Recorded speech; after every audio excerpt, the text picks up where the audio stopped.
Blood Curse, an vampire romance. Written by Morrigan Black. Narration services are provided by 11 Labs, Inc., produced by Morrigan Black. Chapter 1. Everything went mute as I lay there, blood pooling around me, my pulse jackhammering against my clenched fists. I stared wide-eyed at the grisly scene inches away, paralyzed. I'd seen gore before, but this was a butcher shop. The leech wrapped his claws around Silas's throat, his feet dangling. A crimson fountain erupted as the creature ripped into his neck, gulping down his red-hot blood. His screams turned to gurgles before he went limp as a rag doll, dropping with a sick splash, and in a split second, was gone. I should have moved, done something, anything, but my brain short-circuited. All I could do was watch the light leave his golden eyes as he bled out. Pitiful. Some protector I turned out to be. The bloodsucker snapped his glare my way, beady eyes glowing red, hunting for his next victim amongst the carnage. My pulse kicked into overdrive as icy tentacles of fear gripped my guts. I stared wide-eyed, stupefied, as the vampire's dagger-like fangs loomed over me. Well, at least I won't go down without a fight, I thought, willing my numb muscles to move to do something besides trembling uncontrollably. But it was no use. I was helpless, and we both knew it. This was it for me. So much for being some prophesied rising mystic warrior, more like a cowardly boy about to be vampire chow. Some legacy this will be. The scene exploded into shadowy fragments as I jolted awake with a gasp, my heart still racing. Just another nightmare, I told myself while loosening my white-knuckle grip on the armrests, but the chill in my bones persisted. Why the hell couldn't I stop my dreams from beginning with my nightmarish past?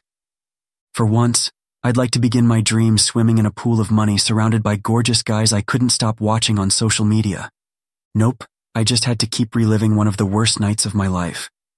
I woke up in the black leather chair with my feet tapping against the carpeted floor, sweat beading so much my skin glided against skin. I smelled my pits and sighed with relief when they still smelled of deodorant. After standing up, I checked the chair I was sitting on, hoping I didn't have a case of swamp ass to deal with. Which I probably did. Ugh, this sucks so much. I thought of taking another shower to rid myself of the sweat. Goddess, I hated terrible dreams, but then again, who didn't? Actually, no, I liked them when I was a kid. They were exciting. Something was coming after me, stalking me and then chasing me, the fear mounting. I even liked that feeling of walking in quicksand and my feet getting tangled and slowed, while the monster, usually something unknown, was just about to snatch me up. Yeah, okay, I was a pretty weird kid. Sue me. That changed a few years back after my brother's mate, and the man who was like a father to me died. That night, I learned that the monsters were no longer dreams but real, and there was no waking up to the comfort of a safe, soft bed. My brother told me countless times that his mate's death wasn't my fault, that no one expected a 10-year-old to start drop-kicking vampires in the face. But still, I wanted to do more than just pass out and piss myself. I was the one who had a great power inside of me, and yet when push came to shove, I was useless, and that got a member of my family killed. Something was wrong with me. From what my brother had told me, I had tapped into the power of a divine being when I was young, something that wasn't rare for a fey mystic to do. It was the only way to figure out if one was a mystic. It's just that I was never meant to connect to Quiranak herself, the ancient enemy of our kind. Because of that, I've lived as an outcast to all fey. Screw it, I'm taking a shower. The bathroom had those little toiletries all these fancy hotels had. Shampoo, conditioner, lotion, soap, and they went the extra mile with the generic antiperspirant deodorant, perfume, and cologne. All of them were packaged in small blue and white bottles, matching the bathroom's motif. This was one of those fancy hipster places in the heart of the city that promised fun and adventure for the Midwestern folks who come to cities like these to have a good time. Those seeking to be where the action is, where the hookers were, the drugs, the bars, clubs, and the open all-night waffle houses. Just like some gritty Hollywood movie. This was one of those places that said, come and rest your head on our hopefully not dirty cotton pillows within the belly of the beast that is this dangerous city. Don't worry, we'll keep you safe. Places like these had a knack for breaking those promises. I slipped off my black jacket, which displayed what looked like a tattoo on my chest. However, this was not a tattoo, but a mark that signified my connection to the old evil-as-heck goddess. My black tank top hit the floor next, followed by my jeans and boots. I was too damn thin, but there wasn't much of a point to working out as it was hard for me to pack on muscle. Unfortunately for me, I didn't win the genetic lottery like my older brother Lito, who had no problems bulking up. Maybe he got those good genes from his mom's side of the family, or maybe it was because he's an alpha, and from what little I knew of them, they had no issues packing on the muscle if they wanted to. I, on the other hand, was born to another woman, and her name was Asha. I had never met her as she died spitting me into this world. But in the one pic of her, she was gorgeous with rich olive skin, long reddish hair, and light blue eyes that contrasted well with her dark beauty. Lito never spoke much about her, except that she was an Omega our dad couldn't resist. Only when I grew up did I realize he didn't like talking about the past at all. Somehow everyone in our family ended up dead, and it was just the two of us. He never wanted to share those details, so I stopped asking. I knew I had inherited my Omega trait from my mom, along with her dark red hair, but that was about it. Expecting to put on a bunch of muscle was an impossible dream. I ran my fingers through my hair and groaned at how long it was getting. I wondered if I should cut it. My briefs were the last to go. I shook them, hoping some air would be enough to dry them. I wanted them washed, but where the hell was I going to go to do that? I stepped into the warm cascading water and closed my eyes, feeling cleaner already. The liquid trickling down my back, bouncing off my shoulders, and traveling down my stomach was the best thing ever after feeling so dirty for so long. But had it been that long?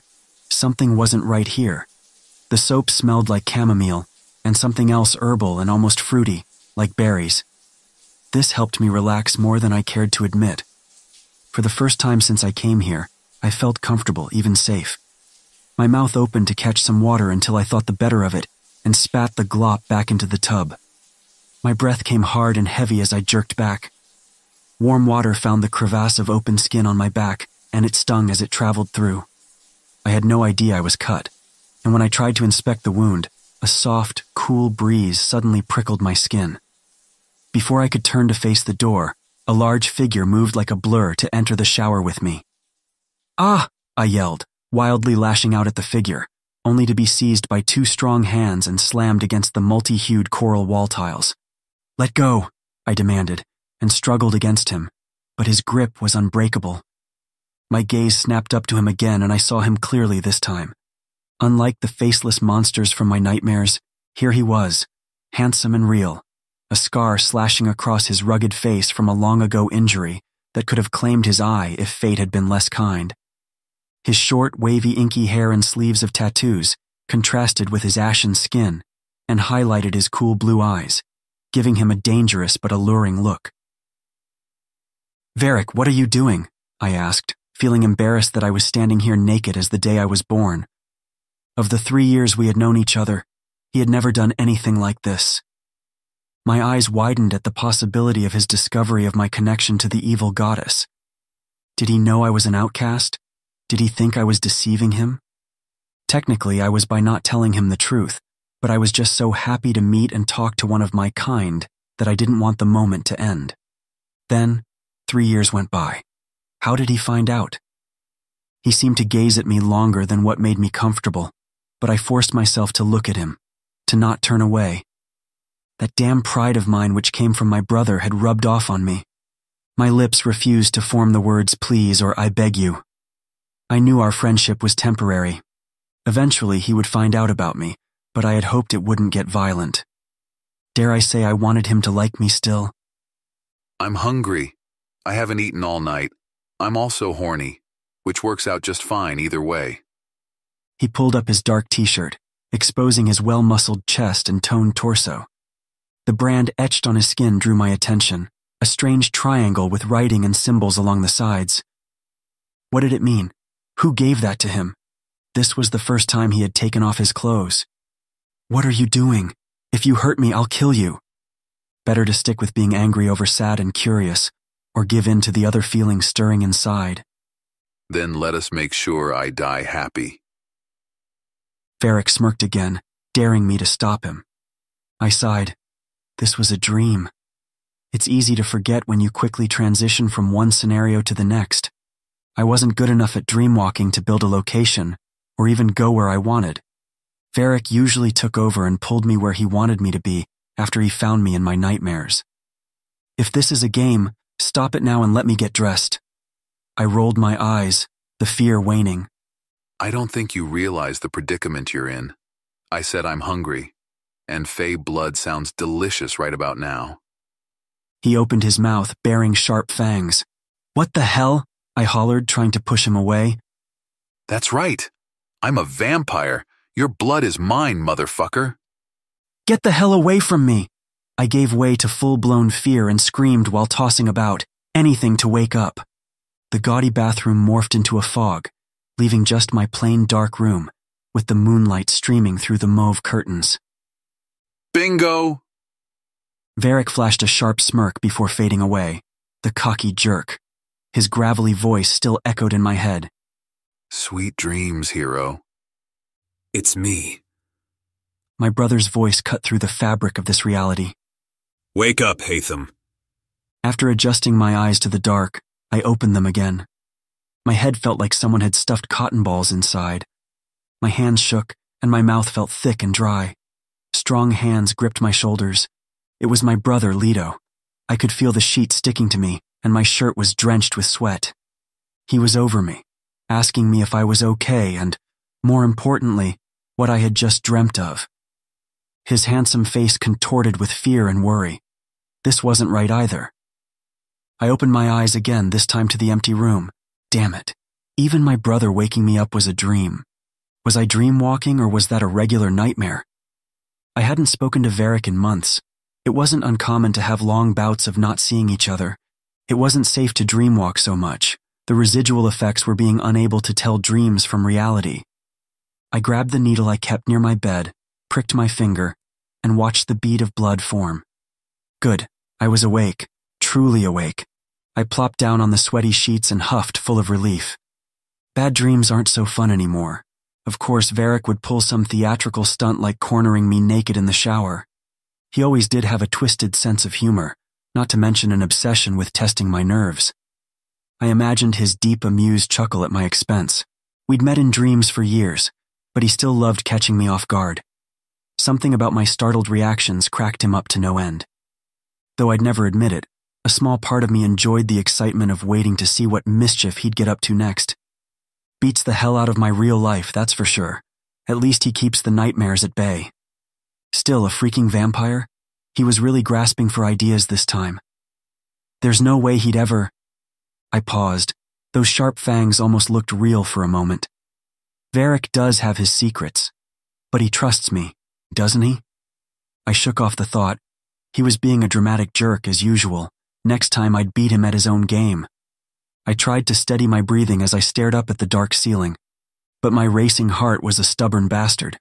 Varric always did have that effect on me, in good ways and bad. The cocky son of a bitch. Chapter 2. I snatched the small bag from my dresser and unzipped it, only to find one useless needle and not a damn drop left in the vial. Fan-freaking-tastic. I'd meant to tell my brother I needed more meds, but I'd been too pissed after our blow-up this morning to remember. I hurled the worthless bag across the room. It smacked the wall with a pathetic thud. I threw myself on the bed, leg throbbing, nerves jangling. I needed to move, to do something before I lost it. But the silence hanging over the empty house was suffocating. Of course, Leto stormed out after our shouting match and didn't bother to call. Probably off venting with Elena about his screw-up little brother. Can't ever let things go, can he? Always had to have the last word. We'd been butting heads for weeks over this Hunter's Guild crap. I finally worked up the guts to tell Leto I wanted to make my own choices for once, and he shot me down. Says we're moving halfway across the world to his definition of safety. Then he had the nerve to act offended when I called him a controlling, paranoid asshat. I mean, I could have said way worse. Guess the truth hurts. Leto didn't get it. I wasn't a little kid anymore. I didn't need my big brother fighting all my battles for me. But try getting that through his overprotective, thick skull. He still saw the 10-year-old curled up, bawling in the corner while Silas... I didn't want to finish that thought. Damn it. I slammed my fist into the mattress, pain shooting through my wrist. Maybe I should have just kept my stupid mouth shut today. Should have known Lito wouldn't react well. Doesn't matter now, I had to get out of this mausoleum of a house. Clear my head, blow off some steam. Lito will be back once he's done brooding. We'd work things out, we always did, even if I had to be the bigger person again and apologize first. This was the story of my life. I was 17, but with no car, my options for going anywhere solo were limited, thanks to my bum leg. The one some bloodsucker snapped like a twig years back, just one of many wonderful gifts from a fun-filled childhood. Honestly, it could have been worse. A human with my injury would be suffering much worse than me. There's a reason CRPS, complex regional pain syndrome, has been linked to the cause of suicide in people with this injury. As a Fae, I was more resilient than the average human. On a good day, I could manage a short limping walk with my cane. But I knew from experience that fiery pain would start radiating from my ankle up my leg after a few blocks. Nerve damage, it's a real treat. At some point, no matter how stubborn I was, agony would force me to stop and catch my breath, or pitch a screaming fit and punch the nearest wall. Not exactly an ideal night out, but damn it, I needed to get away from this place for a while. Maybe a long, frustrating, painful walk was exactly what I needed. The nighttime streets were lit in artificial light, the drag queens prowled with the gays, and the young couples kissed against a tagged building. Solicitors begged patrons to visit their comedy shows, and I soaked it all in, though this time not in the most positive manner. I was restless and pissed off from the fight my brother and I had before he left. My brother loved me, I knew that. He taught me how to fight and survive. He was my protector against the monsters that would surely kill me if they found me. But he was also paranoid and controlling, and I hated that about him. He barely let me leave the house. He homeschooled me. He vetted my friends until they began to alienate me. Now I was turning 18 soon. Homeschooling had long ceased, but he refused to relinquish any of his controlling ways. The fight we had earlier began when I told him I wanted to open my own guild and use my abilities to do some good, to follow in his footsteps. He told me we were moving to Svalbard in Norway. I blew up, we argued, and Elena, his partner in the Monster Hunters Guild, came to pick him up. Although it was the worst argument we had, it wasn't enough for him not to come home or call me, which meant he was probably in trouble. If he had a big job requiring a lot of time, he would have at least called to tell me he wasn't coming home in a few days. A man passed out simple little leaflets advertising a comedy show in a gaudy red building with no name. I snatched the papers from his hands and flung them to the filthy ground. Bitch! What the fuck you doing? The man shouted as I passed. I had to vent, and I did it by making everybody's night hell. Misery-loving company and all that. Just what the hell are you doing, Hatham? I thought, taking a deep breath.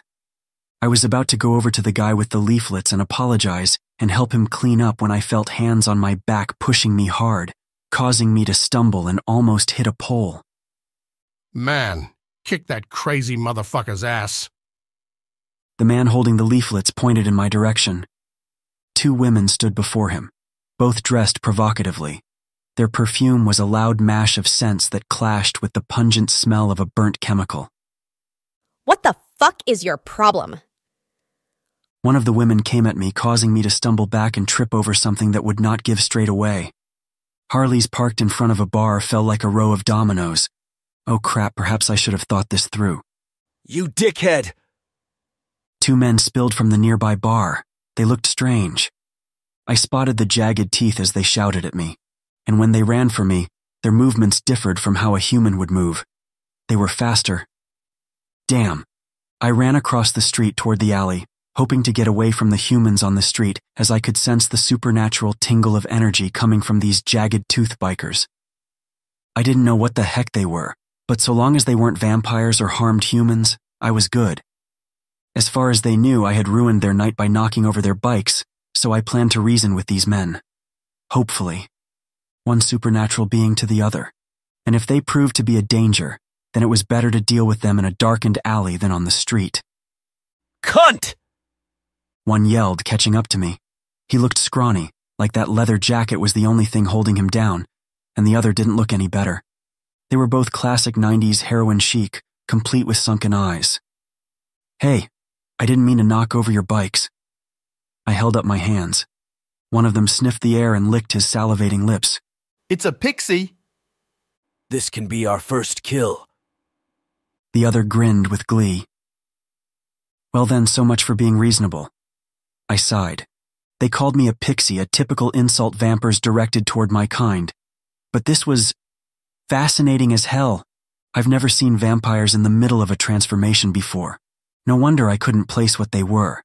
They were both sweating profusely, and their skin reflected a grayish pallor.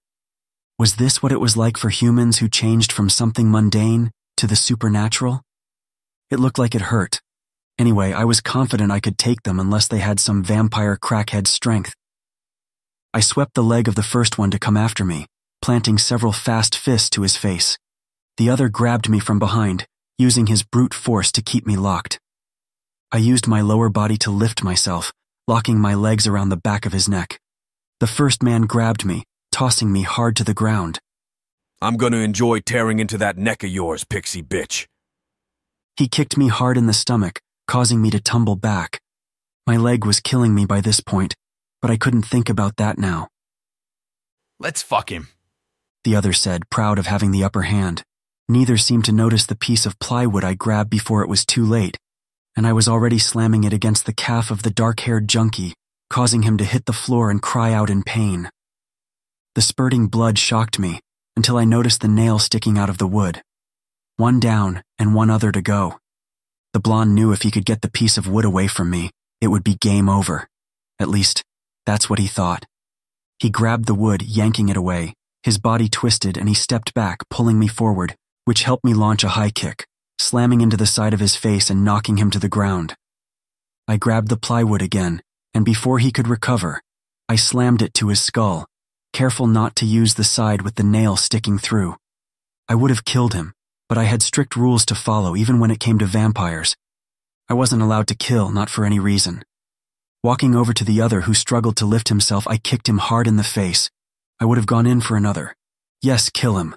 How dare he lay a hand on you? Doesn't he know what you are? I licked my lips at the thought of smashing his head into the pavement when a searing pain halted my movements, dropping me like a sack of potatoes. My skin near my markings was seared with burning pain, like someone held my chest over a fire. Were those my thoughts or hers? Hearing voices was one of the side effects of not taking my meds on time. And this wasn't the first time my mark felt warm, but it was the first time during an ordinary fight. Usually the pain hit me whenever I attempted to use magic, but I hadn't tried to do that in years. And just as fast, the pain had ceased with a lingering scent of something I couldn't tell, maybe burning hair or something. Shit, how could I be so careless? I needed my meds. The last time I went too long without them, I almost killed a bully back in 8th grade. That was when my brother pulled me out of school. I knew I would have relished in that kill. There was no way I wanted to feel like that again. And I was so on the verge of it that I picked a fight, hoping it would reach this outcome. Was it she controlling me in some way I couldn't understand? I needed to get away.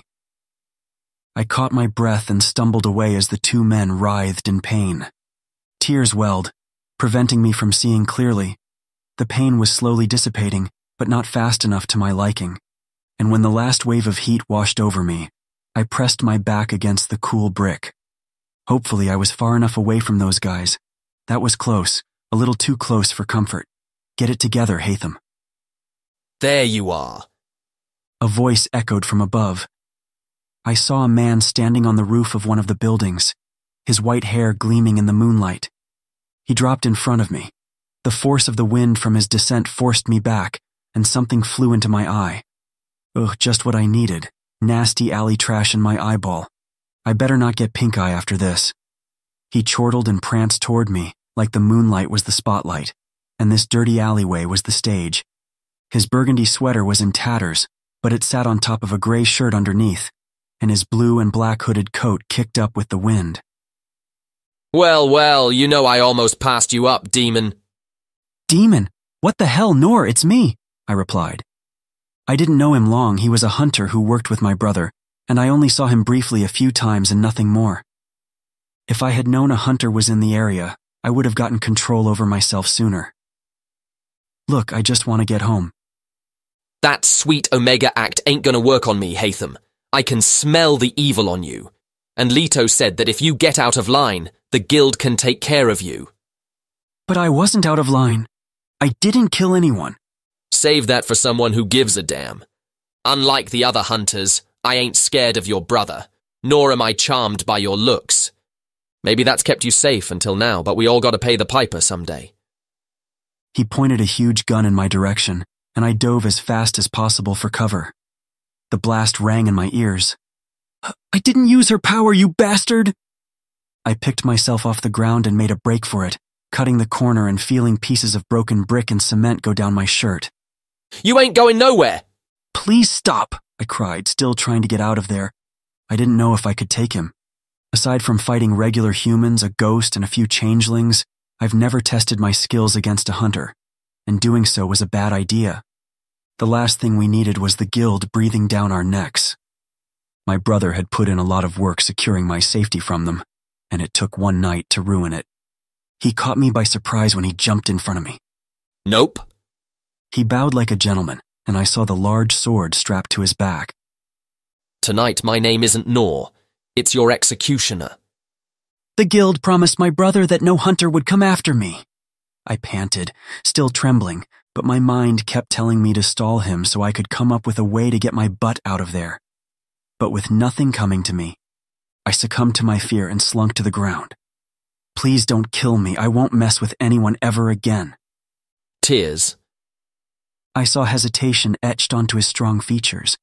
He looked surprised, to say the least. You're not supposed to cry! Why not? I sobbed. You're trying to kill me. He lowered his gun and heaved a sigh. What the hell is going on here? That's my line. He sniffed the air. Get out of here. What? I stood. The first words that came out of my mouth made me want to slap myself senseless. You heard what I said, but make no mistake, I'll be watching you. Without a word, I got up and ran as fast as possible. I couldn't stop picturing a large bullet blowing out my innards. The last words I would hear would be something wise-ass or stupid, like boom goes the dynamite or some shit. But it didn't come.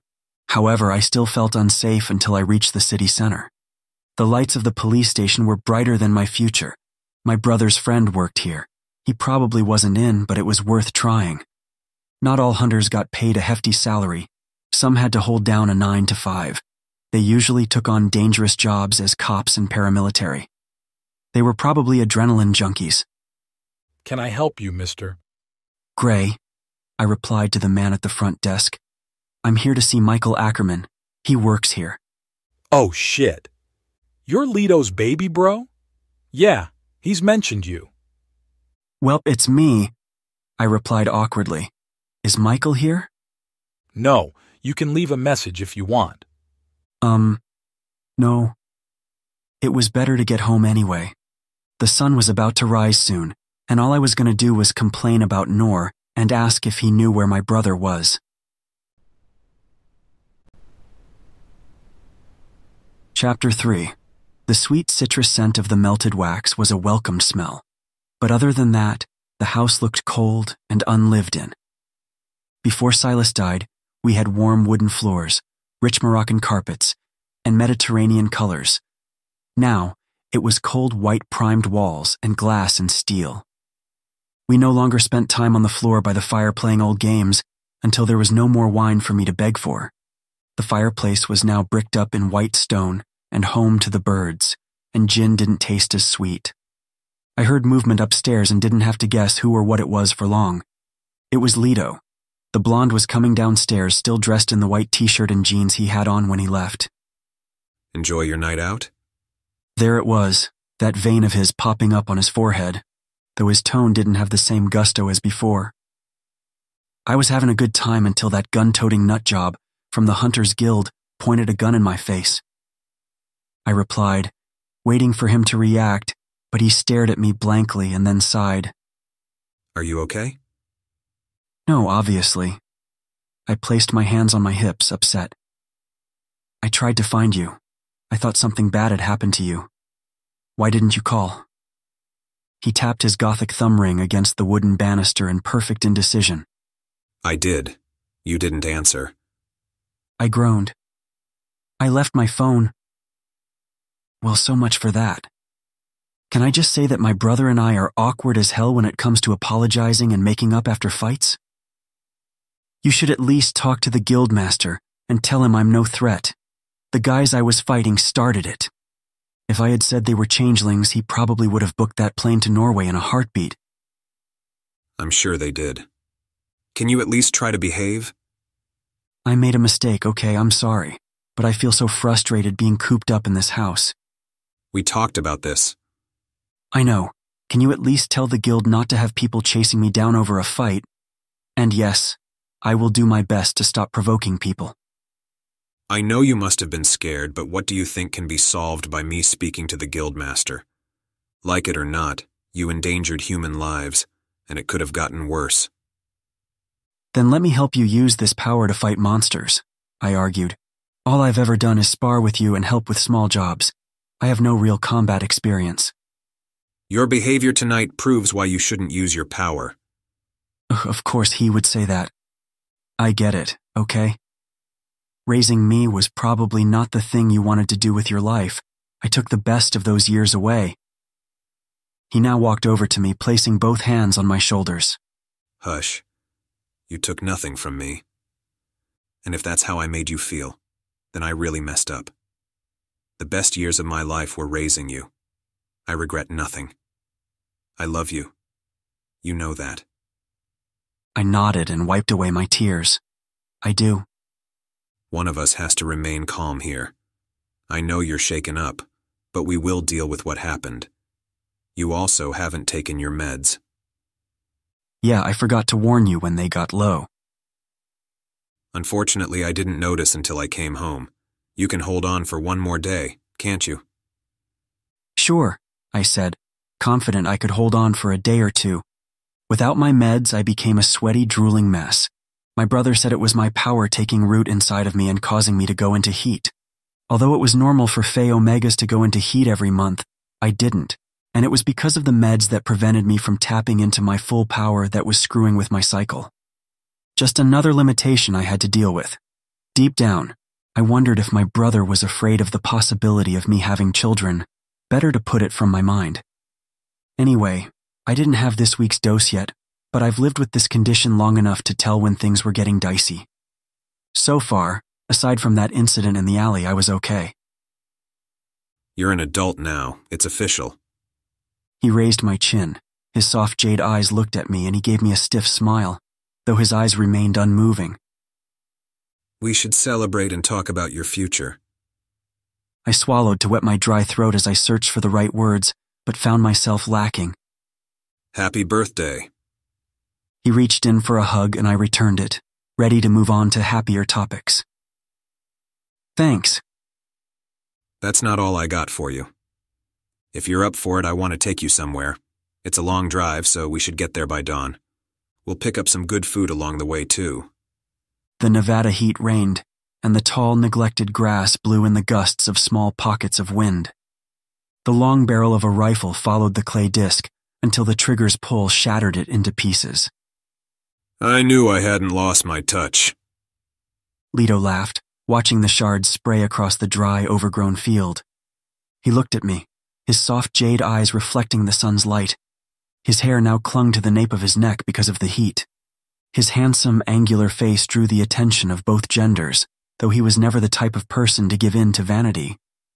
Satisfied with his victory, he returned to the small camp we set up on the roof of an old warehouse, the only structure still in the grassy field. At first glance, one wouldn't take us as siblings. His hair was so blonde that it was almost white. He honestly looked like an angel presiding over mankind. Meanwhile, my red hair always threw people off after seeing my brother, and I didn't carry the same dignified presence my brother did. Being an alpha, he carried himself with a dominating presence that drew regular humans to him. Not that I couldn't draw others to me as well, in theory. I heard tales of beautiful omegas that were so alluring they seemed almost like sirens. But I didn't have that charisma. Maybe it was the meds locking down my omega pheromones, or maybe that was just an excuse for my lack of social skills and sex appeal. Or maybe it was because my looks weren't as refined as his, and I didn't carry the dark beauty of my mother. Whatever it was, I sure didn't have it. I stood up from the comfy blanket, taking my rifle in hand. I aimed the weapon at the blue sky. Ready. Leto pulled the lever, sending the disc high into the air. The mark shattered, and I celebrated my victory with a smug dance. I can't believe they're tearing this place down tomorrow. Leto watched the horizon. I bet he was filled with nostalgia and loved it to a degree. He closed his eyes, taking in a deep breath. He had often spoken of when this field was full of lush vegetation and green grasses, leading to a small lake still suitable for swimming. He said he could smell the honeysuckle fragrance lingering in the air, Silas's auburn hair blowing in the wind as he laughed at his attempts to place down the blanket on a windy day. But one day, the lake was gone, a drought, and then the vegetation began to dry up, and then the city chopped the already sparse trees down for fire prevention, only to allow the grasses to overgrow. Yeah, like the world needs another mall. This place was one of the few places Leto would take me to teach me how to shoot. He would line up the bottles inside the warehouse, placing them on top of the barrels, boxes, and even the rafters, and then click the timer of his watch to see how fast I could take out each target. Once I became comfortable doing that, he promoted me to disc shooting. Leto held his foot steady on the lever. One last time, let's send this place off with some style. He aimed his rifle, predicting the right spot where the disc would fly. All right. He released 2 volleys into the air, both targets scattered with ease.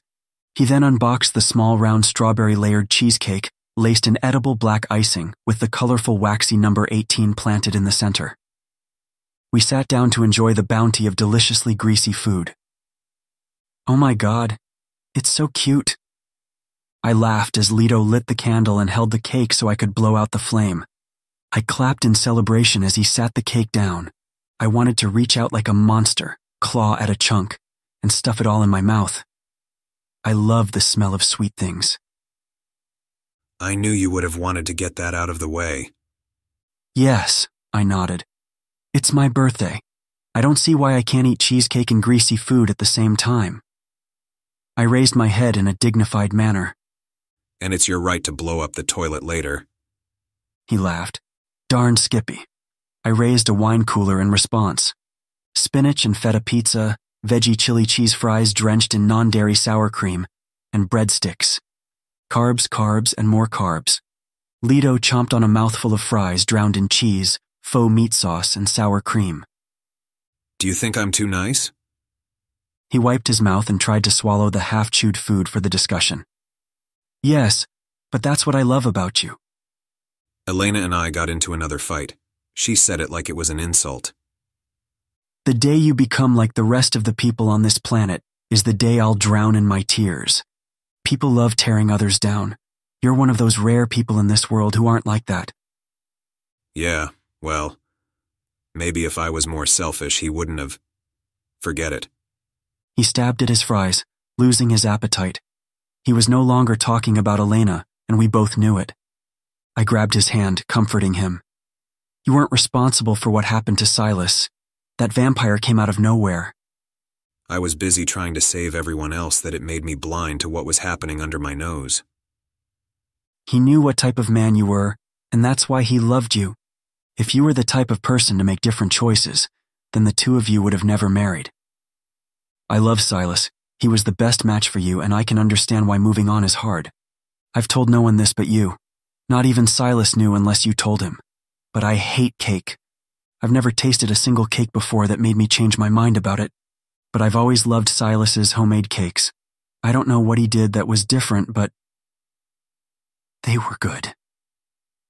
His eyes swelled and his lips quivered. He released my hand and reached for a wooden box with fall leaves carved into it. This is for you. I grabbed at the box, wanting to shake it, but decided not to. Inside was a fancy black cane with small writing etched on the side. I swallowed my disappointment at getting a freaking cane of all things for my birthday and asked, "What is this writing? I don't recognize it." You wouldn't, unfortunately. Lito watched me lift the cane to get a better look at the writing. It's demonic writing. Why is there demonic writing on this? I chuckled nervously. Because it was forged by demons a long time ago. A weapon like this is very rare. It's called the Adaxis. Weapon? I asked excitedly. Remember what I said about how mages perform magic? They think, therefore it becomes. This is no different. Think of a weapon you'd like to have and picture yourself holding it in your hands.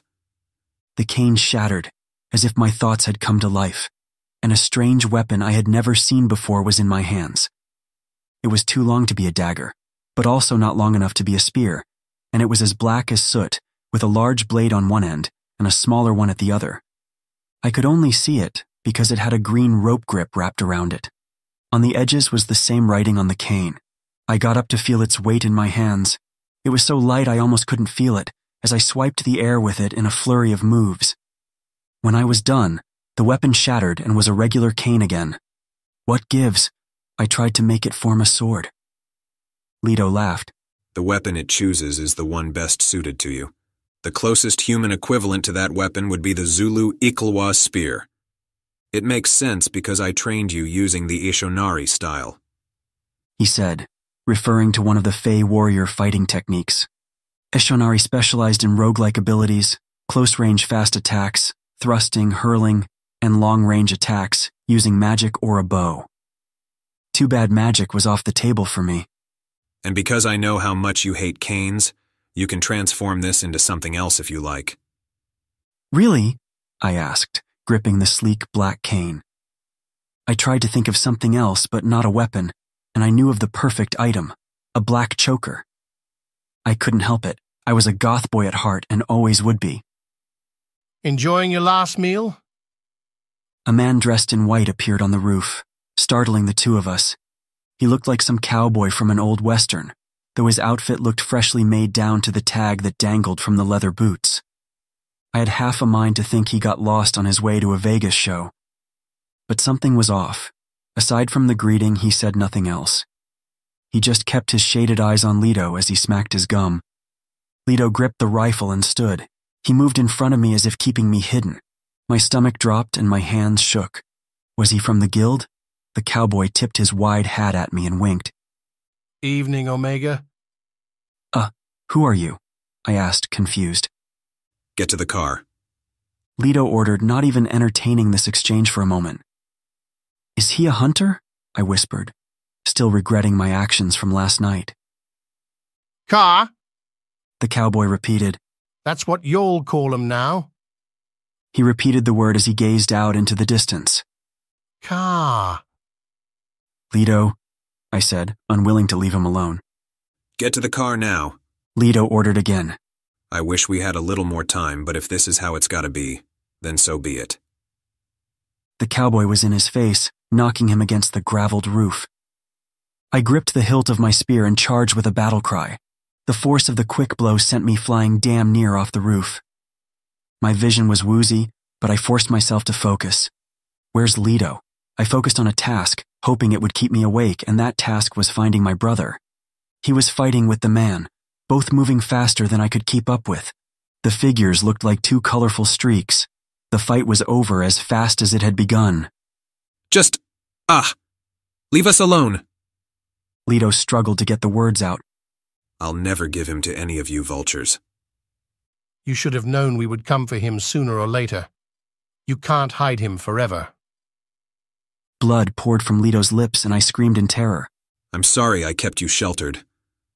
He strained and hacked, his reddening eyes on me. I taught you everything I could. Now you have to be alone. He gave in to the blade in his chest and crumpled to the pavement. Chapter 4. I ran through the high grass. My first thought was to get to the car, but that plan died when I realized Lito had the keys. I made it to the road, but the chances of a car passing by were slim. The area was bought out by a corporation and soon to be turned into a strip mall. We had to break into the roadblock just to get inside. I was feeling sick and woozy, and I hated myself for leaving my brother behind. I'm such a coward, I groaned. No wonder Lito worries about me, I muttered. I ran back down the road to get back to the warehouse, becoming more and more confident with each stride. I wasn't going to leave my brother alone to fight by himself. He just had to be alive. I just knew it. If I stayed on the road, I could find a more shielded path back to the lone warehouse and take the assailant by surprise. But I soon stopped in my tracks when a light shone as bright as if the sun was approaching me. I turned my head, shielding my eyes. The force of something impacting me sent me flying across the pavement and skating to a torn-up halt. My body burned before darkness overtook me. When I came to, I was disoriented and confused. Where was I? What had happened? The last thing I remembered was the celebratory picnic with Leto, then a flash of blinding light and an explosion of pain. Had we been attacked? Where was my brother? Dread crept over me. I had to get back and help Leto. He could be in danger, but my bruised body protested as I tried to sit up. I was too injured to be of use. Some warrior I turned out to be. Leto needed me and I failed him, just like with Silas. No, can't think like that. Stay focused. Note the details around me just like Leto taught me. Assess the situation. Get back on your feet, Hatham, one step at a time. The guilt threatened to swallow me again and I shoved it down. Leto might still be alive. And if he was, he wouldn't give up on me. I couldn't give up on him. My head stung and ached, and my body felt like someone had ground it up in a meat grinder. I could hardly move my arms or legs. Just get us back to HQ as fast as possible, A man yelled. We have secured the target. I was hot, sweaty, feverish, and sore, and every tiny movement felt like a weight pressed against whichever limb I tried to move. Which HQ are we supposed to go to? A feminine voice asked. The Reno one fell too damn fast. Then perhaps Vegas. I tried to keep silent as I pulled the strap from my waist. Thank goodness they didn't restrain my arms or legs. The man and woman continued to converse over the directions. For a moment, I wondered where I was or what had happened. I was trying to save Leto, but then I was blinded by a light, and something hit me so hard it must have knocked me out. But I had no clue how long I was out. This didn't look like an ambulance, and from a glance at their attire, they didn't look like EMTs. They strapped me down and were trying to transport me somewhere, but I wasn't going to lay there and guess. I needed to get out of here. The combat knife sat holstered on the waist of the man who continued to converse with the woman. I could use that to cut my way out, if I could reach it. If I conjured my spear, it would only give me away before I could free myself. I smiled at my chance at freedom as I reached out.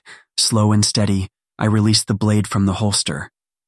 The vehicle stopped with a heavy jolt and I pulled the knife free. What the hell are you doing? The woman shouted at the driver. Will you two shut the hell up back there? The impatient driver had enough. You shut the hell up and drive. The man fired back. I sawed at the strap securing my lower body until I was free. What the hell? The black-clad guard shouted. He's awake! Get the suppressant shot ready. And you keep driving, go through all the lights. I don't give a shit. The man reached out to grab me, to stop me from breaking free of my bonds, but once he stepped too close, I plunged the sharp steel into his flesh, cutting past the tissue and sinew of his shoulder in one motion. The woman was on me with the needle in hand, and we tussled about. She grabbed me in a chokehold, dropping the needle. The male reached for the needle when I began to kick, slamming my foot into his face and driving him back. I screamed helplessly as I felt myself drifting off into a slumber when I mustered the last ounce of strength I had to drive the blade of the knife into the woman's gut. When she released me, I grabbed the gun holstered at her waist. I breathed again, but only briefly. The man grabbed my leg, causing me to stumble, hitting my head on the metal rod of the bed, which I tipped over in the struggle. I must have accidentally squeezed the trigger in the fall because after the shot rang in our ears, the woman staggered away quickly, mumbling almost incoherently as she searched for her missing gun. No! The man yelled, pulling at me. Please stop! I hollered and attempted to get away. The smell of blood was too much to handle. I felt a burning sensation course through me, and I was overwhelmed by the desire to see them dead. He cursed at me as he passed out and plunged the needle into my calf. The van zigzagged along the road toward the muddy grass before flipping into a ditch.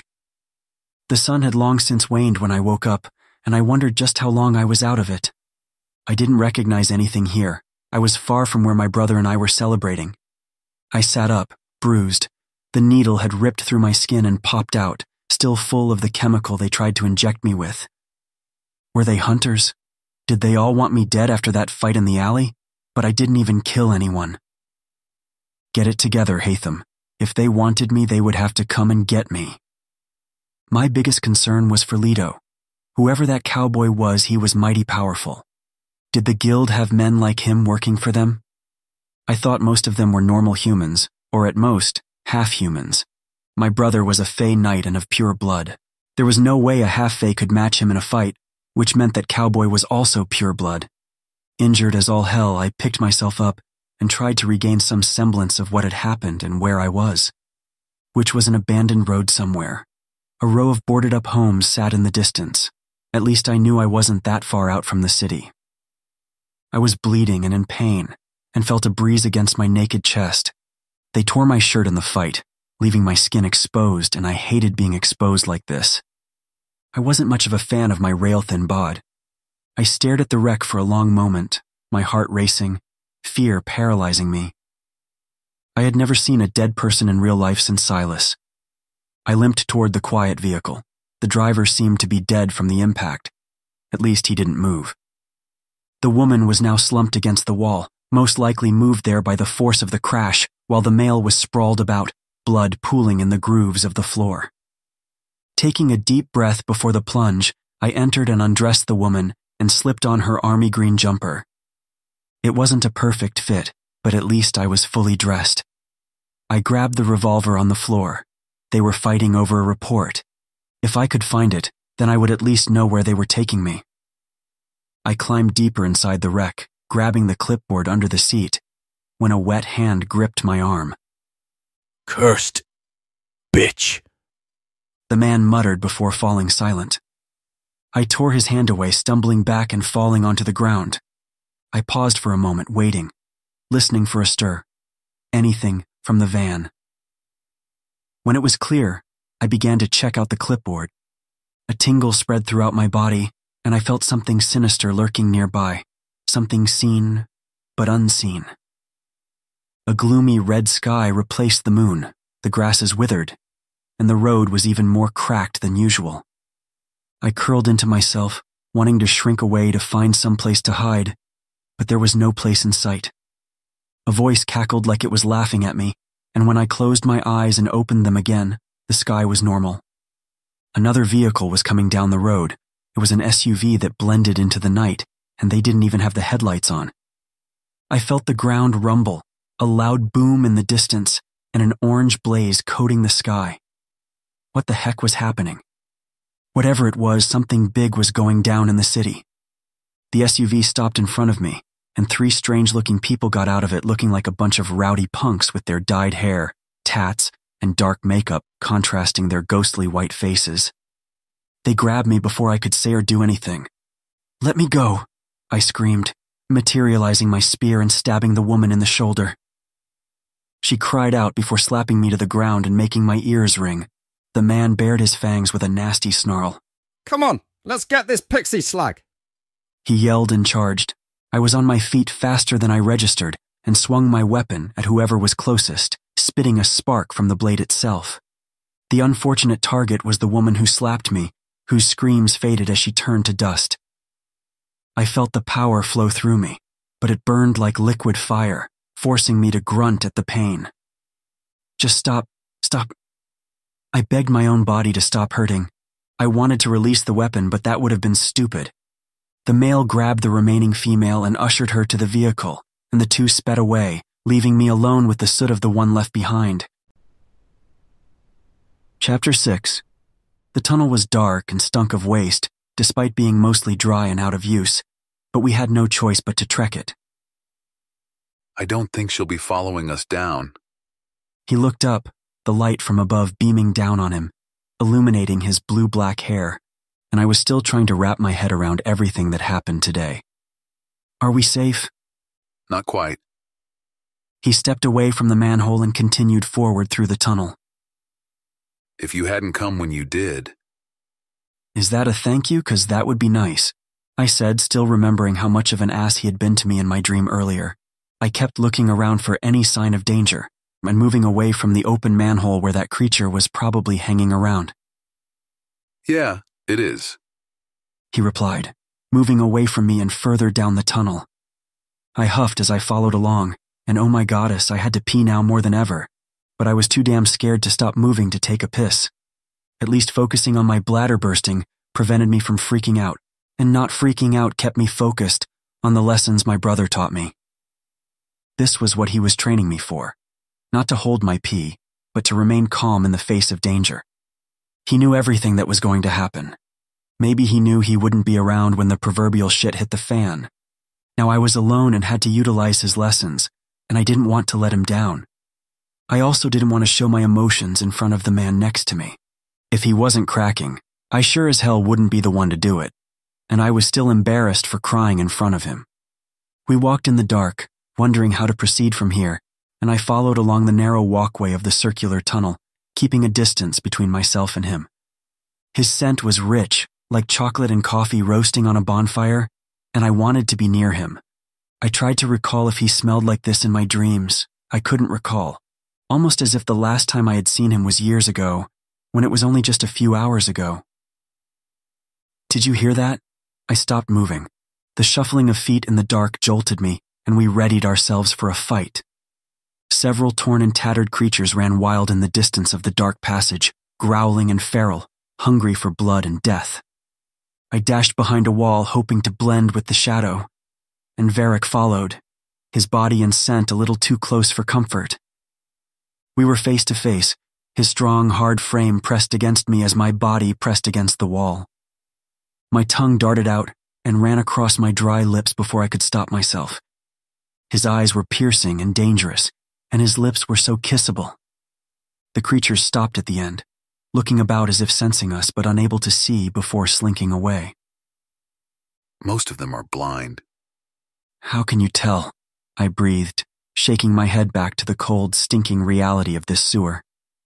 Because I know what they are. He placed his finger to his lips to quiet me and waited until they were almost toward us again. Let's kick some ass.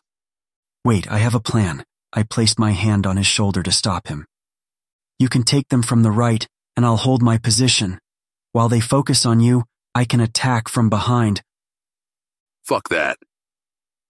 He charged from his spot, slamming his fists into one, grabbing the other by the head and slamming it to the ground.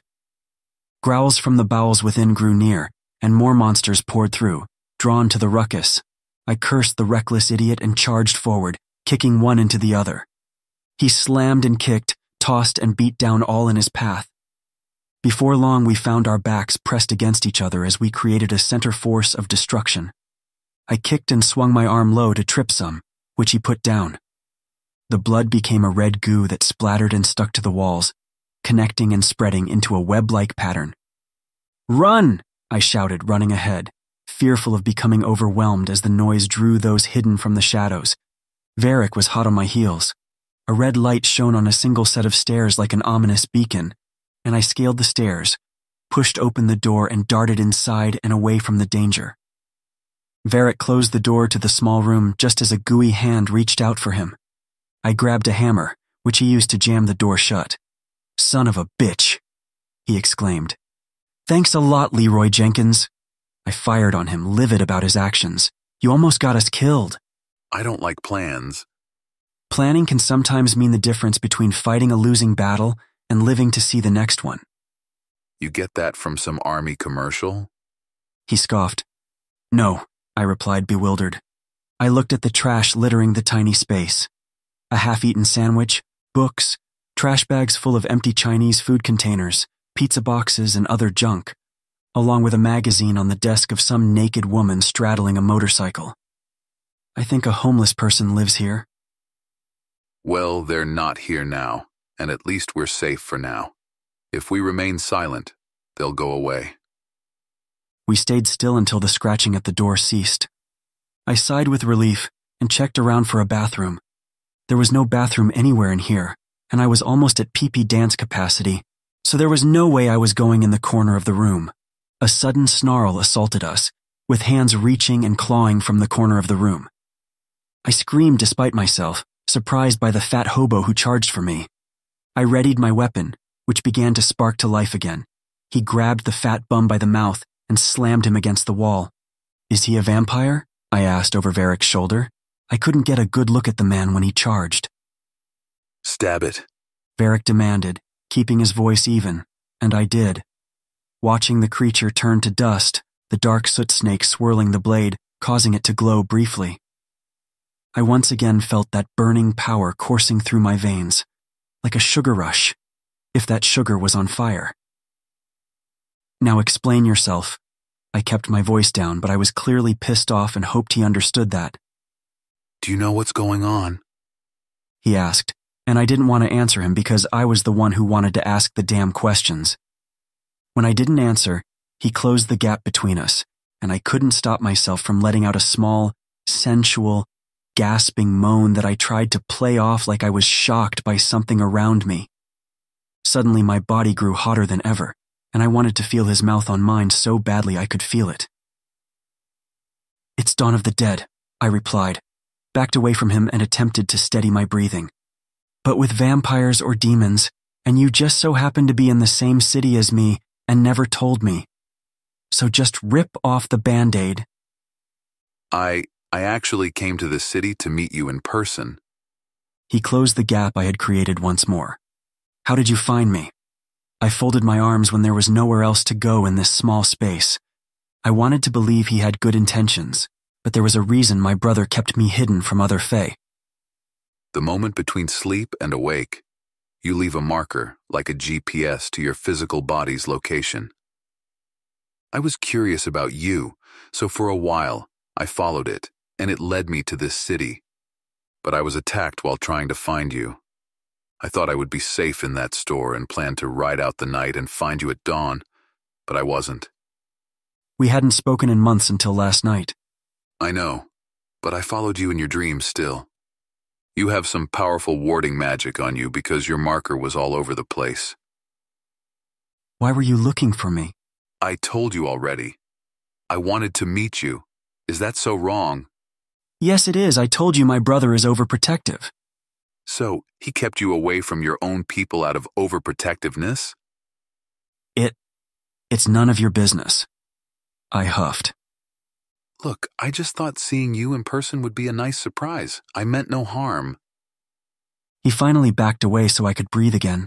I was beginning to feel so dizzy and so hot, and I clenched my cheeks together to stave off the growing need to feel him inside of me.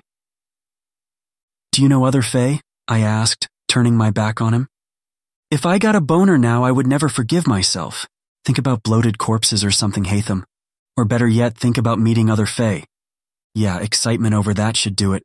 Just no thinking about waterfalls and the hot guy standing in front of me naked under said waterfall. Shit. Stick to thinking about meeting another Fae, please." "You just turned 18 and never met another Fae?" I cleared my throat, feeling embarrassed. "I didn't lie to you when I told you I was sheltered." "Damn, I almost feel bad scaring you with that vampire prank." He chuckled. "At least your brother taught you how to fight." "Sure, but not much else. I can't use magic." "How is that possible?" His brow furrowed. He looked almost upset by the news. "What were you doing just now?" I held up the spear and released it, watching it form back into the choker on my neck. "My brother gave me this to protect myself. It's some sort of demon weapon." "You've never used magic at all?" He raised his brow, surprised by my words. I fidgeted, not wanting him to know about Quiranak or I would lose him. "No, stop asking."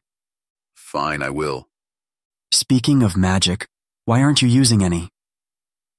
"I can't. Not all Fae can use magic. I'm a warrior. I'm stronger and far more resilient than normal Fae. I guess you can say that is my gift." "If not all Fae use magic, then why is it so hard to believe I can't? Doofus!" "Because you show signs of magic use, and it just ain't that strange weapon. If anything, it seems more like a conduit than a power source. And sorry again for scaring you. I just wanted to cause a little mischief. I see. I heaved a sigh. I guess all those stories I read about fairies being mischievous were true. Too bad we don't have wings. Only the ancient ones and purebloods do, he said slowly, opening the door to look out, and I couldn't stop staring at his back. My brother never mentioned anything about Fae having wings, but he's a pureblood. I would know if he had wings. Apparently, your brother didn't tell you a lot of things. He muttered before remarking that the coast was clear. Are you sure? Deciding to drop the subject. As long as we don't make any noise, we should be good. Hold on, you may be fine running out there with no plan, but I'm not. He closed the door and huffed. If he thought he was going to intimidate me into forcing me into mindlessly running behind him with a half-cocked idea of what was going on or what to do, he had another thing coming. I folded my arms and clarified that I wasn't going to back down. He smirked, walked past me, casually sat on the desk, and threw up his hands. If you can come up with a plan that extends beyond surviving until morning, I'm game. Until morning? Will they go away? I asked, relieved to hear that. They're vampires, all of them, even if they don't look like what you'd expect them to look. He rubbed his chin. So if we lay low until morning, then we can fight back, I said more to myself than him. You saw what's happening out there. They're turning the humans. If this shit keeps up, we're looking at millions of vampires to fight. If this is happening all over the world, surviving until dawn will be the least of our concerns. Then what are we going to do? We have to destroy them all in one go. Now how's that for a long-term plan? How? We kill the master. He smiled wickedly. Like kill the head vampire and the rest will fall. I laughed. He nodded. And that's a real thing? Of course. He folded his arms and straightened his back. If he had glasses on, this would be the moment he pushed them up his nose.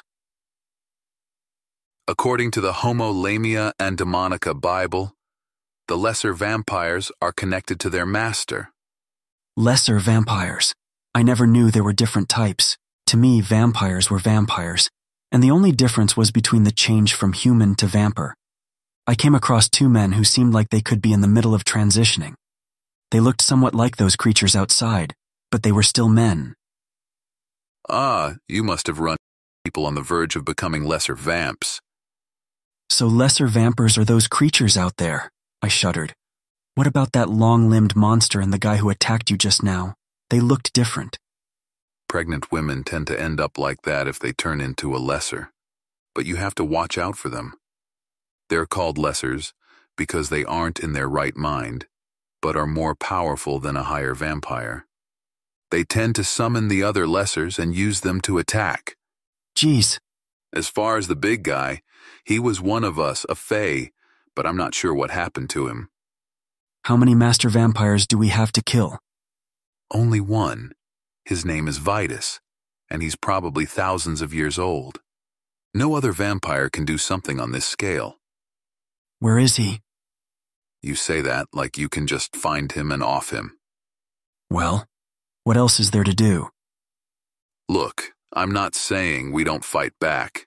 This bastard, I want him dead more than anyone, but charging in blindly will just get us killed. We need allies and don't know where this vampire elder is. He was right. Besides, finding my brother was more important than anything right now. Don't look so miserable. I have a feeling that you might be the one we need to land the killing blow. Chapter 7. We exited the room to the dark abyss of the tunnel. The only light was the red sign hanging above. I didn't know where those vampires had gone, but I was fine as long as they stayed gone. Careful. Varric gripped the revolver in anticipation of another attack. We didn't walk far when we came across 3 tunnels. I think there's an opening ahead. It makes sense to stick to the center. He turned to look at me, or at least I thought he was looking at me. The tunnel was getting darker the more we walked. It sucks not having a light, I lamented. So let's see, 2 dark tunnels we can barely see, or the one with the light at the end. Seriously, did he really think this was a choice? We walked ahead undisturbed for a good 10 minutes. The thought of dealing with a horde of vampires became more real as I thought about it, and I was not looking forward to it. My leg was beginning to act up on me during the walk. I think I overdid it with the kicks, so I resorted to tripping them for the big guy to put down. And now, this walk was taking a lot out of my joints. I began to lag behind, unable to keep up with his long stride. A part of me thinks, maybe I never woke up. Talking usually slowed others down and gave me an excuse to slow down. And maybe this is some fourth-level deep sleep dream within a dream inception crap. A part of me wanted it to be true, because that would mean Leto was okay. Probably with Elena busting some wayward witch or ghost in some desolate mansion. Or maybe he was home with my meds. I wish it was a dream, he replied. But this is far from it. I've never met a dream walker with this skill level. Speaking of dreams, you said dreamwalking was a rare skill, but whenever I ask who taught you, you get all vague on me. Care to finally tell me the story now that we're in the flesh? No. He chuckled. He seemed apprehensive. It's better to keep things like that a secret. That's why I told you never to tell anyone you can do it. Dreamwalkers guard their secrets well. Why? It doesn't seem so dangerous. It can be. You can attack people while they are the most vulnerable, or gain access to a person's deepest secrets unguarded by whatever shields they could raise. I guess when you put it that way, I wouldn't want a lot of people knowing I can do it too. See? So I can dream walk into people's heads. I smiled, thinking of the possibilities. You? No. Not by yourself, you can't. Why not? Have you ever entered my dream on your own? No, so you forced me into your dream even when we first met. That was an accident, but it turned out well. We got along. Yeah, he was anxious. How do you make a mistake like that? After a bit of silence, he spoke. I was told that my fated one was out there. Dreamwalking would make it easier to find them, so I did, and I found you. I thought fate was playing a cruel joke on me. But you weren't a bad guy to get to know. Well, I said, not happy at all. Why was it a cruel joke for it to be me? There's something wrong with you. You don't smell like a fae. What do fays smell like? He had better not tell me I smell bad as if we're not stuck in a sewer. I sniffed myself to be certain. And yeah, I could use a shower, but it's the sewer's fault. It depends. Like humans, perfume and soaps could change how we smell. But we don't need those items to get clean and smell nice. Just clean water. Okay. I rolled my eyes. So what do they smell like? It's hard to describe. The closest I can think of are flowers, but not quite. Glamour smells like fruity candy, so some fae smell like that. What do I smell like? Like melted sugar or creamy wood with a touch of heat. Like fire, if that makes sense. I tried to imagine what creamy wood would smell like. Wait a minute. Are you trying to say that you and I are fated? Is that a bad thing? My mouth dropped open. You're serious? How is that possible? I turned away, not wanting him to see how red my face had gotten. It's common among fae to see an oracle when we're kids. That's common? I said in disbelief. Wow, you truly were sheltered. My brother mentioned seeing an oracle when he was a kid. I suddenly felt so left out. I just didn't know how common it was. He was probably trying to protect you, he said when I grew silent. Don't hold it against him. He turned to face me and reached out, but perhaps thought better of it. Life isn't easy for a fae. My parents were killed when I was a kid, and I had to take care of my sister alone. It wasn't until I joined a gang that I had any protection. You never mentioned anything about a sister or your parents before. It's not an easy thing to talk about, Hatham. There are still plenty of things you never told me about yourself. You're right. I sighed. Was I his fated mate? Not that he would want me. There's something wrong with me. There's something always wrong with me. I thought of how much of a loner I'd been my whole life.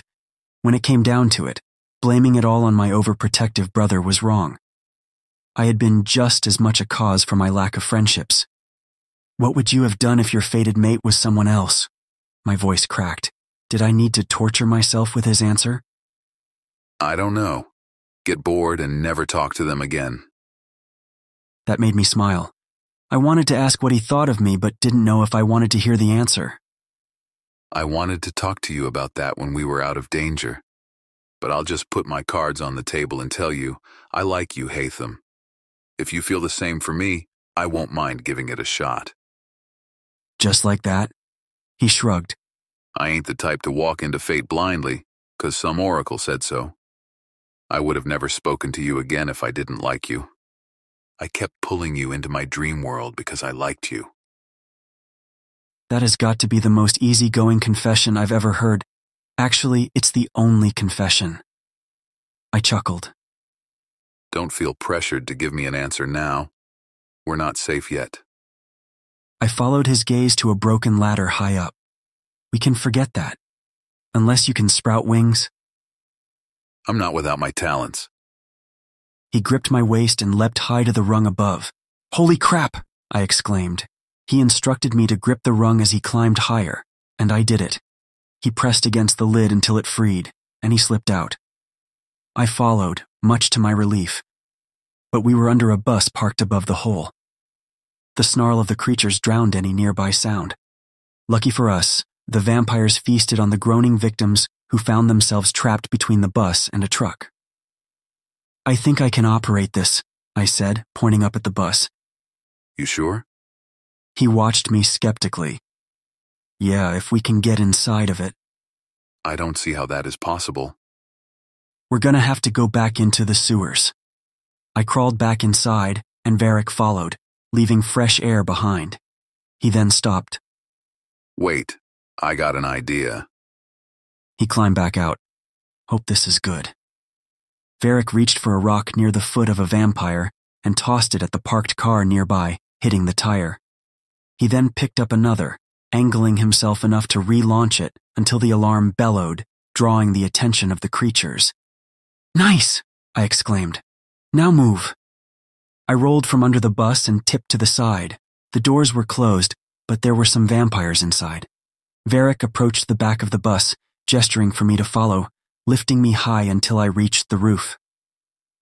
I'm gonna find a way in and let you inside, I said, remaining low and ambling to the front. Good, 'cause that was the plan. The screeching appeared from a distance. Hurry! If I remember that sound correctly, it belonged to that long-limbed vampire that looked like a pregnant woman. A vampire ran fast toward Varric. He took out the first few, but the long-limbed woman led the charge in the distance. She appeared and disappeared into a cloud of blood smoke, like she was teleporting, coming closer and closer. I dropped into the bus and clumsily ran toward the front to pull the lever, allowing Varric to enter, which he did. 2 vampires inside were reaching me, pulling me between the seats. Shit! Varric pushed back, using the seats to lift himself high and deliver a flying kick to one, knocking it into the others. And I took the time to scramble up and over the seats toward the driver's seat. Varric used his strength to push the 2 vampires back before firing the revolver and knocking them out the back door. He reached for the handle before the horde reached the vehicle and fumbled with the lock until he was successful. I closed my eyes, fingers pressed against my head. I heard the windows shutting while the creatures rocked the bus, threatening to tip it over. Hurry up! Shut up! I turned the key, watching the lights spring to life. Hurry! Varric shouted, wanting the bus to move. I searched the panel in front of me. There it is, I said, speaking to no one in particular. I pushed the small engine start button, and nothing happened. I pressed my fingers against my temples. The more I was calm, the more I was sure Varric wanted to toss me out the window. Finally, I pushed the little button again. I don't understand. I slammed my hand against the wheel. Let me do it! Varric protested. Would you even know what you're doing? I shot back as I fumbled to reach the gas pedal. I tried to recall a long-ago scene from the video I saw. Got it! I pressed the pedal while pushing the engine button, and the roar of the motor became music to our ears. Now take over. You're taller than me, I ordered. He took over, searching wildly for the gear and shifting it to drive. He pressed the gas to move, but we slowly pulled away as the creature clawed at the glass. Why are we moving so slow? I searched the console for the culprit and flicked the parking brake switch off, causing the vehicle to jerk forward, gaining enough speed to bulldoze its way through the blockade of cars and running over the monsters and smashing their skulls. I sat in a seat close to the front. For the first time since this morning, I could relax. I messaged my knee and couldn't wait until I got these boots off. I always bought a size larger than needed to fit my foot brace, but taking them off would be a welcomed relief. I need to get to a friend's place. Varric steered the vehicle, avoiding a blockade of cars and several house fires before hitting a sharp corner. They're good people that will need help. And I need to look for my brother before I run off to fight Nosferatu, I replied, my heart still racing from the ordeal. How did you learn how to operate a bus? He asked, his voice cutting through the rumble of the engine. I watched a video on YouTube about how to operate a bus tutorial a few years back. Varric sniggered. Are you fucking kidding me? No, I replied deadpanned. I'm full of useless knowledge, but even meaningless knowledge has its place. The Monster Hunters Guild hires people to gather and give intel. Don't tell me you wanted to join those idiots. He scoffed. My brother is an agent for the guild. I kinda thought it would kill two birds with one stone. He could watch over me, and I could get a little more freedom. Plus, it seemed interesting, traveling the world and doing missions. Like James Bond? He laughed. Yeah, I wanted a job within IDFOS Intelligence Division Field Operations Support. What is that? If an agent needed to fly a helicopter, but didn't know how, I could talk them through stuff like that where useless knowledge is needed. Sounds like you would have been good at that job. Yeah, I think so too. But he said no, and when I asked him to let me create my own guild, he shot that idea down too. Where is your brother? He asked, making another turn. You think he's just sitting at home doing nothing? We were attacked at an old warehouse outside the city, the one where that new mall was gonna go. Starfield? Yeah, I think that's it. My friends live in the city, and we're about 15 minutes away. So we'll head to my friend's place first, if you don't mind. Okay, but we can't stay there long. My brother could still be alive. I won't hesitate to ditch you if I have to. About your brother, were you attacked by vampires? It happened this afternoon, so it couldn't have been a vampire. Was it another fae? I don't know. He seemed out of it like he didn't know what a car was. Hold on! Varric shouted, which startled me. We hit something massive that sent the bus flying, slamming on its side and skidding across the road. Hurry! Varric grabbed me and kicked open the window. How the heck was he able to recover so fast? I guess this must be the resilience of a Fey warrior. He helped me through a broken window from the wreck, and I saw we were in a desolate neighborhood. Another car slammed into a pole, and a swarm of those creatures piled on the poor family inside. Hurry before they see us. Blood trickled down my face and my head was throbbing big time. We have to help them, I whispered. You're crazy. Those people are already dead. He gripped my hand and ran for the nearest shelter. He closed and locked a large ruined house with a gate. I stood on the porch, catching my breath and nursing my wound, while Varric wasted no time cracking the window and letting us inside.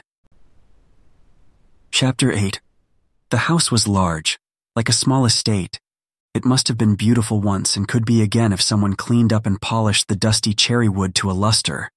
Instead, the paint peeled off the walls, dust caked the floor, and newspapers and past due bills littered the old furniture. Varric flipped the switch. The naked bulb above flickered like a strobe light, then fell silent. My nerves throbbed, and some of my blood was working its way toward my eye. That crash rattled my head, and my legs started to lock up. This was not what I needed now. If this stupid body didn't get in gear, my chances of survival would be bleak. Shamed washed over me at the idea of having to rely on Varric. Sure, I talked a big game about leaving if he took too long with his friends, but I was also afraid of what being alone meant for me. If anything, he would have to leave me behind. Are you okay? His thumb swiped at the blood on my eye before I knew what he was doing. I nodded. I wanted to lie down and fall into a deep slumber, but I was afraid I could be concussed, and I had to use the toilet. Oh shit, where's a toilet? Are you kidding me? You have to go now? You better be lucky it wasn't on the bus. A little came out during the crash, I said, not liking the moisture I felt in my pants. First, we have to see if this place is safe. I'm sorry, but my bladder says hell no to that. Panic mode was activated when a little more squirted out, causing me to hobble run toward one of the hallways. In here. He moved quickly past me and stood near a door pointing down another hallway. The bathroom glowed like a beacon of ethereal light. Oh, thank the gods! Why the hell did you let yourself get this bad? He stood in the doorway while I jumped about and unzipped the jumper. I now hated these things. Hold on. He scoffed and pulled me close, his breath tickling my skin as he helped me pull down the jumper. Close the door. I quickly turned to hide my bits once the jumper fell around my ankles. Sorry, no door. He chuckled. Unless you want to be eaten by anything lurking about in this house, I suggest you get over me standing here. Besides, we both got the same parts. I know, but... I danced about. I didn't want to tell him how shy he was making me feel, and I was still scared my little soldier was going to rise to attention when I least expected. He turned without a smart-ass comeback, and I whipped out my cock. My piss shot out, barely making it inside the dirty bowl. Please don't fart. Please don't fart. Please don't fart. The last dripped out without a toot in sight. Thank goodness a guy can only handle one major embarrassment in his life around an attractive person. Yep, only one. Those are the rules. I didn't want to put the jumper back on. I could see and smell the urine in my underwear and on the jumper, but I guess I had no other choice. I'll check out the house. You stay here and get out of those dirty clothes. I'll see if I can find you something to wear. Really? I said, grateful but unsure. You're going to check this place all by yourself? Don't worry about me. He pulled out the revolver. I have about 4 friends coming with me. Just stay here no matter what you hear. Okay. The burden of securing this place was lifted, and even though I didn't want to, I sat down on the toilet lid with my pants on. The pressure off my knee and feet was a much-needed relief. The tight joints painfully released the tension. Maybe I should turn this choker back into a cane, or my feet are going to be busted long before this ordeal was over. A pain in my stomach made me groan. I better not have to poop. No, I think I know the cause of this upset. I was out of my meds and now I was paying for it with the terrible side effects of using them. I wasn't looking forward to turning into a swollen, blubbering mess, and I most certainly was not prepared to go into heat with him here. Of all people. Speaking of which, I had no idea if Varric was an alpha or not. I mean, he did say I was his fated one, and Leto explained that such a thing was reserved for the alphas and omegas of our kind. However, although very uncommon, there have been 2 omegas or 2 alphas who have discovered that they were fated for one another. All clear up here. I heard him coming down and I hopped off the toilet and used the jumper to cover my junk. That's all I managed to find. He tossed in 2 long towels, a washcloth, and a beautiful teal tunic with intricate gold leaves on the trim and loose black pants. I noticed he had shades on. Looks like you're enjoying yourself. He didn't reply, he just walked away. I'm checking the basement. He called back to me from down the hall. I held up the tunic that looked like it should be worn by an elven lord. Surely this outfit wasn't the only article of clothing he managed to find. It looked vintage. I could see the slight discolorations in the fabric, but it was still stunning. Hyper-awareness that he and I were alone here began to take form, not that I was expecting anything. I was just aware. There was no way I could fight in this fancy tunic, but it was either this or a piss and blood-stained jumper. I took off a dead guy. The tunic easily won, but I had no underwear. Awkward. This place smelled like mildew and I didn't like it, but it was a definite trade up from the sewer. I checked the shower, and the tub looked somewhat clean, and to my surprise, the water worked. Warm water at that. And look, there was even a milky white bar of soap that smelled herbal with a sweet hint of berries. This smelled just like the soap in my dream last night. I conjured my blade and pricked my finger again. Blood. Good. But had I ever encountered this fragrance outside of my dream? That's the question. The warm shower was a welcomed relief, but I couldn't get over the major case of déjà vu I was experiencing. In the shower of a seedy-looking place, the blue coral, bath, tiles. I didn't like this place. My nerves prickled and even my sigh quaked. There was no way in hell I would stay in the Nightmare on Elm Street version of that hipster hotel from my dream, and Varric was taking too long to check that basement. Screw it. I showered as fast as I could, so we could get the hell out of there. After drying off, I still opted for the tunic. I didn't know who this outfit belonged to. The place looked abandoned. But it still had lights and running water, so someone had to live in this place. I slipped on my boots, conjured my spear, and walked in the direction Varric went, which led to the kitchen where the door to the basement was. I looked down into the abyss. There was no way in hell I was going down there. "Everything okay?" I shouted from above. "Yeah, it's nasty down here," Varric said, returning upstairs. "You don't want to see what's down there." He closed the door and placed his cool hand on my forehead, but I shied away from his touch. "You look good." "Where did you find this tunic?" "It was in a closet. It's the only thing with no cobwebs or moths nesting in it." "Yeah." My fingers danced about each other. We should hurry up and get out of here. Varric closed the distance and I felt myself getting flushed. He checked my eyes like a doctor. "Your pupils are dilated." Goddess, his breath smelled good. I sound like a creepy old man. He stepped back into the living room toward the staircase. "You need to rest. I saw a bedroom upstairs at the end of the hall." This is a classic horror movie trope, splitting up in the creepy horror house. I shuddered. He laughed. "Don't be scared. Any enemies come our way, and I'll just hit them with pixie dust." "Is that a thing?" My eyes grew wide with wonderment. The time for doubt was over. Now I wanted to see this tall, muscular man conjure glitter and sparkles and toss it everywhere. Varric chuckled. "No." My face dropped. "Oh." "Just focus on resting up." He smiled. "Aren't you supposed to stay up during a concussion?" Was I stalling? "I think that's only for the first few hours. Besides, you're not even entirely human, so I don't think their rules apply. And don't worry about anything coming in here after you. And all the windows are gated, so we should be safe so long as we keep the noise to a minimum." Great. So this place is a death trap. I looked around, feeling uncomfortable, and once again, that awareness kicked in. We were alone, in a dark house together, and that crusted blue coral tile on the wall and that bar of soap had driven up the uneasiness for me. I wanted to find the best time to bring it up, but I couldn't bring myself to do it. That damn fear of being left alone to fend for myself. Should we even stay here? "It's the safest place we got. And if something happens, I can bust open the bars and still get us out." "Just like that?"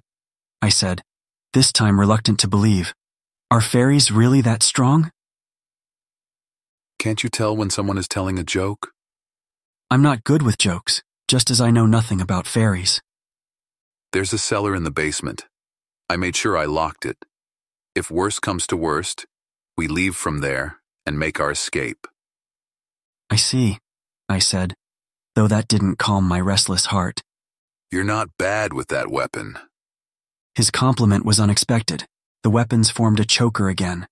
"Thank you. But if I were being honest with myself, I don't think all my training amounted to much," I said bitterly. "You're alive." "Because my brother told me to run and like an idiot I ran." I sighed. I ran and left him alone to fight by himself.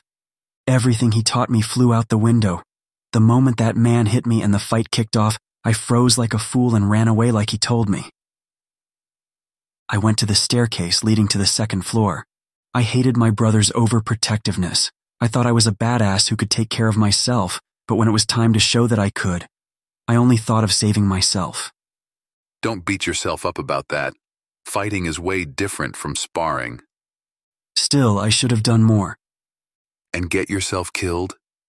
You said that your brother was powerful, and there's a possibility that the one who attacked him was old. You need to stop being so hard on yourself. Expecting perfection from everything you do is the road to getting an ulcer. When Silas died protecting me, I was told that no one expected a kid to do anything. I know that's true, just as I know you're right, but it still doesn't take away how useless I feel. I understand how you feel. When my family was killed, I tried to fight for them, but I was so helpless in the face of our attacker. My sister was taken, and I was left for dead. Where is she? It doesn't matter. I don't have the strength to save her. I couldn't determine his expression behind those glasses. I'm sorry, I haven't had the chance to talk to many people. And I tried so hard to wait for you to tell me about yourself when you were ready, but it never happened. It's just that you know you're the only other Fae I know besides my brother. I can't help but be curious about what our kind are like. You're good. I'm sorry for being so secretive, but we still had fun, right? Flying around and stirring up shit together was the most fun I'd had in a long time. I laughed. Was any of that real? Hell yeah. Going into other people's dreams and messing with them is most certainly something a dreamwalker can do. So that big Indiana Jones Temple of Doom adventure we had with that old wizard actually happened? It was as real as he wanted it to be. I couldn't help but grin thinking about that old wizard. He was a hoot. Now I want to meet the old guy in real life too. I wonder if he would remember us. We might give him a heart attack. Well, I guess I'll head up, I said, after we stared long and awkwardly at each other for longer than I could stand. No use in standing here trying to find the next thing to say. You looked hurt when I expressed my disappointment about you being my fated one. I don't even believe in fate anyway. We Fae do. Yeah, I was exiled by the Fae, so who cares what they think? Shit, I didn't want to mention that. He grinned. I had already guessed that could be the case. Don't worry. You don't want to know why? I always figured you would tell me when you felt comfortable. I wanted to cry. I never thought anyone, but my brother wouldn't pass judgment on me. But then again, I was jumping the gun big time. He might change his tune if he found out I was connected to Quiranak. Would he attempt to kill me? Thanks, but I'm not ready. I'll be here when you are. As for the whole fate thing, let's toss that idea for now. What do you think of us? I smiled despite myself. It's okay if you just want to be friends. No! Ugh. I can't think about anything other than saving my brother right now. Yep, I was still a coward. Don't think about the fact that you're wearing this form-hugging tunic with no underwear on, and he can probably tell. I don't think you'll save your brother if you don't learn more about this power you have and how to use it. You're right. It wouldn't hurt to try using it. Right now I need some rest. Hatham! Ferric called to me before I reached the top of the stairs. When I first met you, I thought something was wrong with you, but I ended up liking you a lot. I don't give a damn about fate. I want you to be a part of my life. You can't just say that like it's nothing. The blood rushed to my head. Chapter 9. The room was simple but lovely, with cool blue greens and earthly wood tones, decorated in a vintage mid-century style. The ceiling was lighter toned, giving the room an open quality, even though the walls and ceilings were obscured by a layer of old grime and dust. I could smell mildew on the air, as if it might come seeping out of the walls. The dresser was littered with various used items, makeup, hairbrushes, perfumes, and combs. Dirt stuck to the things on top of it, so I didn't reach out to touch anything. Besides that, I felt strange sleeping here. I didn't know why I gave in so easily to the suggestion that I should rest here. What if the occupants of this place return? I didn't want to be caught here, but then there was the possibility that they were dead, given the situation in the city and the possible state of the world. I thought I would never get any sleep, but the sheets themselves smelled clean and were free of the same debris that littered the rest of this space, as if whoever lived here knew to at least keep the bed tidy. I fell asleep almost straight away. No sun beamed through that dirty window when I opened my eyes. I was just surrounded by filth and darkness. I wiped my thick, wet mouth, then cleaned the crust on the grungy old sheets. There was no sense of time. My phone was still in my brother's car, and it didn't seem like Varric had one on him. Not like I asked. I probably should have. I got out of bed, surprised that my leg wasn't hurting, and walked through the grungy hallway, each step creaking along the hardwood floor. I headed downstairs and found Varric standing in the living room as if he were expecting me. I guess I wasn't precisely the quietest person. The morning sucked the most for me because my feet hurt the most, and all the fighting and running didn't help. "What time is it?" I yawned. I got no clue. I didn't look at the time before I fell asleep, and if I were to check, it would just be a lie, as we're both dreaming right now. His words should have surprised me, but they didn't. Just hear me out. He held up his hands as if surrendering. He still wore those damn shades, even in my dream. I told you, you needed to learn to handle your power if you want to save your brother, and I meant it. Bumbling through and not knowing what you're capable of will kill us both. I figured, we're stuck here for the night, so we may as well train. "And we're supposed to do that here?" I scoffed at this dingy house. You know, I would even take a martial arts studio, anything other than this mildew-smelling living room. You look disappointed. The locations were different in the dreams you pulled me into, so I know you can conjure up much better places. Why not pick the woods or a garden or something? Varric chuckled. This is all you're gonna get. Stop whining. "How are we supposed to train? Can we leave the house?" I asked, realizing I had never ventured outside of whatever space I was in during our encounters. I felt a sudden urge to walk out the front door, knowing I would be essentially out of bounds. By this point, I had an understanding of the range he had. Before my mind processed the ramifications, I bolted for the front door, only hearing Varric's protests faintly before heading outside. Stop! Varric grabbed me, pulling me to the porch. A terrible feeling gripped me like many eyes watching us from the shadows. The entire house was like a setting on a stage, with the light shining only on the two of us.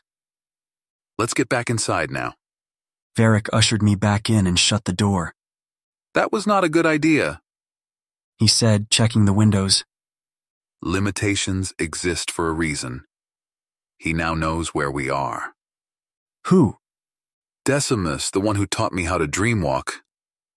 And that's a bad thing?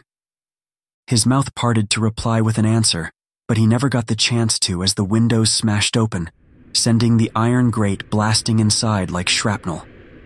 A figure was on him, a clawed hand planted inside his broad chest, its nails scraping at the gooey heart.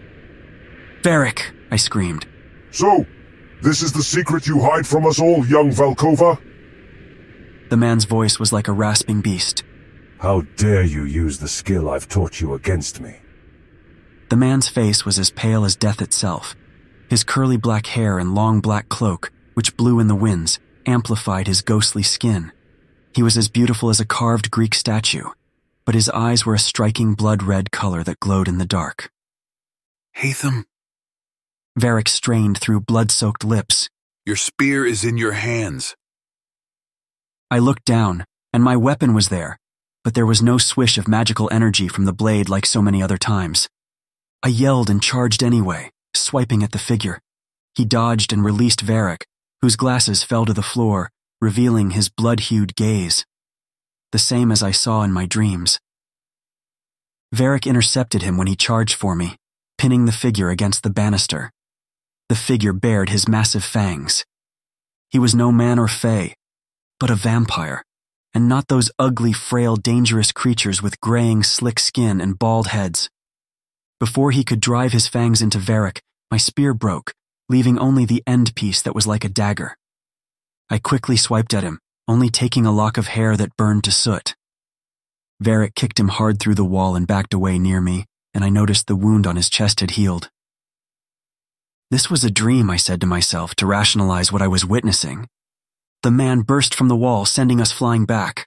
I rammed my weapon into the floor to stop myself from sliding into the wall on the other side of the room. A hand that was as cold as ice grabbed me, slamming me down.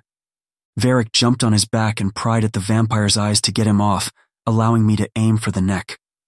A ripple of power threw him off, and the man stood in the center of the living room.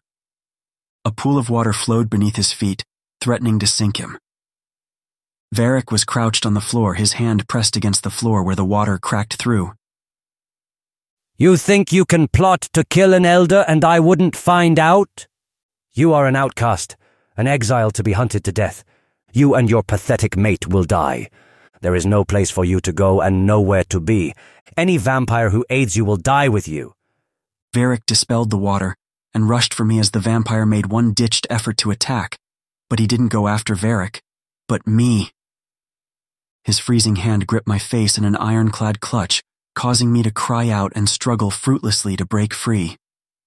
Acolyte of Quiranach, Varric will betray you as he has so many others. I screamed as the swirling black fire leaked from my body. I felt too drained to even strike at the vampire. Varric snatched the weapon from my hands and cried out as it sizzled and cooked his flesh. He drove the blade through the man, who then morphed into a cloud of black smoke that wafted unnaturally together and out the window. You have to wake up now! I heard a familiar voice that I couldn't place. You stupid bastard! You're in danger! I felt my back pressed against the bed, the wet sheets clinging to my body. I cried out for help from my parched lips. That man from the Hunters Guild hovered over me, the one with white hair and a large gun who chased me down the alley. Don't touch me, I cried. I felt like my insides were twisting into knots. I tried to get off the bed to defend myself, but every joint ached and burned like I was hit by a truck. Relax, Fey boy. I'm not here to kill you. I'm here to help you. Bullshit. Your brother sent me. He's okay and wanted to make sure you were okay too. My eyes darted from him to the now sunlit room, and to make sure this was real, I conjured the spear. I hesitated, wondering if I could break this weapon down. I pictured holding only the end piece. The weapon broke, leaving only the end piece behind. I switched it back and forth between spear and dagger before picturing a bow, but the weapon didn't change. Boo. My brother is okay? The last I spoke to him. Trust me, your brother should be the least of your problems. I sighed with relief. Leto was alive. He was okay. Why did I ever doubt it? He had never needed me. My head was still reeling and my body ached like no other. That fight took place in my dreams, but it felt like I had really been through it. I sat up like an old man and saw Noor swirling and playing with the revolver I had given Varric. I looked at the weapon and then at him, confused as to why he had it. Where was Varric? I thought of the battle which took place in that dream.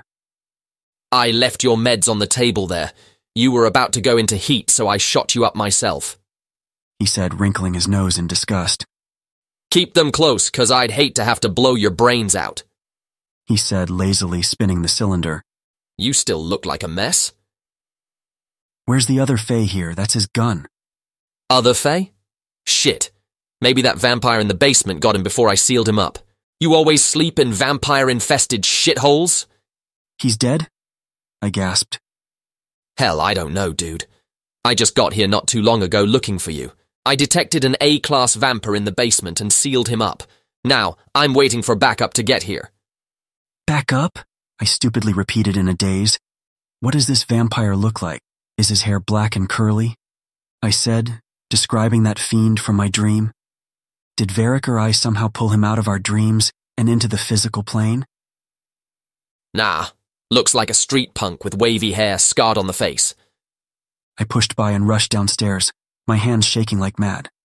Where is he? I wouldn't recommend going down there. It's pretty nasty. I kept going and then stopped short of the basement door.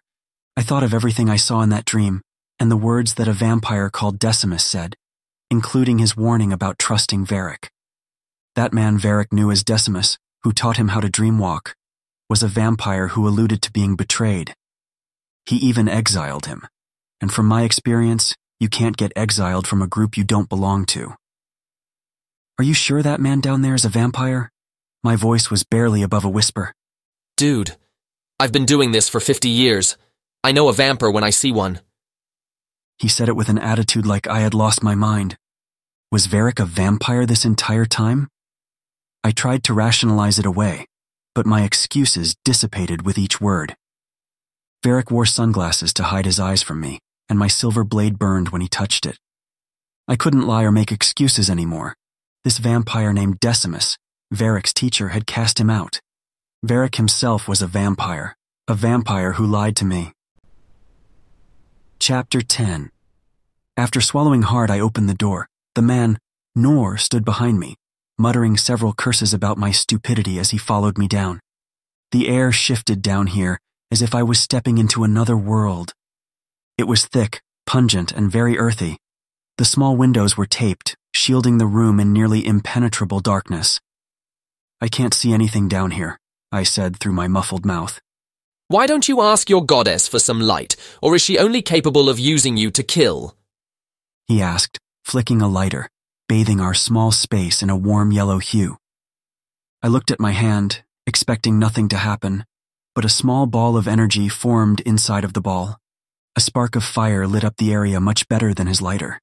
With a click, the yellow hue no longer mixed with mine. I gasped when I realized I was using magic for something other than fighting, and I didn't feel that burning sensation in my chest.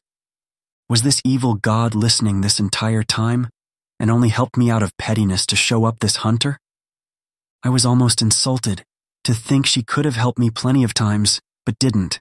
I rolled my eyes, but I then became anxious about tapping into her power in front of Nor. Relax.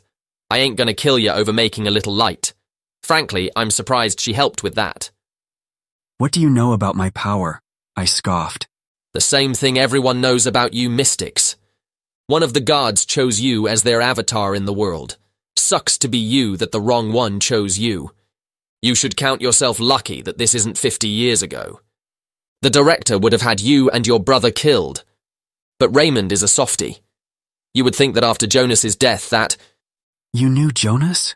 He was the man I admired a great deal. We would have been married if your brother hadn't come along. He gave up everything to stay with your brother and take care of you, and like the demon you are, you killed him. What? I exclaimed. I didn't kill him. I could never. He was like a big brother to me, a father even. I loved him. Whatever. Don't you dare accuse me of doing something so heinous, then dismiss me, I said heatedly. We were attacked by a higher vampire. He fought to protect me. Someone used a memory spell on you or something? He sneered. That vampire, the one who was at the house that night, was the one who took you to the Qlifoth. Perhaps it was by the order of your god or something. Maybe he was doing your bidding. No, that's impossible. I was only 10. That vampire spared me? I tried to remember what else could have happened after the vampire kneeled over me, but nothing came to me. Heck, I couldn't even remember his face. And the Qlifoth? They were a coven of dark witches that hardly anyone had contact with. They were almost becoming a myth. Leto mentioned nothing about them when he retold the story, but I couldn't exactly be surprised. Whatever. Just get ready to go when your curiosity is done. I have nothing else to say to you. Just know that I would have killed you in your sleep if it wasn't for the director's orders. So why hasn't he ordered my death? Or am I supposed to believe that soft, tender hearts are the only thing keeping me alive? You might be the only person who can end this vampire apocalypse. That was the same thing Varric said, that I would be the one to land the killing blow on the elder causing this chaos. With nothing left to say to the man, I stepped downstairs, and now I got a good look at this nightmare fuel. I first noticed strange writings and symbols along the wall, written in, I'm just gonna say something red. When I went up close to take a good look, my foot tapped something hard, causing me to gasp and back up. Oh shit. I breathed when I looked down and saw the skeletal foot I accidentally parted from the leg. Several unfortunate souls were chained along the floor. Their bodies had long since decomposed, leaving only the frame behind. Poor bastards never stood a chance, Nor said, almost startling me. See this crap on the wall? These circles and symbols are some kind of ancient vampire magic. No one knows what it's called. Not many hunters encountered it on this scale. Either he's an old one, or his master is. I felt like a whole new world was opening up like a flower bud, bit by careful bit. I wanted to grab the petals, rip the damn thing open, and gander at the pistil hidden within. But then again, if it was all like this room, maybe that wouldn't be a good idea. What's the point of this magic?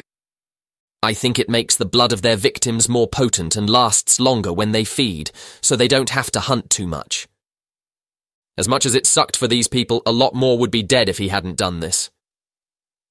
On the table was a map with several locations marked with a small circle. Now, this is the most interesting thing this vampire has down here. I see New Orleans, and I think Rome, and somewhere in Pennsylvania. I don't know the other locations. Each of these locations marked here could be places where other elders are. Why he got this, I have no clue, but it's almost like he's a hunter. Some of the locations are X out, and the guilds in those areas reported whispers of the elders in those areas going into some sort of comatose state. How dare you use the skill I've taught you against me? Those were Decimus's words. It's so stuffy down here. I swallowed to wet my throat. The other side of the room looked like something you would see in a magical academy, a small library with a leather chair and a white stone table nearby. I could smell the leather through the strong copper blood scent. One of the books had drawn my attention, Homo Lamia and Demonica Bible. This was the book Varric said he had read about vampires. Another book stood out for its white and light greenish colors in the sea of black and brown.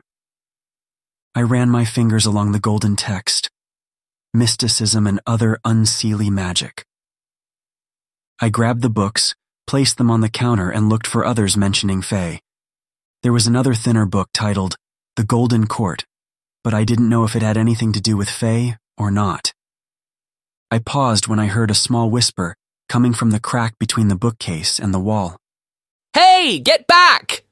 Nor yelled, yanking me away and kicking at something like he was sweeping up something with his foot. It was metallic dust. I had to put this down fast as hell. You almost broke it. Is that silver? I asked, watching him finish up and move away. Hell yeah. It's keeping the bastard inside until the cavalry arrives. I heard a whisper in there. You're better off not even talking to it. Varric, is that you in there? I asked, wanting confirmation of my fears. I waited but heard no reply. You just whispered something. If you didn't want to talk, you're doing a piss-poor job of it. Nothing. Hold on. You know the vampire in there? If you want me to believe vampires don't do your bidding, you are doing a piss-poor job of it. Oh yeah, at 10 years old I was commanding a legion of vampires. I rolled my eyes, getting sick to death of having to defend myself. I wish I could do that because if I could, you would be speaking to me with a little more respect. No, honey. I would be blowing your brains clean across this room. I groaned. I'm not going to do this with you. I'm 18, not a child anymore. I'll explain myself calmly and you can do whatever you like afterward. I came here with a man named Varric. He told me he was a fae, but now, I think he could be the vampire you trapped. Damn. Nor chuckled, then fell silent. I didn't know if he would pull out his gun and shoot me or not. How the hell did you allow yourself to get tricked by a vampire? Oh, pardon me for not realizing he was a vampire. My brother sheltered me my entire life and haven't had much contact with my kind. I said, getting so heated that I wanted to punch him square in the jaw. This was also overwhelming. I didn't want Varric to be dead, but being dead meant he was honest with me. What the hell was I supposed to do with this turn of events? If it were him trapped in the wall, then he lied to me and played with my feelings. But for what purpose? Still. Nor muttered before shrugging. Whatever, don't even worry about him. When the higher-ups get here, he's gonna be dead anyway. I want to know why he didn't kill me.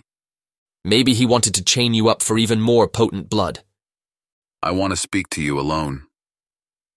The voice was Varric's, but it was tired and just as beastly as Decimus's before he departed. I don't think that's a good idea.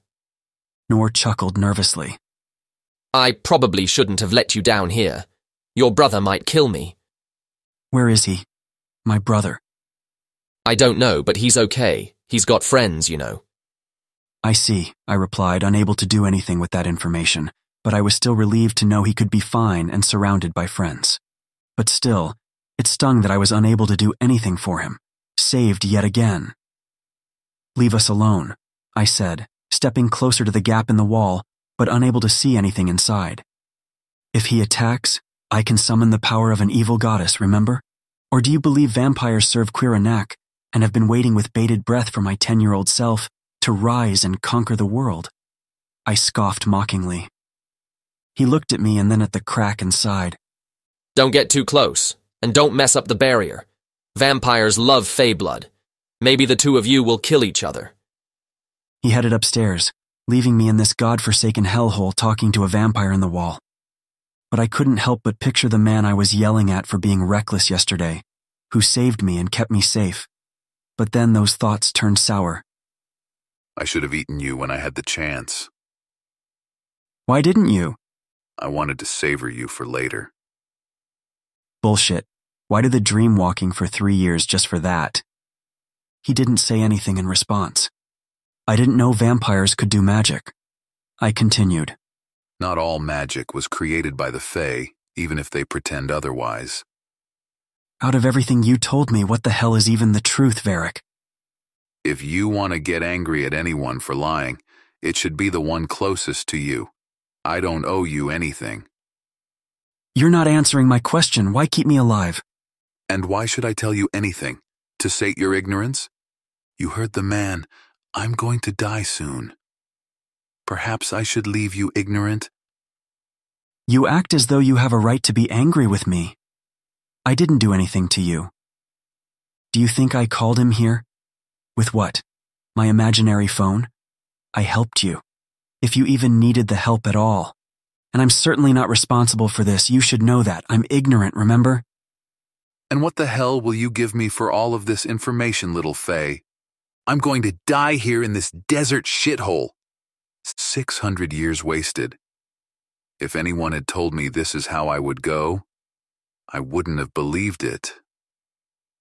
I'm also sure that if anyone had told you you'd go out like a whining bitch, you wouldn't have believed that either. I suppose being ignorant is better than soon to be dead. And you will join me soon enough.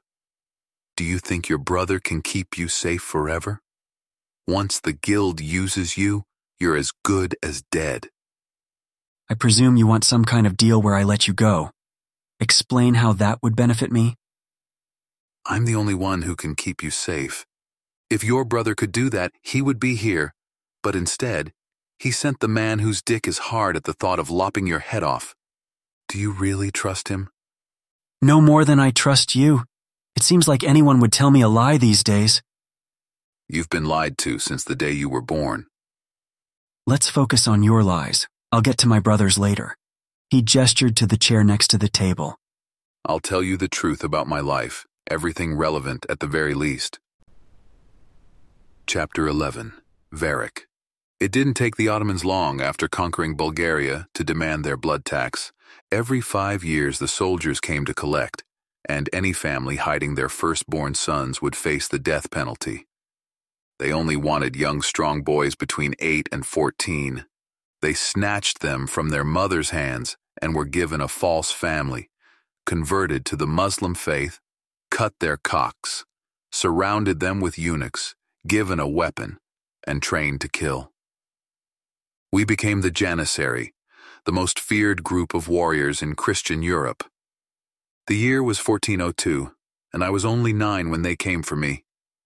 I was born a Fae, but the blood had been so diluted that I was no more than an average human. Still, the Fae warrior bloodline ran through my veins, and because of that, I was stronger, faster, and more durable than any human, for what good that did me. Being a Fae didn't shield us from being swept up in mankind's wars. When I was handed over for the blood tax, I did as I was told and fought to expand my enemy's empire. I wouldn't see my father again until I was 20. He had become the commander of a band of Hajduk, peasants who resisted Turkish rule. Like a loyal servant, I was supposed to kill him but hid him instead. Such a simple act of familial camaraderie. If I had known what would happen because of it, I would have killed him myself. He was injured in the middle of winter, and his chances of survival weren't very high. I hid him anyway, wanting him to die on his terms. But I would later discover someone had come along to save his life. The one who saved him required a payment. The first soul to greet you when you return home. My father agreed, because he knew that Eskel, the family hound, was usually the first to greet him. But he had grown old and died the morning after my father departed. The one who greeted him instead was my young sister Katya. Meanwhile, someone had seen me spare my father and ratted me out to my commander. I knew I would be punished harshly for my lack of discipline, so I ran away. I didn't know what I could do but return home, perhaps gather my family, and leave with the money I had made during the campaign. I returned to a massacre. Blood and steaming entrails littered the powdery white. Their assailant was an imposing figure with blonde hair dyed with their blood as he feasted. He gnawed at the pink meat, sucking the blood and stripping the flesh in a mighty gulp. My sister, who last I had seen when she was only 4, was now a young woman of 15. She was sickly and gaunt, with dark circles under her eyes. How she survived past the age of 10 was a miracle. I thought I would never see her again when I left home. She cried as she kneeled in the yellow-stained snow, her back pressed against the frozen wood. I utilized all my skills, but I was no match for his sheer power. The fight was over before I knew what had happened. I lay in the snow, my body draining of life as I held my hot insides, smiling when I saw the cut I had made to his cheek, though it quickly mended. He was a vampire. Like you, I was kept ignorant about the world outside of knowing what I was. Perhaps I would have made a wiser choice to grab my sister and run, had I known what type of monster I faced. My sister, my poor, scared, brave Katya, threw herself at the mercy of this monster in a man's suit and begged him to spare me, if that would do any good. She promised to marry him, and that she would be a good wife. He spared me as a gift to her, took me in, and branded me as their pet, until my sister wanted me gone one day, so he didn't search for me once I had run away. That monster's name was Vitus Maximus.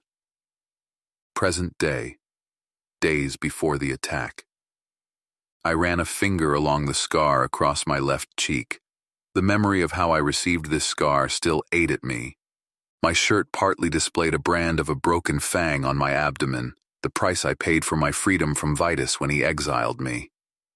I wanted to change clothes the moment I returned to Reno, as I hated exposing this mark.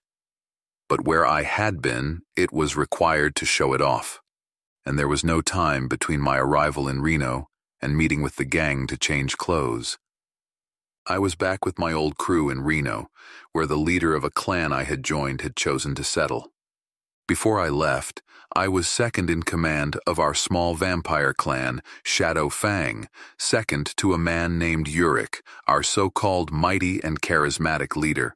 The whole clan was a young and rowdy bunch of vampires living their lives as they wanted, doing what they wanted, and going anywhere they wanted. We were nomads and wanderers who constantly stayed on the road, living outside the law. We had to. We were left with no other choice.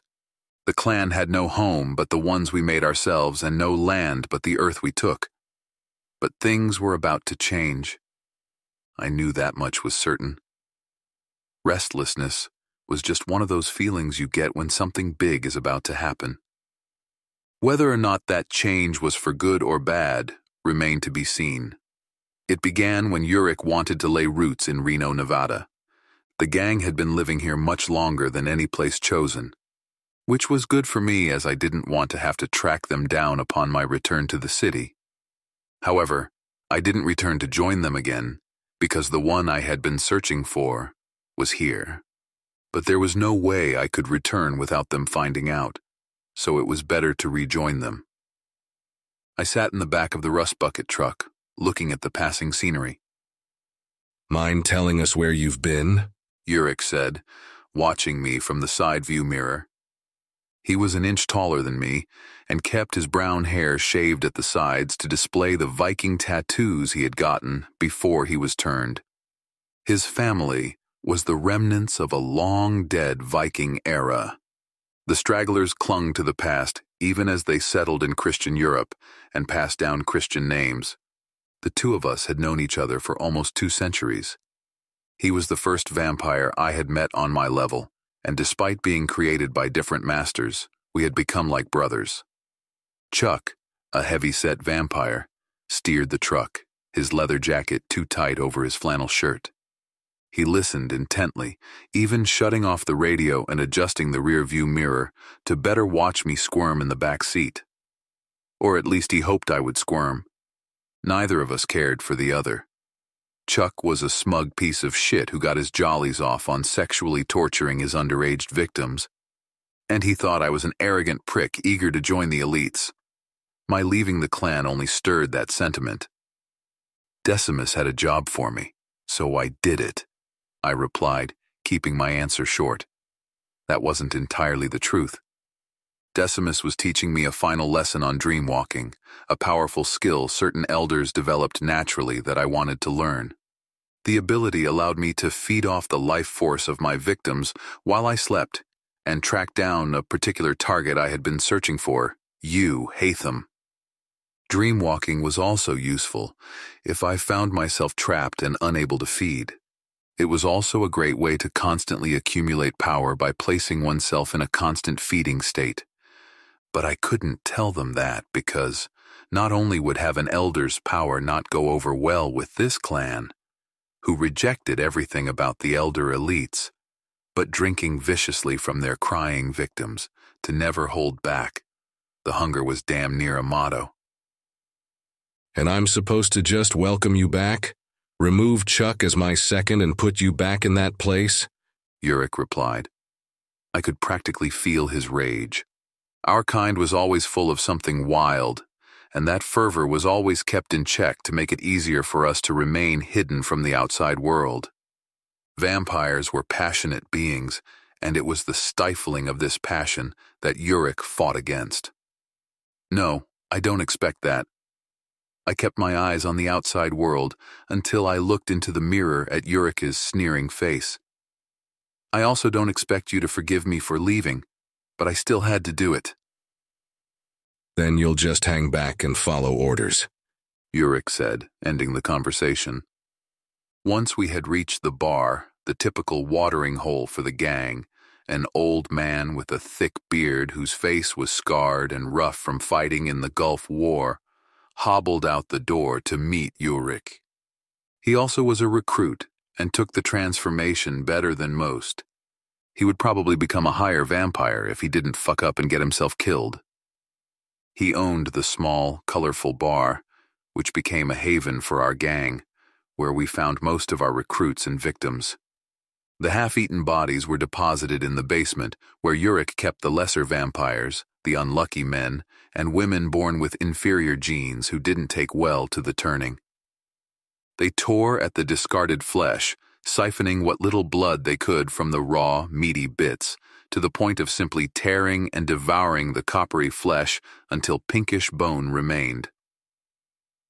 The recruits' job was to pack the white vans, disguised as crime scene cleanup crews, with the bones and discard them until nothing remained. Dave and Tommy may need a little help with some bitch who trashed his ride. Who? A hunter, I asked, feeling the urge to fight rising. It's been a long time since I fought one of those. Chuck exited and lifted the truck as he did. Or a piece of shit pixie. He pointed at the fallen vehicle nearby. Pixies were a name we had given Faye to compare them to the inferior little creatures made up by human myth. Nothing made a Fae's blood boil faster than being called a pixie. Or the dogs, take your pick. We got a lot of enemies now. Yurik sighed, stepping out of the passenger's seat. Dogs were what we called wolves. They probably lured them away. So, These guys must be recruits. I said this to myself more than to the men I was with. I was out of the loop after being gone for almost a year. If you hadn't left, you would know. Yurik replied dismissively. Tommy's mine. Chuck smirked as though proud of himself. Yeah, and he'll be a lesser one like all the others you've created. Yurik scoffed, leaving Chuck snarling at his retreating figure. Where did they go? Yurik turned his focus on the old man. Through the alley there, but that's all I saw. The bar owner pointed ahead. Oh yeah, you're a big help, Yurik said, dripping with sarcasm. We found the recruits unconscious on the ground, lying in a dark alley. You okay? I looked over at Tommy, half amused but not showing it. The young man looked around 17 and showed signs of transformation into a lesser vampire. His skin was too pale, almost graying. His skin shrunk to the face, exposing his sharp, sunken cheekbones, and his teeth formed jagged edges. By his darkening eyes, he had maybe a week or two left before his mind would give in to insanity, and he would grow rabid and ready to kill anything in sight, humans, animals, and even other vampires. He would have to be confined and trained to live with the other lessers of our kind to see if he still had some uses. They made great hunting dogs, but he would be put down if he attacked the others in the pen. Yeah, it was that Fey bitch Riddick and his gang of pixie bitches, Tommy said, hesitant to explain. They fucking knocked over my bike and caught us off guard. Ah, yeah, it was them, those bastards. Another named Dave agreed. Assholes, I mumbled, but I didn't know how much to believe. Hatham's distinct fire-like scent was the only scent I picked up besides the piss and possible shit in this alley. What was he doing here? Can you stand? Yeah, Tommy replied. What's wrong? I asked. Nothing. Damn assholes. Tommy chuckled. Chapter 12. The clan gathered near a club rumored to be the headquarters of the notorious gang of Fey, led by a hulk of a man named Riddick. The Shadowfang clan and the Fey's Midgard clan had been operating within this location for years, and just as long, the two had racked up several violent crimes against one another and society at large. However, both parties knew the dangers of an all-out war. For the most part, each side managed to avoid that by remaining in their districts, with both gangs teaming up to drive out any third-party contenders. This kept the council and the elders among our kind at bay. But coming into our area and attacking vampire recruits needed a response. Yurik stood on the hood of one of the many trucks to address the 15 vampires and 20 recruits waiting for him. I had to admit, I didn't think he would get the clan this large.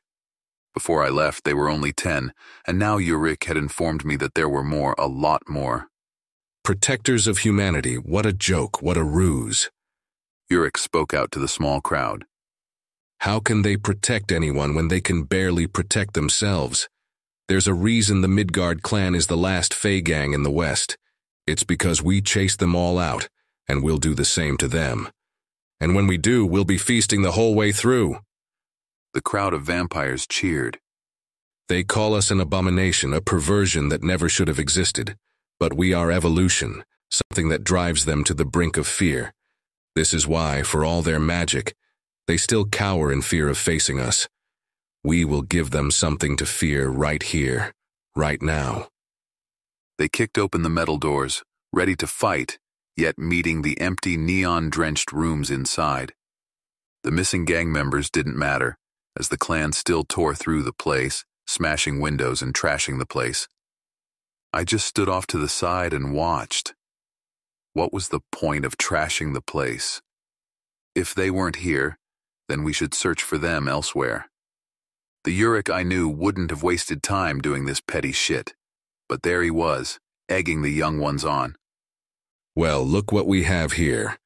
Yurik smirked at the sight of a skinny, golden-haired kid with wings just about big enough to shield his body. Pure-blooded fae still had their wings and required glamour to hide them. A fairy's wings continued to grow until they reached adulthood at 21. By then, they could expand wide enough to cover the entire body, and although they looked fragile, they were as tough as treated leather and acted as medium armor in a fight. Back when I was a fae, my father once told me that a fae warrior could condition their wings to be as hard as chainmail. Hearing something like that made me wish I was pure blood. But this boy was neither full-grown nor was he a warrior. He must have been sleeping on the plush purple couch. Now, he cowered in a corner, hoping to ride out the assault on the place with no such luck. The rowdy crowd set up near a lone house in the clearing of a densely wooded area where we had previously gone to party. It must have been a ranch at some point. The stables remained, and even the barn held up strong.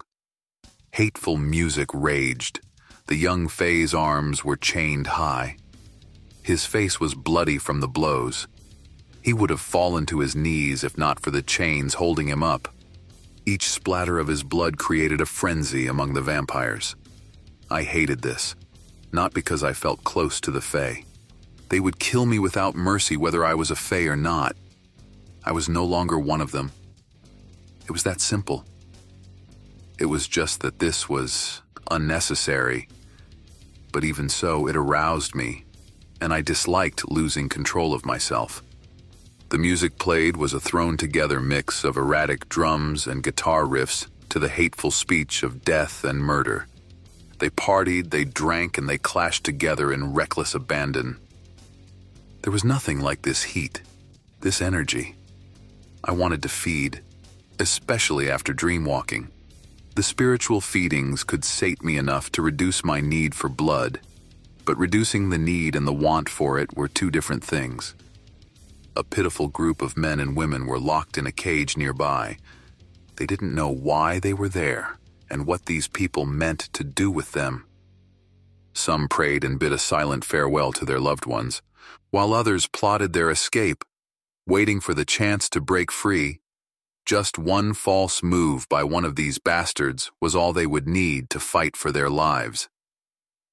They didn't know we were vampires. Their whispers in the dark were fruitless. Romer, a long-legged self-proclaimed male Valkyrie with long blonde hair, smoky eyes, and lush lips, sulked about. He donned his leather jacket and low-rise jeans, which displayed a Reichsadler tattoo on his left hip, a relic of his Nazi past. He guzzled a bottle of beer mixed with old blood, watching the rampant festivities. Turned by Yurik back in the 40s during the fall of his so-called Great Empire, his loyalties were to him, though he and I had messed around back in the 60s. As far as I was concerned, our relationship was over and done, so I didn't know why he stared at me from across the crowd. From what I remembered, Yurik had been sweet on him for quite some time, so I suspected the two had hooked up while I was gone. I didn't give a damn. The way he stared at me was creeping me out. A choir of cries and pleas for mercy mingled with the music. Their hands reached out from the bars, begging for release while spouting tales of their families and friends at home. Joe, a man in his early 30s with long blonde stringy hair, grabbed a bottle of what the recruits called clean beer, a bottle untainted by blood, and tossed a dirty beer to me before taking a sip of his own. He wore a shirt displaying a skull surrounded by dark plants and inky wildflowers. Although he wasn't a part of the gang, nor was he a recruit, a human who served the vampires with the promise of being turned. Joe was a supporter who knew of our existence and hung out with us. In truth, he only hung around me, and was rarely seen with the others unless I was around. But I had no clue what he was up to for the year I was away.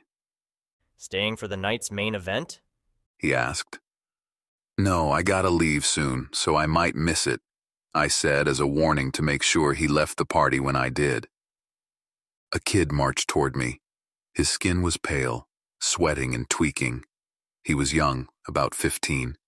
He scratched his neck. His flesh must have tightened and begun to stretch. His veins were aching for more blood. He was turning, but not into anything remarkable. I wondered why Yurik allowed this boy to remain seen by the other recruits at this stage, when locking him away would be the better move. The boy slammed his book on the hood of a car, head jerking about as if something was after him. This is bullshit! He sighed, his sharp black nails scraping against his rough skin. Look, I need some advice. The kid stared up at me longer than I was comfortable with, making me wonder if I looked that strange to the recruits. Spending so much time around other vampires was enough to lack self-awareness about how one looked to humans. We were often taller, lean and muscular, even some women. The young man stared at my ears, which looked normal until you were up close, and that's when you noticed the extra cartilage and the slightly pointed tips. My brow was a tad jutted, shading my eyes in the darkness. I resembled a man in nearly every way, until one was close up and had to do a double take. I covered myself well to not draw so much attention, but as I said before, being around vampires can cause a lack of self-awareness, and for the past year, I was deep in a nest of vampires. The only humans I saw were breakfast, lunch, and dinner. I also hadn't fed in a while and was hungry for blood, but not enough to cause any significant changes to my physique. I had seen elders who hadn't fed in decades and looked gaunt, and their cracked marbled skin was as white as snow for it. Anyway, this kid wouldn't stop staring at me, which caused me to wonder just how much the recruits knew about me. Did they know that Yurik and I had been running around together since the 1820s? On? I asked, ready to hear him out, though I didn't know what good it would do him. The kid held up the novel, the Afrocentric book Harlem Hustle by Janet MacDonald. This shit! It's about some fucker's street life or something. I don't want to read it, and I'm thinking of just letting my grades fall if I have to. The kid ranted. Right on, little man. Joe cheered him on. They can't force you to learn shit if you don't want to. Read the damn book, I said dismissively. What? Why? Joe protested. 'Cause it's a requirement to pass. My eyes trailed the sweaty bodies moshing against one another with a sense of sudden apathy, not that I ever had much care for the activity. Don't end up like most of these assholes. My advice was hollow, and I knew it. The kid would most likely be carted off within the next few days and kept hidden from the other recruits. What are you going to do once you become immortal? Sit around here all damn night or change the world? Another lie told. Chapter 13. Big Chuck filmed the Fey boy swaying helplessly as the teens took turns pounding on him and licking the blood from his face. He kept back anyone who wanted a bite while slicing at the pit and taking a drink. I kept my eyes and attention focused on Joe once again, ignoring the Fey's blood, though my hands began to sweat and tremble from being too close. Where's Christy? Out of the whole thing. Joe sprinkled the ashes of his thin cigar on the ground. You've got to be shitting me. I cocked a brow. I'm serious. She said she was done, no more recruit shit. She wants to remain a human being. And you? I'm still here, man. Joe replied with a grin. Though, I don't think I'll have what it takes. I mean, you know. Joe danced around the issue as he watched the teen's face buried in the book. Yeah, I know, I said knowingly. Joe was the rare human who knew about the lesser vampires. Morele, a woman created by Decimus, and I saved his ass from a hunting pack in the woods a few years back. That's how we met. Maybe I should talk to her, let her know she's safe, I said, knowing what happened to recruits who wanted out. The fear of the outside world knowing about us was strong. Most vampires preferred their secret dark world, and they would do anything to protect it. You know how she is. I doubt she'll listen. If anything, Morele had a lot to do with it. She didn't want her to be a vampire in the first place. She doesn't want you to be one too. Yeah, well, I know. If it's Morele, I'm sure she'll look after her. I shrugged almost without interest, yet curiosity remained. I liked Christy, not romantically, but I appreciated her calmness and intelligence. A part of me wasn't all that surprised by the news. She never seemed to be very present when around the group. The faint cries of an infant were coming from the barn, drawing my attention and placing me on high alert. If it was what I thought, then we were in a lot of trouble. I scanned the party. The young vampires continued to dance, most likely caught so deep in the web of bloodlust that they wouldn't be able to think straight, much less be of any use in a dangerous situation. I held up my hand to stop Joe from talking, and walked over to the barn where the cries came from. Through the dirty window, I watched the small thing wiggle in the straw, ceasing the only way it knew to communicate. Its mother had it in her long arms, absorbing it back into her cold womb. Her fangs were long, her jaw stretched and misaligned, and her hair had fallen till only a few strands remained. She stood 7 feet tall and naked as the day she was born. Her long legs slowly walked forward like a toddler learning to walk. Where the hell was she going? Fuck! Urish yelled from inside, jumping up and out of Romer's ass. Diva! He shouted aloud. Romer ran for the door, only for an elongated limb to knock him back inside just as I had opened the barn doors. Uric transformed fast, his ears pointed and protruding, his nose like a bat, and his markings now more visible with leathery wings forming on his arms and legs, the Desmodus Draculae in form. Divas were rare, pregnant women turned by the vampire's venomous bite. They were lesser vampires, but just as powerful, and sometimes even more so, than higher vampires. Controlled by the tainted infant inside, it only knew of its hunger and sought to sate it by any means necessary. Unlike the lesser types, divas could not be controlled, only confined or killed. Her massive screech called the lesser kinds to action. Some even believed they could control the lesser among them, but it truly remained to be seen, at least among any vampire less than 300 years old. I pushed Joe to his bike, urging him to ride fast and not look back. Uric tumbled out of the barn, the diva hot on his heels. The recruits panicked at the sight of the long-limbed, pregnant creature. The rest were frozen in fear of the diva and the winged creature they couldn't recognize as Uric. "Diane!" I called to the frozen vampire, a woman with short black hair and pale skin. "Kill the recruits," I ordered, as I partially transformed. I ran onto the diva, knocking her back before she could deliver a killing blow to Uric.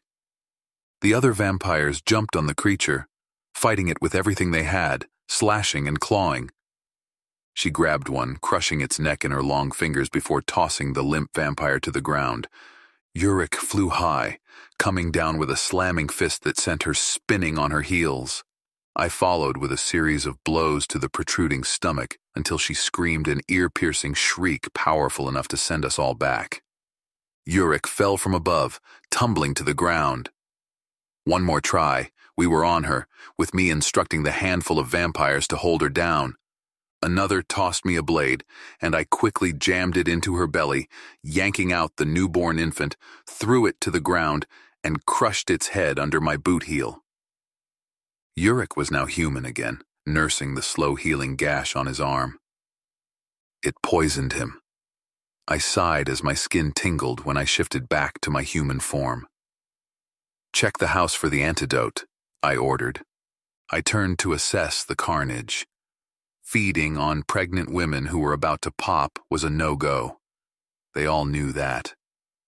Why this woman was here and in the feeding cage was a huge oversight. Or maybe it's reached a point where they no longer cared. Uric knew of the dangers, and yet the diva came from the barn he and Romer were screwing in. "What the fuck?" Big Chuck exclaimed when he looked at the litter of recruits strewn on the dirt pavement. He was particularly fond of the 14-year-old blonde he kept strung out on heroin. Now, his efforts to find a partner were rendered useless as always. He stomped toward me, his massive gut bouncing with each step. You bitch! You had no right. You're not the leader here. I wiped my boot against the ground. None of those recruits would have wanted to continue after seeing that, I explained. I did what I had to. I looked at the dead school kid lying on the ground. I was the one who did it. Diane spoke up. You were just following my orders. That's enough. Yurik sighed. He walked over naked and unashamed. He knows who's in charge, don't you, Varric? Of course. I folded my arms. We remained locked in a stare-down. I know I am not the second anymore, but Chuck was pissing his pants, and you were too busy getting your ass handed to you by that diva to tell anyone anything. Romer slipped on his ripped jeans and tank top and tried to wrap his arms around me as he told me to settle down, but I stepped away before he could touch me. Speaking of killing recruits. Yurik looked around. Where's Joe? Yurik knew what he was doing, tossing my logic in my face. He saw nothing, I answered unwaveringly. I sent him away before he saw anything. Still? Chuck smiled. I bet he loved how Yurika's mind worked, and any opportunity he needed to take against me, he would take it with bells on. I'll do it then, I said, not allowing my feelings to betray my words. At least I'll make it quick, but it can't be now. The sun is about to rise. I'll do it first thing tomorrow night. Why don't you turn him instead? Yurish grinned and played with his wound. I know how much you like him, and I don't think you've ever turned someone before. Not even that husband you had. Yurik smirked. Maybe you never learned how. I scoffed uncontrollably. If you won't, I will. Chuck laughed. I walked away, raising my hand to say I got it, which I did. I understood the danger I was in. If I had refused, the others would have been obligated to punish me if Yurik ordered it so. I almost wanted to defy him, but there was a chance I could be meeting you soon, Hatham, and I didn't want to endanger your life. Chapter 14. I overslept by an hour but didn't intend to do that. I wanted to wake up just as the sun was waning. If I was careful and wore some protective gear, I could make it to Joe and Morelli's place and warn them of Yurika's plans. I doubted Yurik was sending me alone. No, he would probably send Chuck or a few vamps looking to prove their worth. They would verify if I were following Yurik's orders, and if I didn't, then they would kill Joe or turn him themselves. My phone played a hybrid metal tune, alerting me of an unknown caller. I didn't want to answer, but after the fourth ring, I gave in. And once a face I despised popped up on the screen, I regretted taking it. What do you want? I groaned, ready to hang up. My dear boy. The man replied on the other end. I'm happy to hear from you, too. He spoke in a cultured transatlantic accent he picked up somewhere, but the remnants of his ancient Greek couldn't help but shine through. I had pictured him the way he had looked the last time I saw him. He had a delicate yet strong face, almost Fae-like, making me wonder if he was once Fae himself. His light blonde hair was trimmed neatly and kept slick back, and his mouth was set and cruel. I couldn't imagine he had changed much since then. Most vampires never change, not even their hair. Well, at least that was true of the ancient ones. He confirmed my vision of him when the screen shifted about a set of fast-moving, blurry imagery before settling on his face. Ugh, the last thing I ever wanted to see. Isn't this technology amazing? We can see each other and talk using these wondrous devices. Do you need help turning on your screen? I'm busy. How the hell did you even get my number?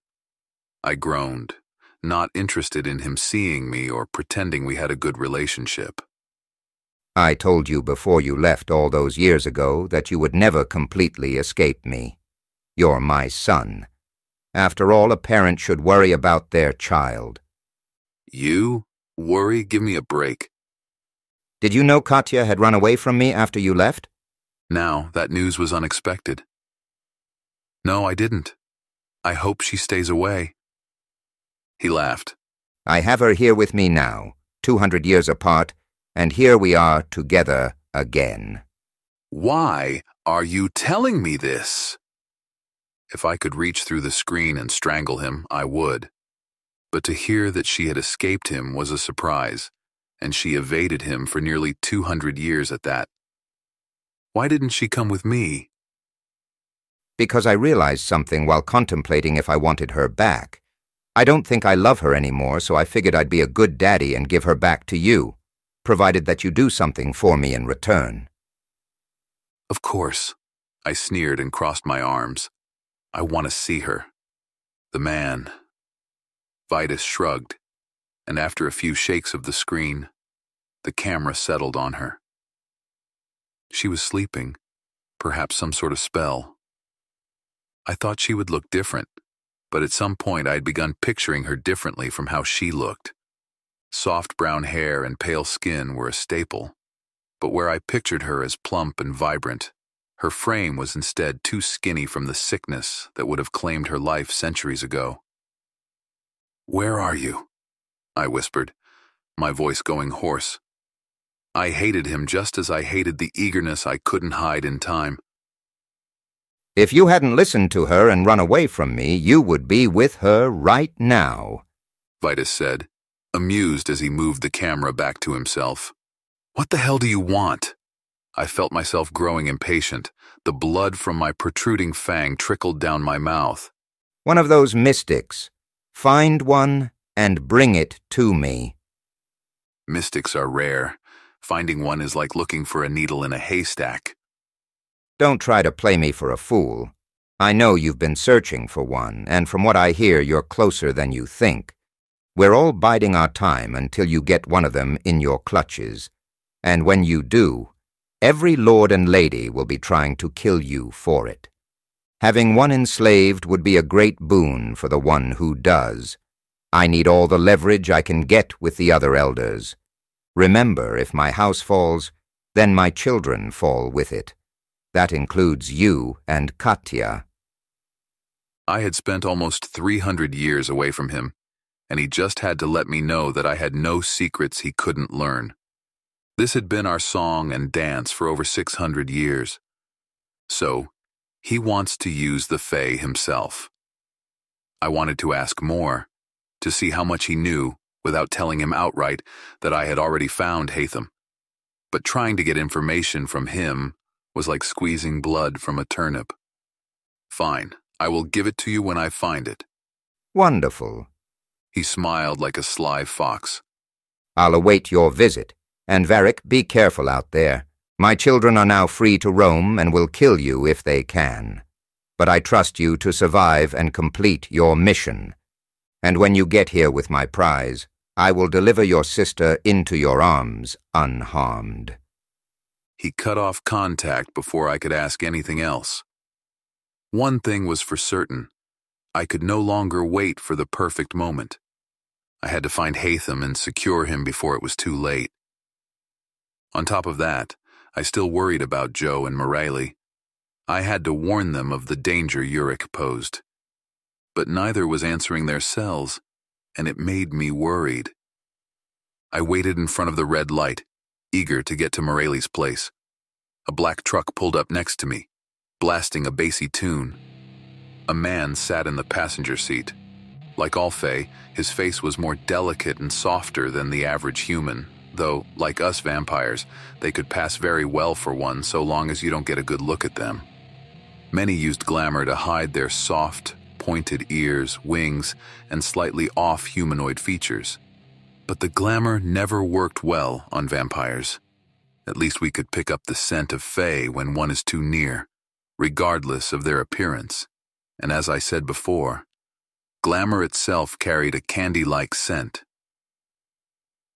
This Fae looked out the window, coming almost face to face with me. I don't need this shit. I knew what would happen next. A gang of pixie fighters versus one vamper. It didn't help that they used silver in their fights. Hey, Isn't that the fucking vamp who tore our place up? The Fae pointed at me. I looked into the vehicle. It was Riddick, the one sporting the long, thick dreads and facial goatee, his pointed ears sporting several silver piercings. Oh, fuck. I sped up fast through the red light with the truck filled with Riddick and his crew peeling off after me while swerving the winding roads, passing every red light and not slowing for the yellow. The vehicle followed fast, music blaring a chain of meshed sounds. We blazed ahead, threatening to smash any car or pedestrian entering our path. Several drivers refused to move to the side of the road. They only made it worse for themselves when the Fae clipped a driver, sending the humans crashing into a divider. Soon after, I heard the blazing sirens trailing behind. The chase continued with a turn here, another there, backtracking neighborhoods before stops and various pitfalls. A helicopter hovered above, joining the high-speed chase as I continued to evade my pursuers. We had reached the heart of the biggest little city in the world. I had no idea what I would do next, or if I should allow the police to capture me to avoid Riddick and his crew, or just continue trying to outrun them both. Shit! I lost control. The motorcycle wobbled and spun hard and fast, sliding and sparking down the stretch of road into a blast of fire and smoke. The heat and the orange ball of fire blasted in my face as I skidded along the ground. I checked my arms by rolling up the sleeve of my form-fitted shirt, torn from using my forearm to brace myself. The wounds weren't deep, but then again, the benefit of being a vampire was quick healing. Motherfucker, Riddick said from bloodied lips. He was crawling away from the burned wreck and reaching out for me as if he could murder me with his mind if he could. The city was a chaotic nightmare. The frail but vicious lesser vampires tore through anything with blood pumping in their veins. The sound of crackling gunfire filled the night air, and the smell of smoke and burning flesh was overpowering. Was this my so-called father's doing? I spat a glob of blood on the ground. One of the Fays flung a whip etched in silver, wrapping the weapon around my wrist and pulling me forward, forcing me to tumble to the ground. The silver burned into the skin and then the meat, and yes, it hurt like a bitch. I needed to transform, but my body was already working on the damage from the accident. I dodged the silver net flying in my direction and pulled the whip toward me, slamming my fangs in the throat of its user and tearing it open, spraying blood into my hungry mouth. Bring him down! Riddick coughed. Now! The big man charged for me, delivering several blows before I was on him, tackling him to the ground, and like the whipmaster, I buried my fangs in Riddick. But he tasted something foul, like sickness and death. I pulled away, vomiting the blackened blood. The others took advantage, tossing the net around me. I tossed and fell to the ground, the burning metal feeling heavier and heavier, until I could barely lift myself. Fuck it. I tried to transform, but the silver muddled my senses.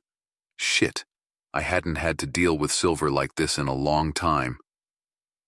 They dragged me to what looked like an old shoe factory, but with Riddick acting strangely, the others eventually left him alone with me. And that's what you walked in on, little Faye. He had taken the net off and tried to kill me because he believed I had killed his brother. Chapter 15. Hatham. I sat there and listened silently to the entire story. I tried to see him through the crack in a wall, but it was still too dark. Everything he said was beyond belief. I couldn't believe someone I could touch and even banter with had lived for hundreds of years. It was outside of my scope of understanding, yet it fascinated me to no end. I've heard tales of ancient fae still walking around this rock, but it may as well have been a myth to me, and my brother never spoke of the longevity of purebloods. All I knew was that our kind didn't look as old as a human of the same age. I wanted to talk to Varric more, to ask about history and the changing times, but we didn't have time for that. I couldn't ignore the fact that he planned to hand me over to his maker. You pretended to befriend me and filled my head up with nonsense about stopping this apocalypse because you wanted me to walk right into the vampire's mouth. Do you realize how stupid it was to tell me that? You wanted the truth, and so I gave it to you. I never promised that it would be pretty. But if I want you to trust me, then this is a chance I have to take.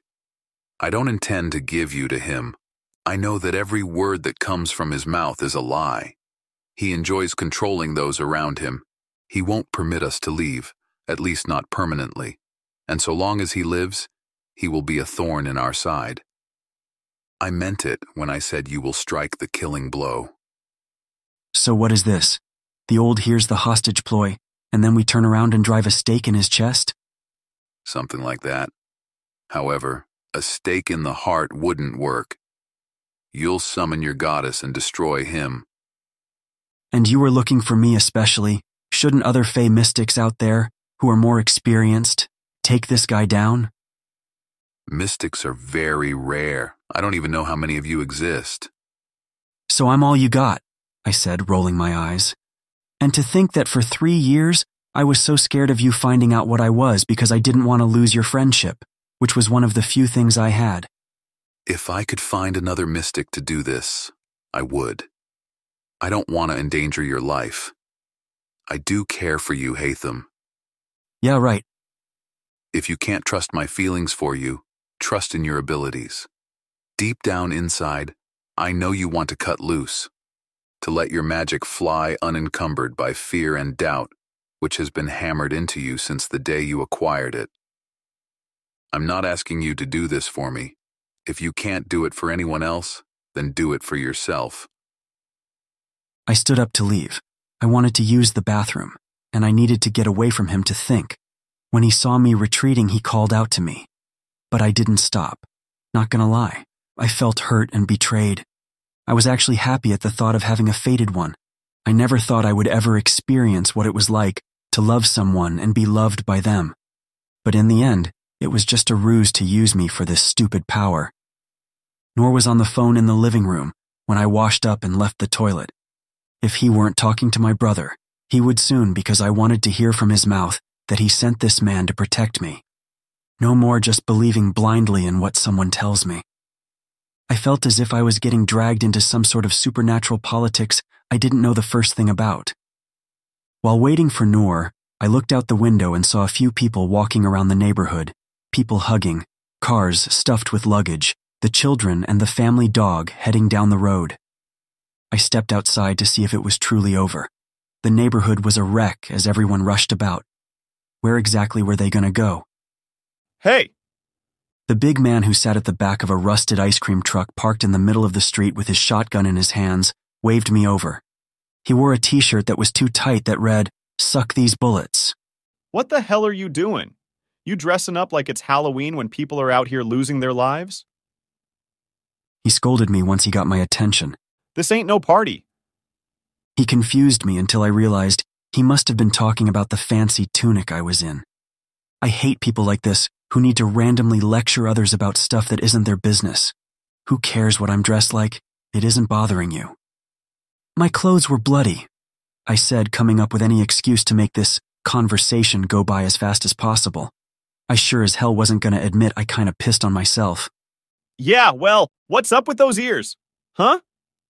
I almost would have shot you if we weren't standing in broad daylight. I ran my fingers along my ears and gasped when I felt the noticeable point. I think I heard of those types. Another man, skinny as a pole with several missing teeth, leaned out the back after a state of confusion. Degenerates who like to think themselves better than being human, so they put fake ears on and dress up in animal costumes.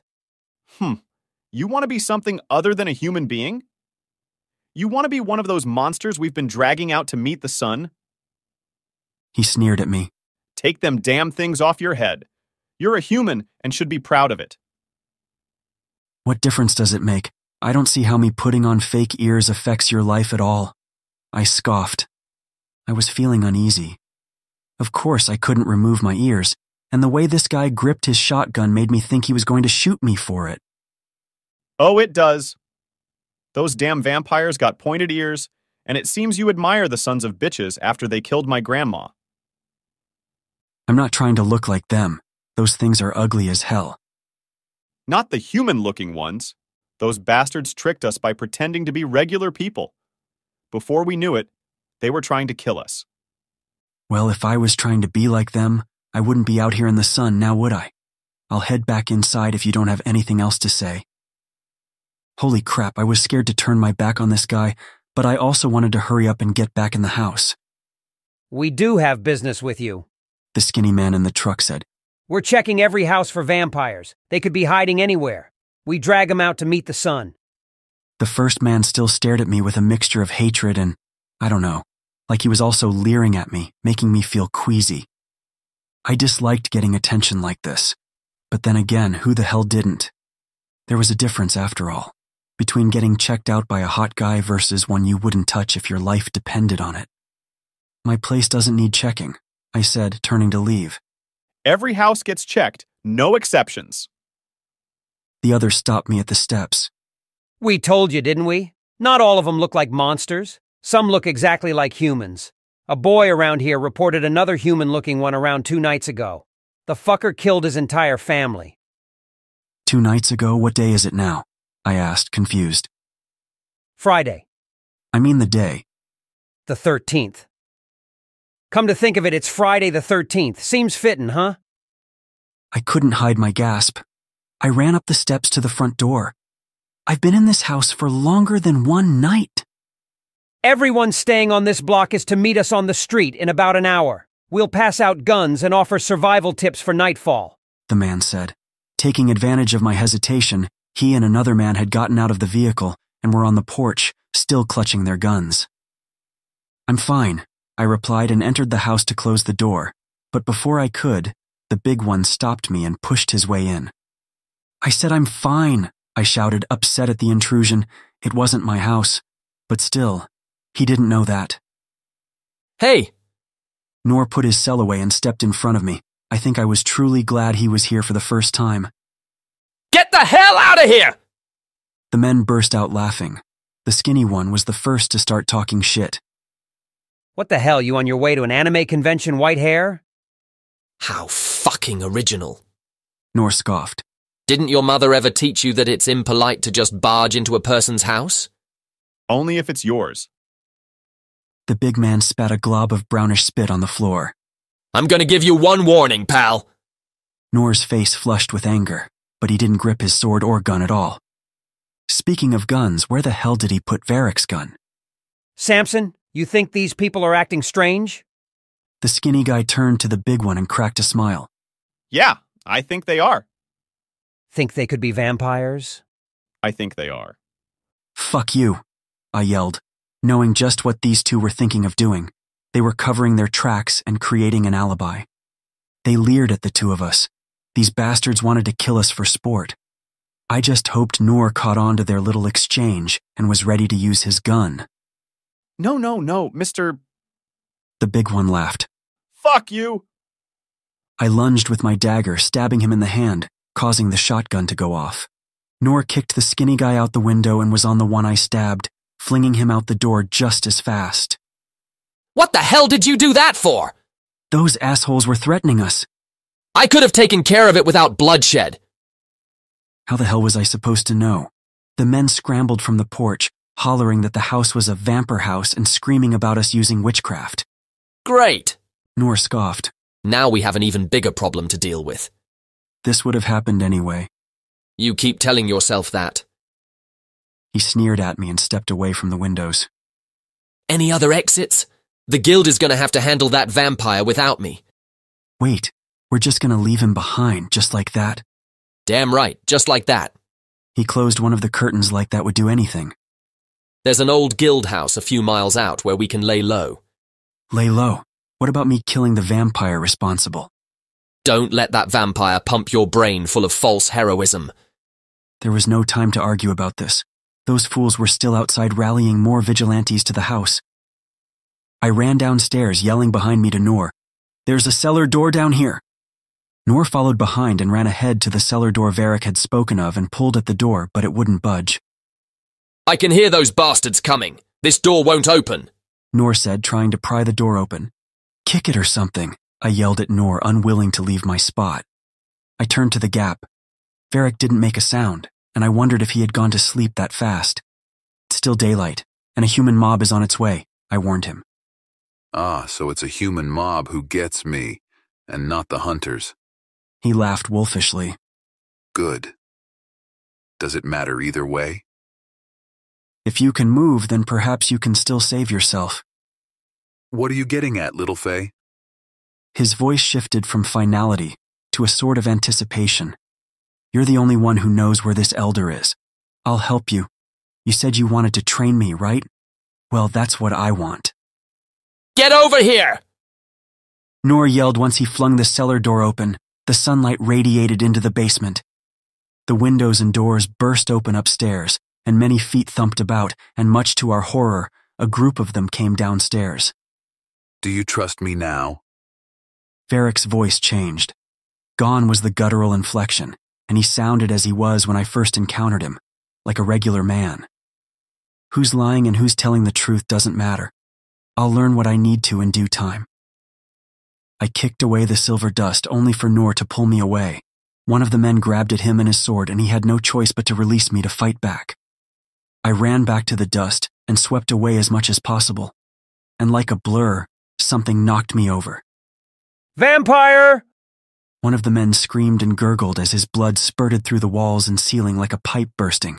Stop, you bastard! Noor shouted as Varric sank his fangs into the other. His eyes were no longer shrouded by the glasses. They were red, like heated metal. I said stop it, you fucker! Noor pointed his hand cannon at Varric, and I stood between them. He's coming with us. More of the men approached the basement. He knows he can't kill me. Varric's voice rattled with blood. That's why he had to seal me up while I was sleeping. Besides, they would have killed you had they got the chance. You're a nutjob for releasing him. Lecture me later, I said, turning to grab the books on the table. I didn't know how useful they would be, but Varric had them out for a reason, and maybe I would learn something from them. I clutched them like a lifeline and headed up the small staircase to the outside world. Chapter 16. Flames erupted around us as we rushed out of the basement. The mob-turned arsonists had already ignited the sides of the house. The fire swallowed the entire structure before we could even grasp what was happening. Varric reacted quickly, whipping a heavy black blanket over himself like a shield before escaping into the burning midday sun. Get to that ice cream truck out front! Noor yelled, taking the lead. Varric stumbled and adjusted the blanket, but smoke still rose from his body.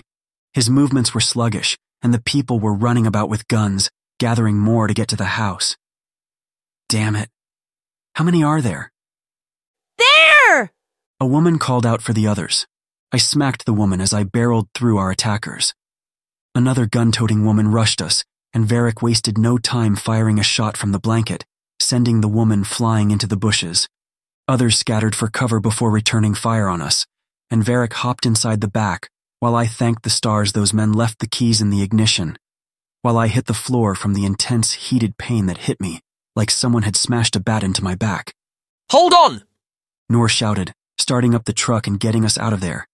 I didn't know when Varric had slipped into the freezer, but I saw the lid slam shut. I supposed it was better than exposure.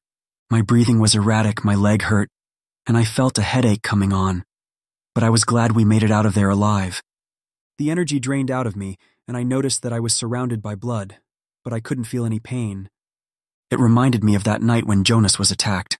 A nightmare vision of Jonas, hovering over me, flashed in my mind. His mouth caked with blood. I looked down and noticed my tunic was saturated. I tried to speak but coughed up blood. Noor was saying something and laughing like he was excited about something, but I missed most of what he was saying before the laughter took over. Varric had lifted the icebox lid and was saying something too. Something about how I couldn't die yet, as I just made it to the party. Was I dreaming? I tried to conjure my dagger to prick my finger, but I couldn't move. A sense of fear and loneliness washed over me. Was I going to die here with no one by my side who really cared? I wanted Leto here. He would care, I think.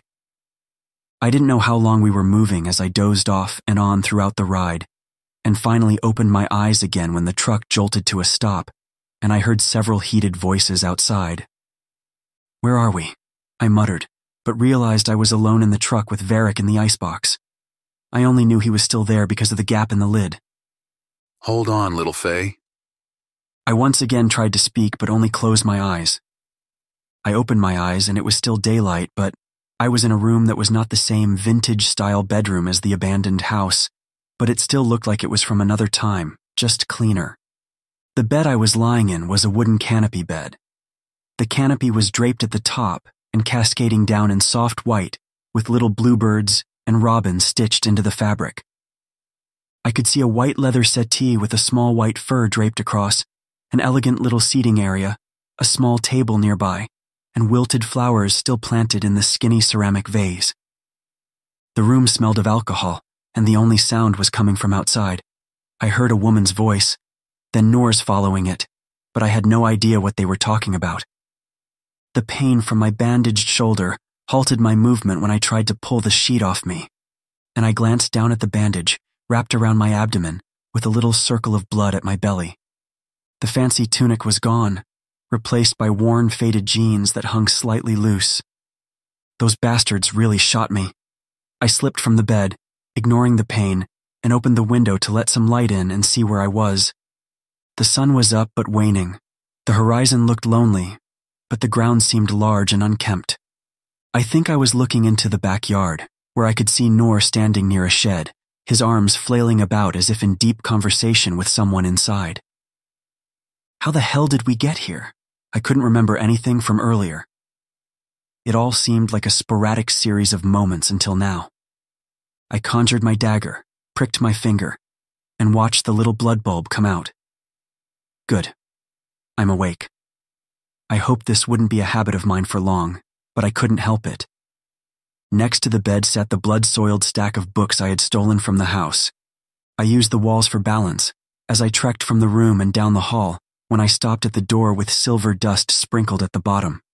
I knocked softly. Varric, are you in there? I heard no reply, but just as I was going to make my way to the stairs, I heard a light tap at the door. Little Faye, you should be in your room resting. I can't rest. Where are we? An old guild house. Be wary of the hunter. He isn't entirely human, nor is he Faye. What is he? I asked, confused. I don't know. Something masks what he is, protecting him. Just be careful. You don't have to tell me, I said, remembering all too well how much he had wanted me dead. He caught you off guard again? I asked, referring to his new silver prison. No, but it's better than the basement. It would be nice if you got rid of that. I think I've proven my loyalty enough. If you saw the way he was licking your blood off that truck's floor, you wouldn't let him out. Noor startled me. Is anyone else here? I asked, knowing about the other person but wanting to hear his answer. Only a friend, Verity, the mage who healed you. He tossed me a cell and I just barely caught it. You can call your brother. Let him know you're okay. I didn't ask questions. I just dialed his number and watched as Noor headed back downstairs to give me some privacy. The phone rang longer than I would have liked when I heard him answer. Lito? I was expecting your call. I heard what happened. Where are you? Are you okay? I can't tell you, but trust me when I say I'm fine. Really? I've been trying to get back to you. I know. I'm sorry you had to go through all that, and I'm sorry for what you had to witness. I thought I would have more time to explain everything, but that's not always a luxury I can afford. You had 18 years to explain. Why didn't you tell me more about being a Fey mystic, or more about the world you knew I would eventually have to face? I asked, feeling heated. Honestly, I was a fool who thought I could keep you from it forever. Yeah, well, so much for that. Noor and his friends are good people, and you're gonna need strong friends. Learn what you can. When will we see each other again? Are you at home? No, and I wouldn't recommend going there. It'll be the first place they will look. Who? It's not just the Hunters Guild we had to worry about, but the Bureau as well. The guilds are more independent, but the Bureau works for the government. The government knows about us? About non-humans? Yeah, for a long time. Making a deal with the guild protected you from them. But now, just stay with the guild. Don't try to find me, okay? Leto, do you know about this elder vampire who caused all this? Yes, you won't fight him alone. I'll do my part too, even if I won't be there. Look, I can't talk long. I just wanted to hear your voice and tell you how sorry I am. Leto, I understand why you wanted to protect me. I don't hate you for that. I don't hate you at all, even when I thought I did. I know that already. I laughed. That day when you were attacked, some people tried to snatch me up. Was that? They were from the Bureau. Figures. Hatham, stay safe and kick some ass out there. Wait. And just like that, he hung up. I half expected Varric to say something. I had forgotten that I was standing right by his door when I was on the phone. But he didn't say anything.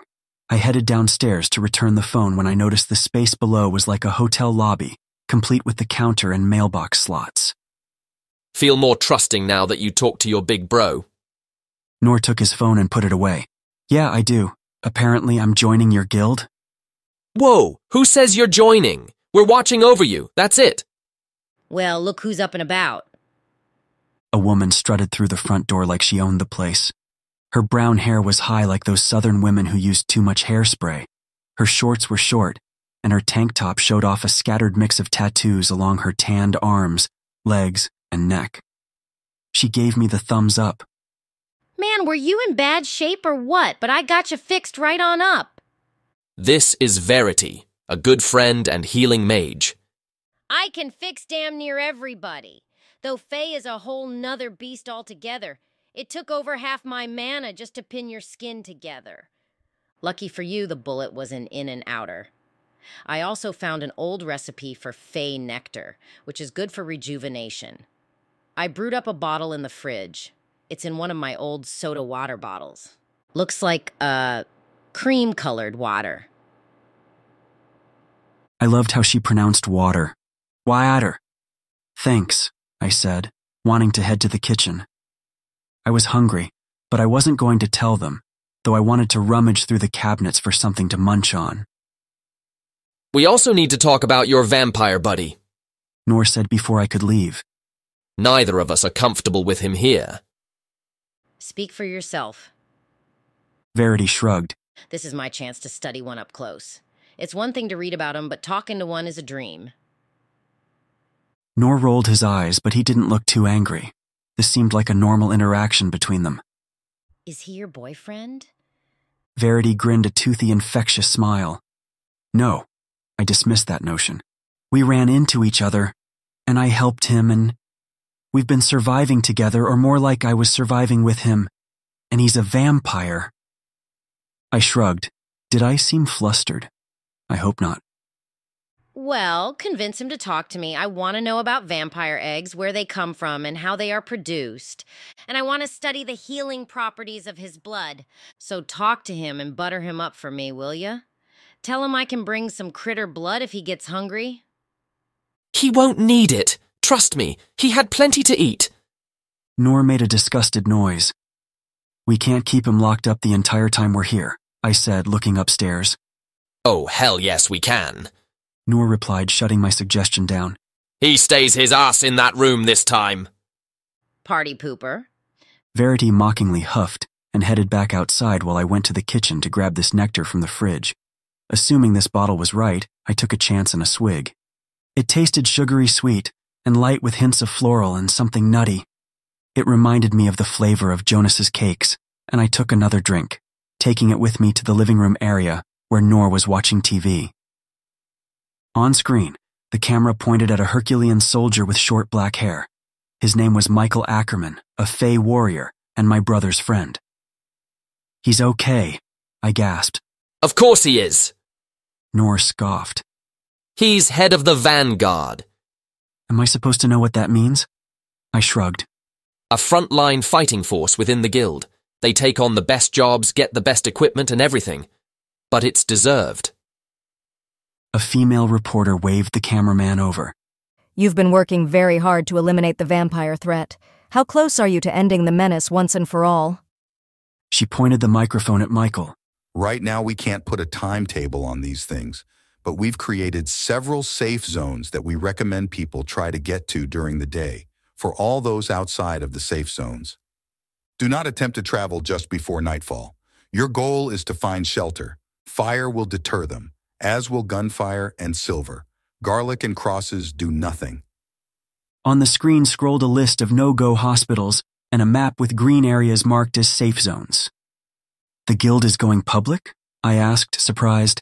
We have no choice, but we're doing it little by little. People are forming militias and becoming vigilantes to hunt vampires. Even innocent people are getting accused of being vampires or aiding them in some way. It's turning into a modern-day witch hunt. The guild is so desperate, they're even breaking bread with their rivals at the bureau. Verity chimed in. Their methods are too extreme, but this is one thing we agreed to work together on. If coming forward controls the info and saves more lives, then that's what we have to do. Chapter 17.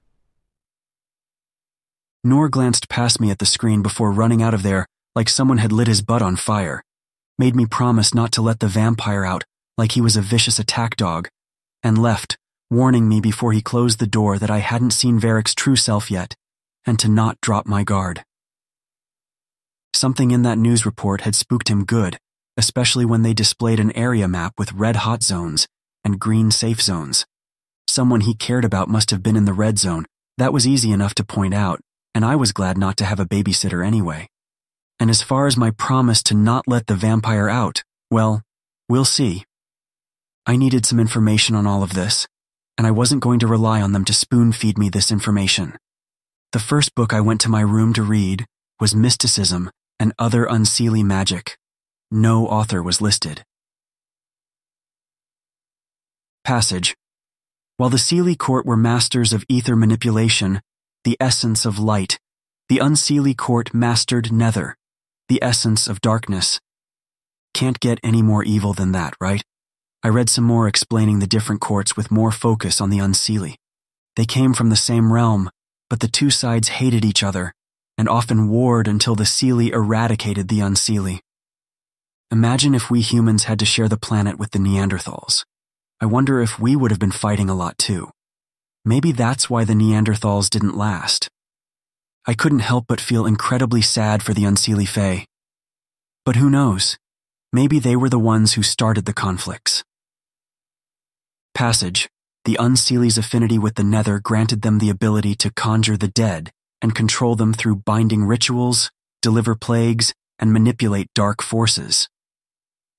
Unseelie mystics were masters of the dark arts. Because of their power and rarity, they typically thrived in politics and the upper echelons of Unseelie society. In battle, mystics conjured the power of their dark gods, channeling vast amounts of power, even at a cost to their lifespan. Because of this weakness, mystics preferred to exploit and manipulate rather than face open conflict.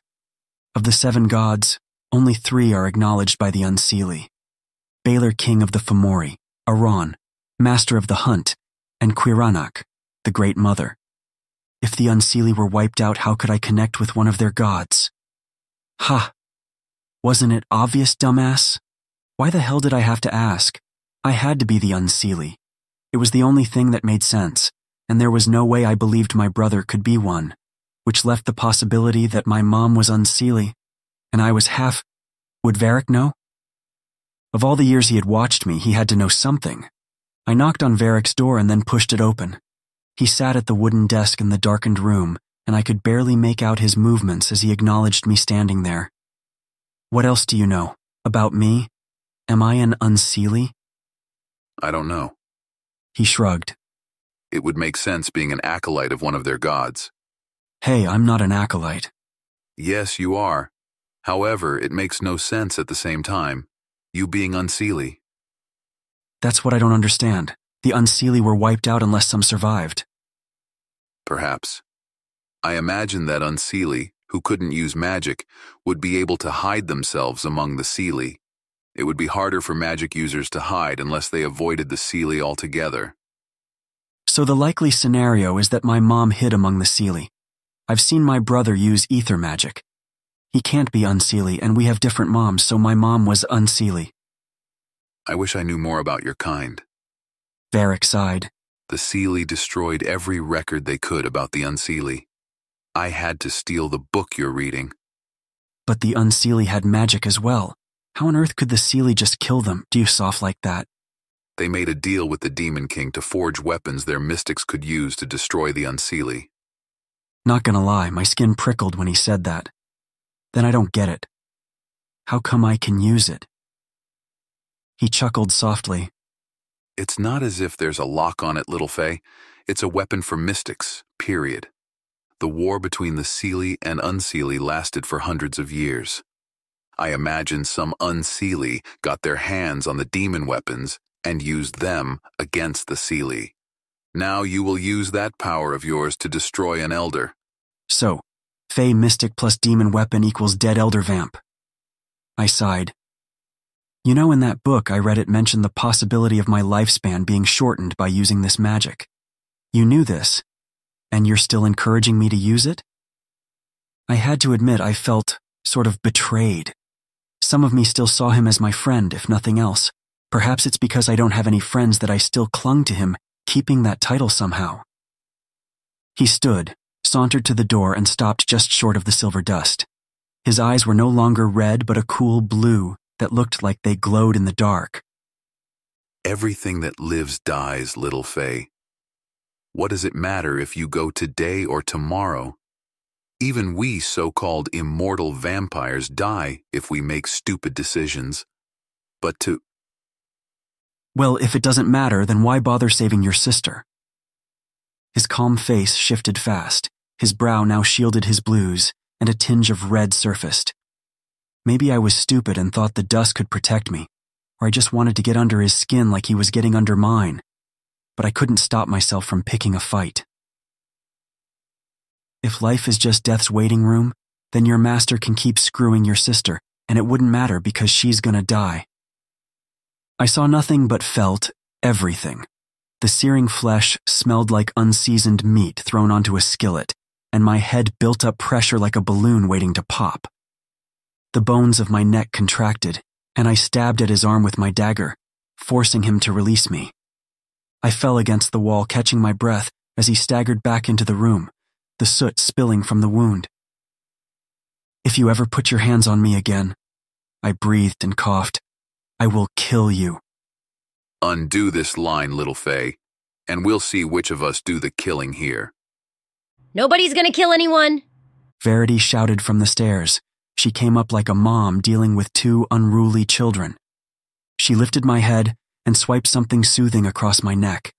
Taking the pain away as she did, she folded her arms and faced Varric.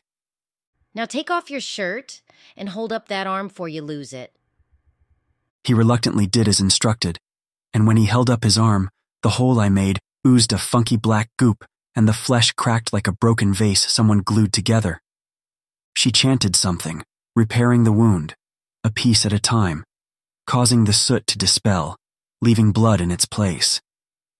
You're gonna have to rely on your own healing to finish the rest. Hold out your wrist. He held out the cooked meat, and she swiped the air around it. A vampire willing to cross a silver barrier. She laughed. You gotta be a real hothead to do that just to choke some damn body. When you came here, vampire, you were holding him in your arms and begging me to save him, practically weeping like a lost babe. You said you would behave yourself, but it seems that's not the case if you're willing to kill him, so explain why I shouldn't blow a mountain of this silver dust right in that pretty face of yours and melt it off and be done with ya. The flesh was repairing itself, like a clock rewinding time.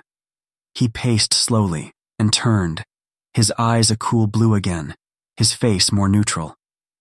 It was a relief that Verity could take control of this situation and defuse what seemed to be a ticking time bomb between us. But how jealous was I that she could do it and not me? Because she had the power to do it, this world only values and respects strength. Without it, you can't make anything happen. You can't even save yourself. I thought of what I looked like right now, all bandaged up, my hair wild and unkempt, probably making me look like a ratty mess, and suddenly felt embarrassed. I thought of all the times I had argued with Leto about letting me join a guild. Or better yet, the now laughable thought of being able to create one of my own. I was a child playing being a grown-up, and pretending as though I could do anything other than get myself killed. As much as it soured my pride to admit, I needed Varric to protect me now. So far, Noor didn't seem interested in doing anything other than telling me to stay put. While Varric at least wanted to train me, what could I do when he decided that his protection was no longer something he wanted to give? Well, I didn't have to guess because it just happened. I no longer wish to protect you means the game is over for you. No mercy given and no quarter shown. It's just simply over. Chapter 18. I was sick and tired of being played around with, and my ignorance used against me. He wasn't a friend, never was. Okay, yeah, I provoked him, but only because he gave me such a dismissive answer to what I believed were important concerns. If he thought I was going to die for him, he had another thing coming. Hey, Hatham! Verity snapped her fingers in front of me to get my attention. Do you accept his apology? What? Oh, it doesn't matter. I shrugged, not hearing a word he said. I said some messed up crap about his sister because I knew he was sensitive to that, so I apologized for that. Varric eyed me skeptically, but what he thought didn't matter to me. Nope, not anymore. Shit. We have bigger problems to deal with. Is the guild relying on me to kill this elder? Shouldn't they already be prepared to handle something like this? Have you ever met a hunter who has killed an elder? He kept his eyes on me but was addressing Verity. I've never heard it done before. Verity replied, placing her hands on her hips. She clearly didn't like answering that question. Are you a hunter, Verity? I asked. Not really. I'm in the guild, but I'm more of the party healer type. No hunter weapon has ever done this to a vampire past the age of 300. He held up his still healing arm. The wound looked gnarly, but the flesh was inching together and forming thin scabs that flaked off quickly, leaving lighter skin behind, which slowly began to darken and blend with the rest of his flesh. I looked at the deep scar across his cheek and wondered if he had gotten that when he was still a fae. He grabbed his shirt and slipped it back on. Don't get me wrong. Hunters are adept at killing vampires, but I've never heard of a hunter going toe-to-toe with an elder. So you need a mystic with a demon-forged weapon to do it. Got it. I sighed. Yeah, sure, other things could kill an elder, but they are most likely other old things. But mystics don't have to be old to face an elder. At least not when you got demon weapons on your side. I couldn't believe it when I saw them. Demons are like the greatest smiths ever. Verity grinned. They don't just forge weapons for anybody. So that has to be an original from the Great War. I tried examining that choker when you were out, but I felt kinda icky when I touched it. If we have these weapons lying around, couldn't other mystics use them? Will they join us? There aren't many mystics around, and so far, that's the only demon-forged weapon on Earth. Don't expect them to make us anymore. That deal was probably a one-time thing. They don't like anybody and tend to love their home world, so they barely leave it. Sure, some are here, but it's a banishment, not because they want to be here. Why should I help you at the cost of my own life, Varric? Hey now, Verity said. It ain't just about him or you. Thousands of people are out there dying, and our little shadow world has been laid bare to the world. There's no going back now. The governments of the world are now involved, and other monsters see this incident as an open season on humanity. If you can summon that evil goddess and stop this, then isn't that worth dying for? I'm not a hero. I wish I could confidently say I would die for everyone, but I can't. Verity looked at me as if she couldn't believe what I had said. You know, I was thinking of convincing Noor to put in a good word for you to let you join the guild. But screw that. I know you think you got a raw deal. But who says life has to be fair? Every member of the guild understands this. We know that it could be our last night alive when we face down some monster. But we still do it because we've all lost something in this world and are fighting to make sure that no one has to go through what we did. Her words made me think of Jonas. Hatham. Varric cut through the silence.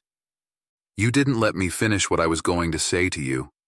I was going to say that together, we may be able to do this while minimizing the damage to your body. I can't promise you will walk away alive or unscathed, but I did not intend to toss you to the proverbial wolves. He then glanced at Verity. Release me. I have no intent to run away, nor will I hurt Hatham again. Verity sighed. Fine. And just like that, you believe him? I asked. But honestly, I wasn't angry or anything.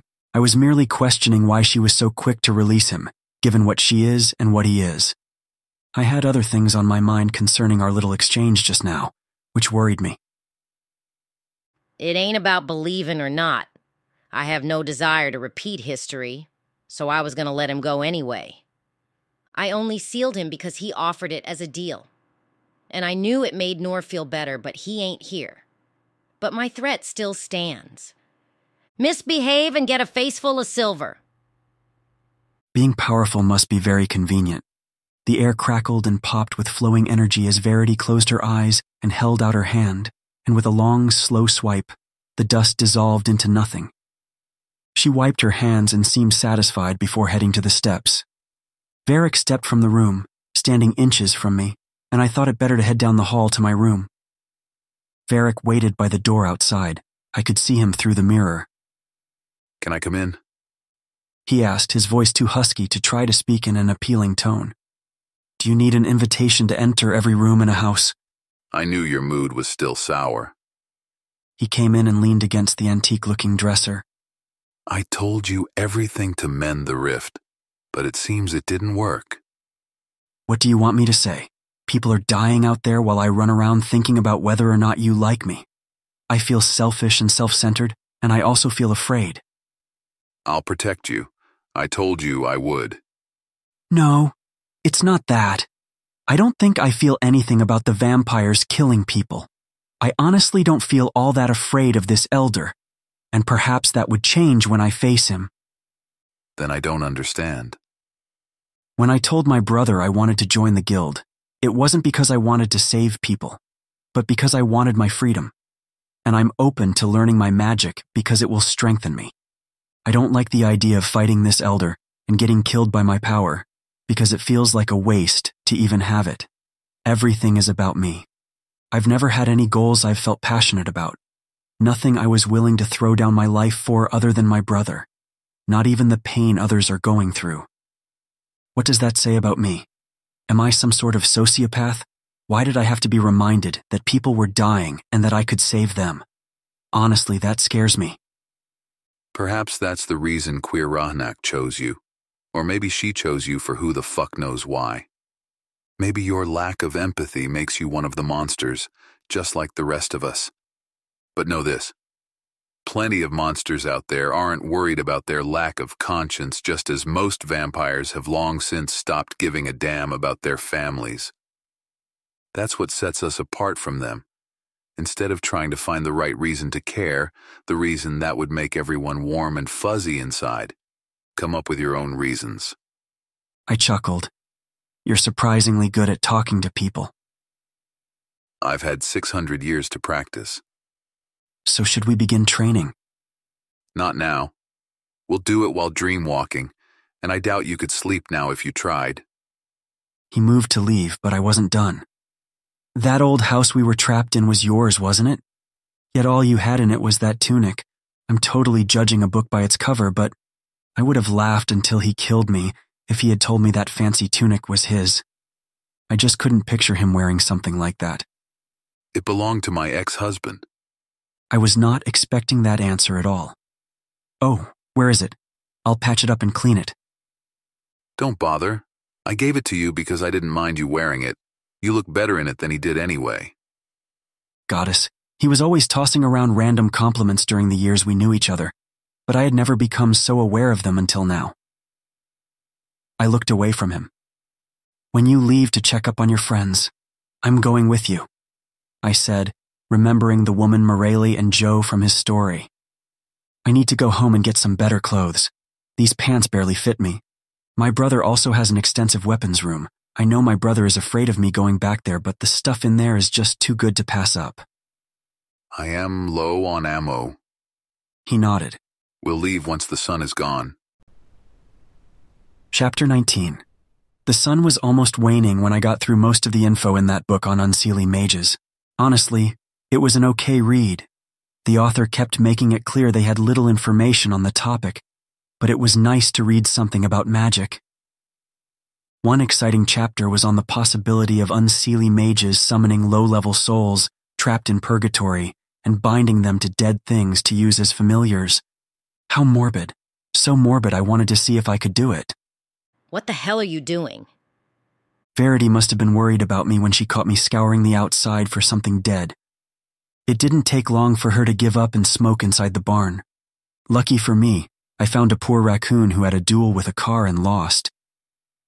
I followed the design of the summoning circle as I drew it in the dirt and then used an old box to contain it. I had no idea what I was doing, but the book said it needed to be contained inside a space with walls with containment glyphs written on the sides to keep the soul from escaping. I did everything the book suggested. I failed, by the way. I failed spectacularly. In one final attempt as the sun was waning, I decided to forego using the summoning circle used in the book and instead copy the marking on my chest. Honestly, it was just desperation and curiosity at that point. I wondered if my so-called goddess's power would lend a hand directly. I used a stick, recreated the design in the dirt, and sat the smelly dead creature on top before repeating the chant in the book to call a soul to me. When I thought nothing had happened, I heard a slight scratching sound inside the box. "Oh crap!" I exclaimed and lifted the box. The creature charged at me, still smelling rotten with its maggot-infested flesh. Its eyeball had been squashed by the car. Its insides spilled from its chest and nether region like someone had only squeezed the center of a tube of toothpaste. The remaining eye blazed like fire as the creature's claws scratched at me. It dragged its broken body away like a person trying to escape a killer in a horror vid, until a thick boot squashed its head, causing the thing to fall still. The light in its one eye had dimmed until that, too, was touching the desert ground. It's time to head out. Varric dragged his messy boot along the pavement. "You killed it."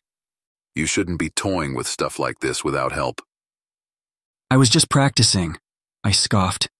There's nothing wrong with practicing. But the lessons in this book skip over important information, like the need to protect yourself from possession. The souls you'll be able to summon are people desperate to escape purgatory. They'll do anything to live again, so which body is more appetizing? A living fae or some half-squashed animal? The book says the possession is temporary. It never lasts long. With the summoning circle in the book, what you used was something a little more unpredictable. Yes, far more unpredictable indeed, Fae child. My eyes widened at the sound of that voice in my head. It sounded like a chorus of women speaking in unison. What's wrong? I'm not discouraging you from using magic. Varric sighed. I just want you to be more careful. A foreboding feeling took over, and I could feel a soft ripple of touches on my skin. Yeah. I think I get what you mean.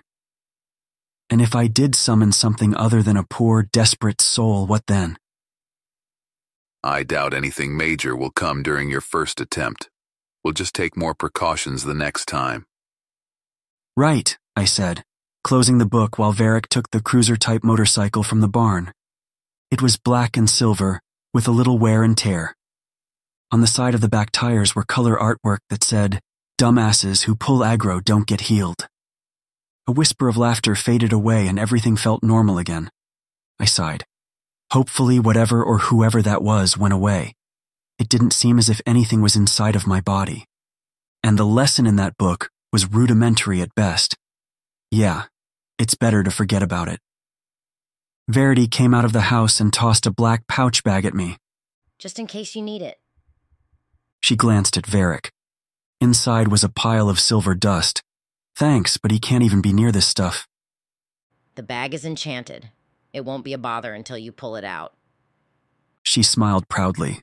I don't know if I'll need it for anything other than keeping the lessers off of me. but thanks. Varric got on the motorcycle like he had been riding them his whole life, and I got on the back and held on tight. I didn't like riding around shirtless, but I was reluctant to ask Verity for anything else. I wanted so badly to not be a burden. Be careful with that bike. I heard Verity yell, I've been working on it for a year. We rode fast, avoiding the lesser vampires who roamed about in search of blood. The humans did a much better job than expected in their defense. Barricades blocked some of the roads, and piles of sand were scattered in front of every single one, causing Varric to turn back. He seemed agitated until he eventually stopped the bike and got off, spitting blood onto the pavement. What's going on? I asked, getting off to check on him. There's silver in the sand. He scoffed. And we're surrounded by it. The humans are giving the vampires a run for their money, I replied. The Fae are behind this. They're the ones who littered human myths with tales of vampires and their weaknesses. He groaned and spat another wad of blood. We should cut through there. He pointed at a closed-off community area. So much for the bike, I said, disappointed. I'll bring it. We can't ride through, but we can on the other side. Varric lifted the motorcycle over his head like it was nothing and led the way. We walked through the bricked road, passing the row of tables and chairs. Congratulations on your engagement. Cody and Rin was written on the banner overlooking the tables littered with paper plates and rotted food. Flies swarmed the meal. The army of ants was making off with their feast. The blood left swirled in the punch bowl. I can't imagine what they must have been feeling. I picked up the fallen gold ring with a small diamond cut on the inside that read, I will always be with you. I placed the ring on the table. Why leave it there? Varric shrugged. Not like they'll need it. That's heartless. What would I need it for? It's not heartless. It's pragmatic. Those people are most likely dead. They do not need jewelry. Yeah, I get what you're saying. It just feels weird taking it. Someone bought this, placing all their hopes and dreams of a happy future into it. They wanted to spend the rest of their life with the person they love, and for it to now fall into the hands of someone who is only thinking of how they can profit from it is just, I don't know. It doesn't feel right. Varric scoffed. I used to be a mercenary a long time ago. He walked away with the bike and I followed. They sent us to some parts of Africa to take control of a diamond mine for some rich prick with more money than he knew what to do with himself. If you want to see hell on earth, you got it right there. Slavery had ended in America and other parts of the world, but there it was still alive with no end in sight. For those who don't work, they get whipped. For those who turn on their state-sanctioned masters, they find their families and do worse. Hell, not producing your quota was enough to make them torture your family. How do you think these mines stayed open? Companies like the one that person bought their blood diamond from, that's how. It's easy to turn beautiful things into sentimental objects when you're far away from the pain that creates it. I guess so, I replied with no argument. We left the party area and were back on the road again, with no barricades to hinder us. It felt good to be moving fast again. We passed several crashed vehicles, the occupants inside long dead. Most of them were burned wrecks, still smoking from the fires. Their bodies baking in the smoldering rubble, and the smell was insanely terrible, and the fact that we were forced to go through this labyrinth of twisted metal made it worse. We passed one of the wrecked cars with its lights flickering. The voice of the reporter faded and the closer we reached the wreck. Reno and its surrounding areas are no longer safe, and many are trying to flee the city. Residents are advised to remain indoors. A large sea-based evac was delayed in Los Angeles when the newly sick stalled relief efforts. Canada has closed its borders to U.S. citizens after several attacks shut down 2 Red Cross centers. If you have any family members or friends experiencing the following symptoms... The radio static followed until the battery died. What was that about humans giving vampires a run for their money? Varric mocked. We're going to have to work fast to destroy him. Then we better keep moving. We came across one of those small makeshift auto repair garages. The weather-worn sign above read, Pierre's Garage. Why stop here?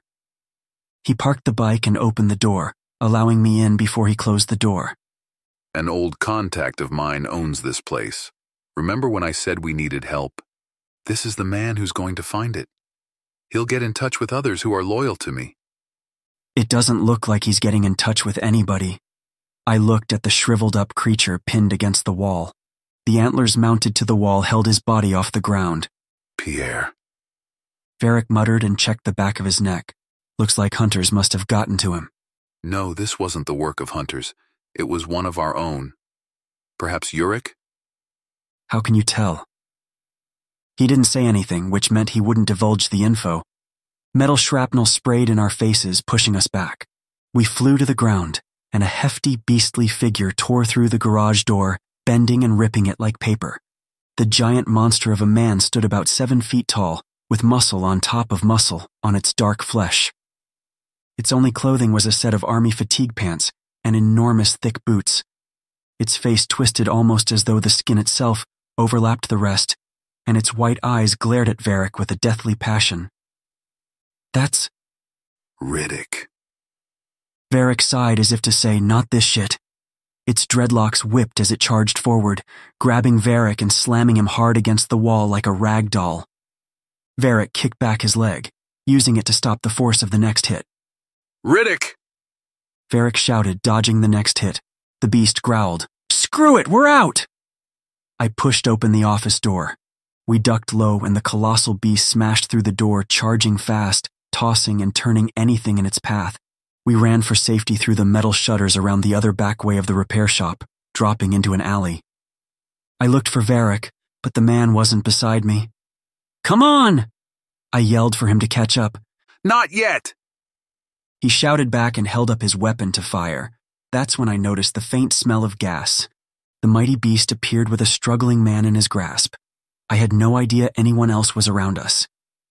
The unfortunate man's legs ceased with the slow crushing of his neck, and the beast, formerly known as Riddick, flung the body to the ground like a dirty rag. Varric fired a shot that blasted the building. "Hell yeah!" I cheered. "Now that thing has to be dead as shit." We watched the burning inferno, each smiling at the other, enjoying our small victory. Before I could speak, the giant monster morphed from the blazing inferno, shaking the fire off his dreads and roaring like a lion. "Okay, now we run." Varric grabbed me, lifting me off the ground and hauling ass until we reached the bike and rode down the darkened, empty road. Chapter 20. We stopped in a derelict neighborhood in front of a light blue house. Old appliances littered the lawn with old cars and car parts. It was a shithole of a neighborhood, so an apocalypse was more of an improvement. Actually, it didn't look like this place was touched at all. We had bypassed a few roadblocks and barricades that seemed to mark this area as a green zone. The sand annoyed Varric, but we still managed to get through without much of a hitch, which scared me. There were barricades but no guards or military watching over them.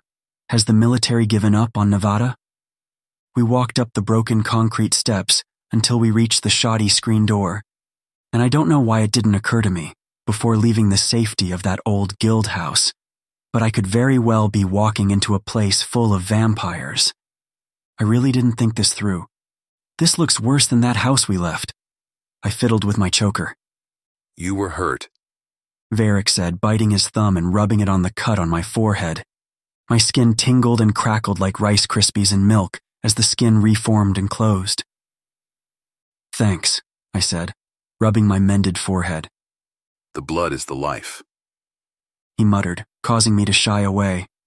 He took me off guard with how intimately he said those words. "Is it okay for us to be here?" I looked around at the derelict street.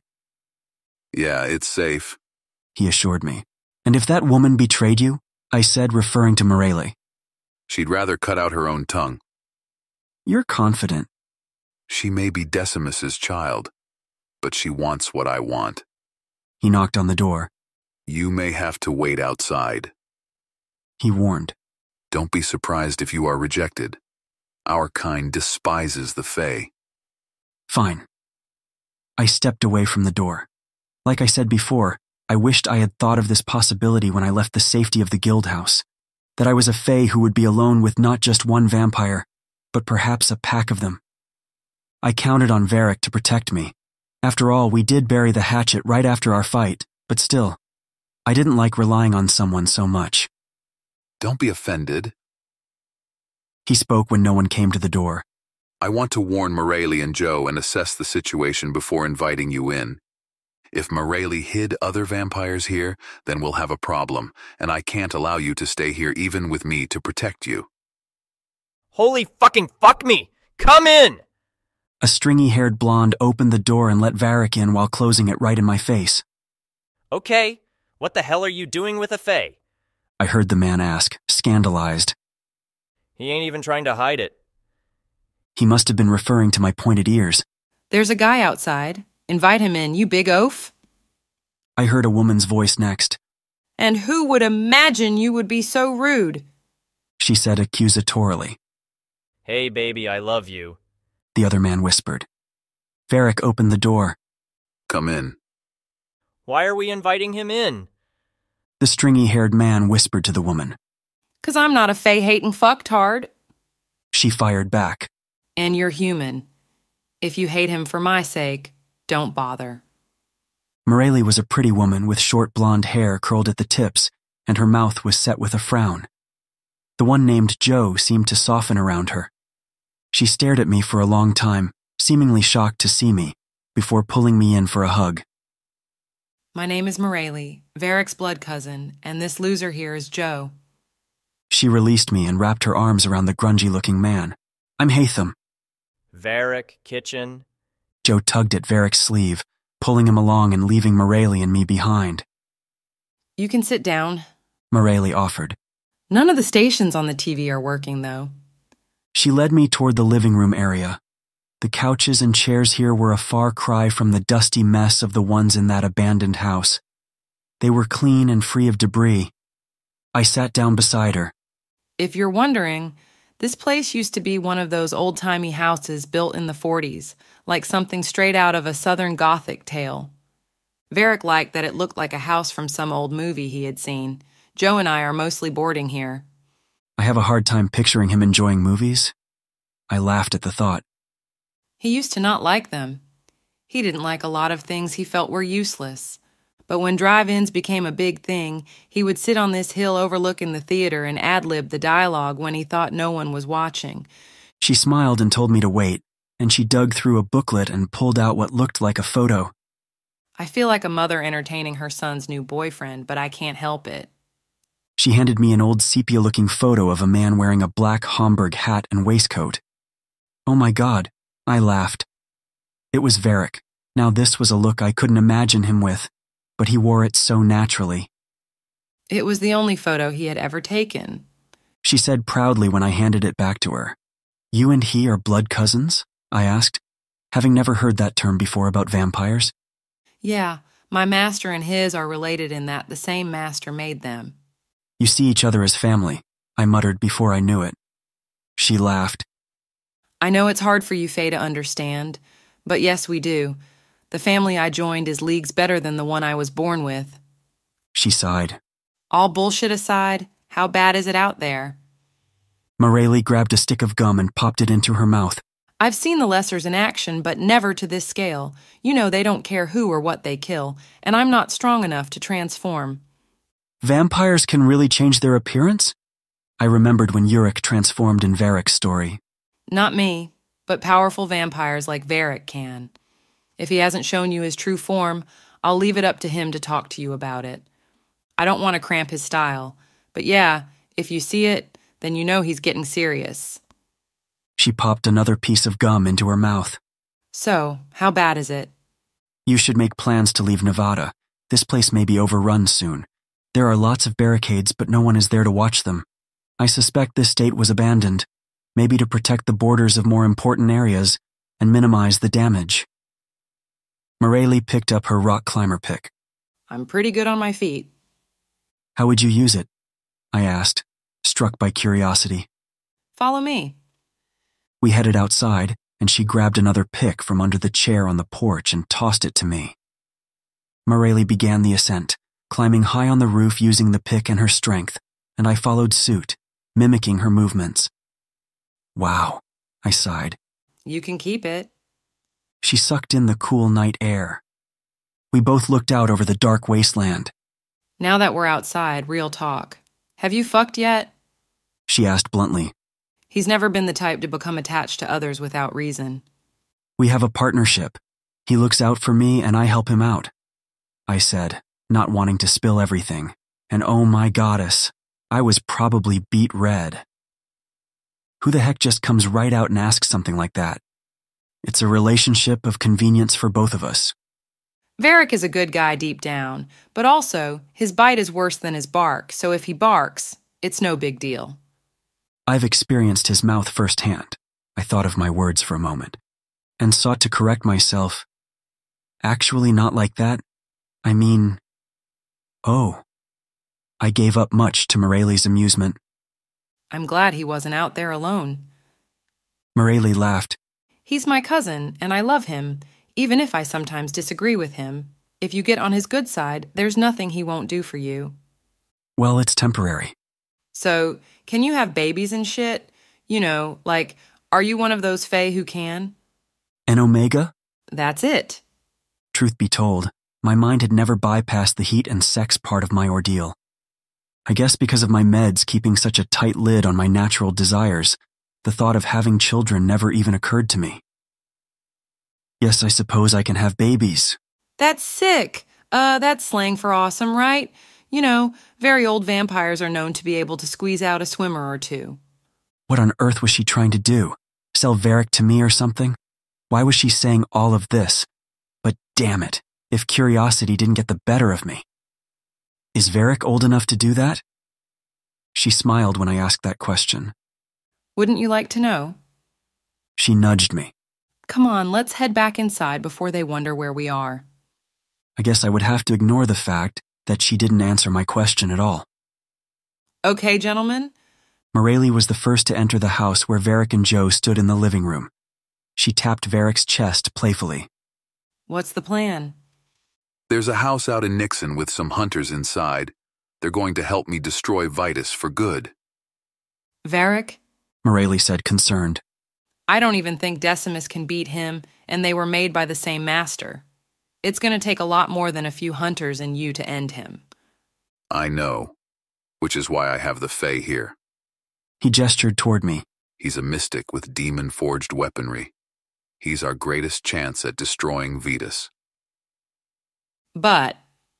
Morelli tried to protest, but stopped when he raised a finger for her to stop. I've made up my mind. Then what do you need me to do? Be there for my sister. If I don't make it out of there alive, there's no one in the world I trust more than you. Okay, doofus. The glass pane shattered, spraying shards of glass inside. I hit the floor, but Varric quickly pulled me up. The car's out back, he said when a lesser vampire burst through, bringing several more.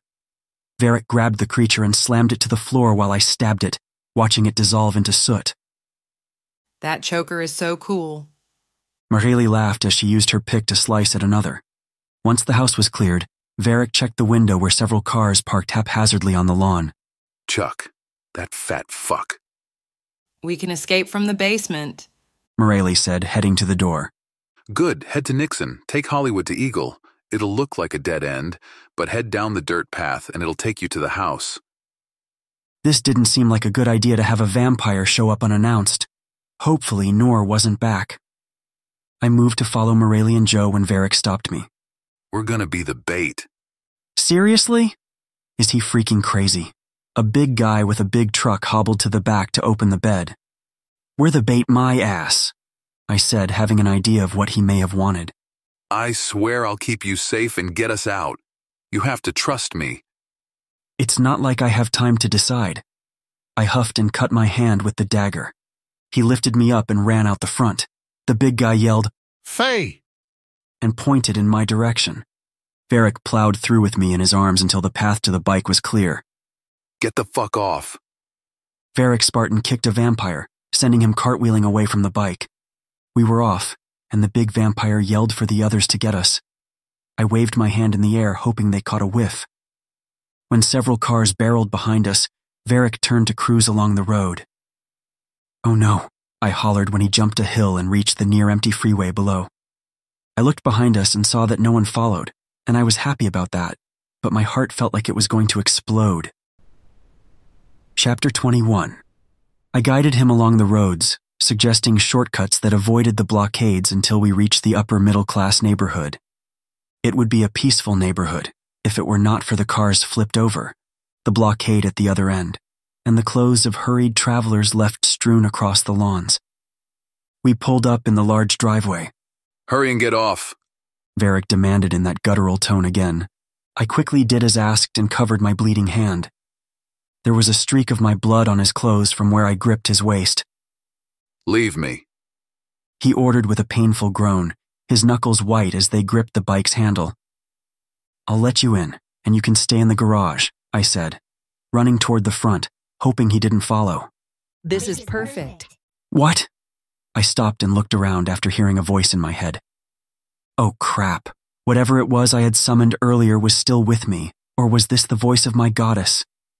No, it couldn't be. Her voice was different. Soothing, and yet held a powerful weight to it. This voice was more devious, but light, a little weak. This had to be the spirit I summoned to that poor raccoon.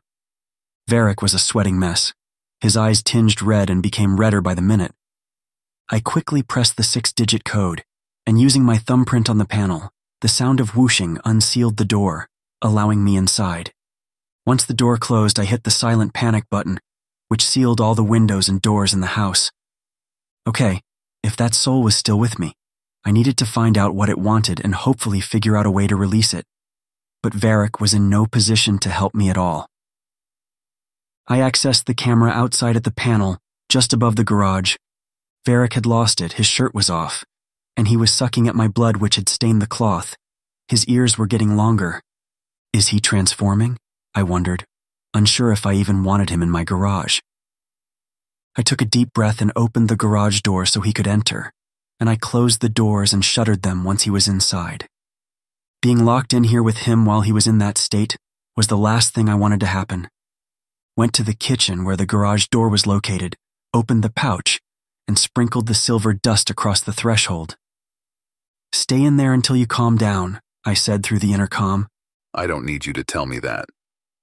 He groaned and fell to the floor. I sighed. Soon I would have to confront whoever was talking to me. But first, I needed to nurse my wound and clean up. Once I was out of the shower and patched up with the first aid kit, I went to my room, picked out my black jeans, vest, and boots that were easier on my sore foot, and sat them out for tomorrow because I imagined we weren't going anywhere tonight. I instead slipped on my PJs and slippers. I then rummaged through Lito's closet and found a black Condor tactical combat shirt for Varric to replace the one soiled by my blood, along with some clean black pants. Right now I was hungry and tired. I checked on him again, and he was asleep. I cooked up the last of the veggie sausages in the freezer, along with some waffles and strawberry syrup I made almost a month ago, and stuffed my face until my belly was full. I grabbed a bag to pack some food and drinks for the return trip. "Little Faye, you in there?" I heard Varric's voice on the intercom. "I sense silver by the door." Yeah, Verity gave me some, though I didn't think I'd have to use it to confine you. Are you okay? Yes and no. I'm just bored as hell now. We can talk if you want. Okay, I suck at small talk, so begin. Your cousin showed me a picture of you during what I believe was the Victorian era. You looked so dapper. What was it like back then? No different than it is today, except the clothing was different. There were still gangs and drugs. I hate admitting this, but whenever I think about the past, I see it in my head in sepia color. I laughed. It certainly wasn't in sepia. He chuckled. You looked different, peaceful in the picture, less rough around the edges. It was nearly the happiest I've been in a while. My sister and I were parted, but I had Morelli by my side and met Yurik at the time, and my husband. He hesitated. What was he like, if it's not too rude to ask? I met him after quitting my job as a mercenary. It was about a month after setting foot in America. He was a part of the California gold rush. That's amazing. I laughed, genuinely impressed. Hey, it wasn't as great as it sounded. The hot spots for gold were a congested nightmare, so not many struck it rich. It was like an amusement park with everybody standing in line for a ride. Despite my feeding on his competitors, he was, unfortunately, one of the people who walked away with little to his name. But he did make enough to participate in the land rush. I couldn't help him there. He managed to find a beautiful spot near a lake and waterfall. I remember a massive, lonely tree we used to have picnics by. I can sometimes still see his red hair blowing in the winds. I stepped away from the intercom. The tree, the waterfall, and the lake?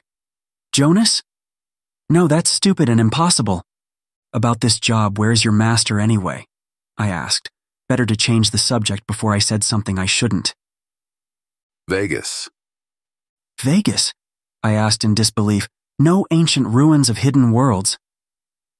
I don't know the precise location, but he has to be there. The West Coast was hit the hardest, and he's the type to wallow in luxury and watch his handiwork. And he knows I'm in the state, which means he suspects you're also in Nevada. I bet my life on Vegas being where we must go. Great, I said sarcastically. Think we can dreamwalk tonight? I don't see why not. I wanted to tell him about my mistake with the summoning, but the last thing I wanted to hear was another lecture. Maybe I was so used to hiding things from my brother that it became a hard habit to crack. Perhaps I'll tell him in the dream walk. I'm gonna head to bed then. I'll see you inside. I crawled into bed almost afraid of being alone in my dark room. Are you still there? I asked and waited a while for an answer, but when nothing came, I gave up. Was it gone? I didn't feel anything, not even when the voices were talking. I closed my eyes, and when I opened them again, I stood in the garage. Did I fall asleep that fast? Heat radiated from my body, and I felt a bead of sweat trickle down my forehead. My heart was beating too fast to be real, and I could feel the blood rushing through my veins. My body flushed with desire when my gaze focused on the alpha I had always longed for, and I could feel the heat pooling and pulling me inside. What are you doing in here? Was this what it was like to go into heat? I tried to control my breathing, but it was no use. The scent of his pheromones was intoxicating, and I felt like I was losing control. This was a far cry from what I had felt in that dingy room in the dark sewer.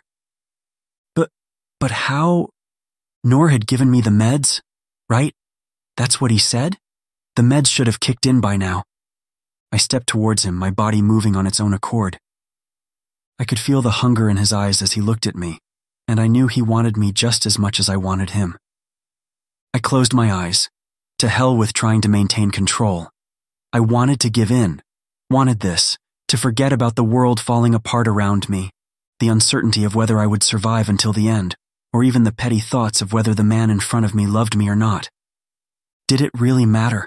Maybe it was the horny talking, convincing me to surrender to the overwhelming desire that consumed me. When I opened them again, I was in his arms, and he was kissing me with a passion that I had never felt before. I moaned softly, my body responding to his touch. I had never felt so alive, so desired, so complete. As Varric deepened the kiss, I felt his hands roaming over my body, exploring every inch of me. He slowly pulled open my shirt, exposing my chest to the cool air of the garage. I shivered in anticipation as he trailed his fingers over my skin, teasing me with every touch. Varric! Varric! I tried to push him away, but I was too weak to move. Varric, stop, I whispered, my voice barely audible. But he didn't hear me, or he didn't care. He continued to drink, and I could feel myself slipping away. The multitude of feminine voices cackled in my head.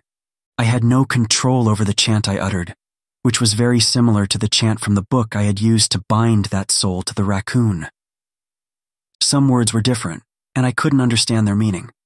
Realizing he was under attack, Varric snarled and was on his feet. My blood spilled from his mouth. He tried to say something, but his voice was muffled. A small glowing orb appeared from what looked like a rip in the fabric of the room. You belong to us now, vampire. They blew the orb into Varric, knocking him against the garage door with such force it created a dent. "No!" I yelled. I didn't mean to do that. Someone or something had taken control of me. I attempted to get up and run from the garage, but the voices only laughed as they forced me to stand and conjure my spear. Varric had recovered as he pulled free from the dent in the garage door. I tried to speak but couldn't form the words on my own. I tried to break free of their control. My brother had told me that many mages envisioned in their minds what they wanted to happen, manifest the magic and make it real. I pictured myself pulling free of my physical body. Before I knew it, I was free. I panted, feeling tired, and for the first time the pain in my leg was completely gone. But I didn't have time to celebrate that. I looked at myself as or better yet, the spirits possessing me looked at me. Apparently, they didn't expect me to do that because they looked shocked. Good. "Get the hell out of my body," I shouted and pushed myself. A shadow of twisting vines slammed against the wall, leaving a splatter of soot behind as my naked body crumpled to the floor.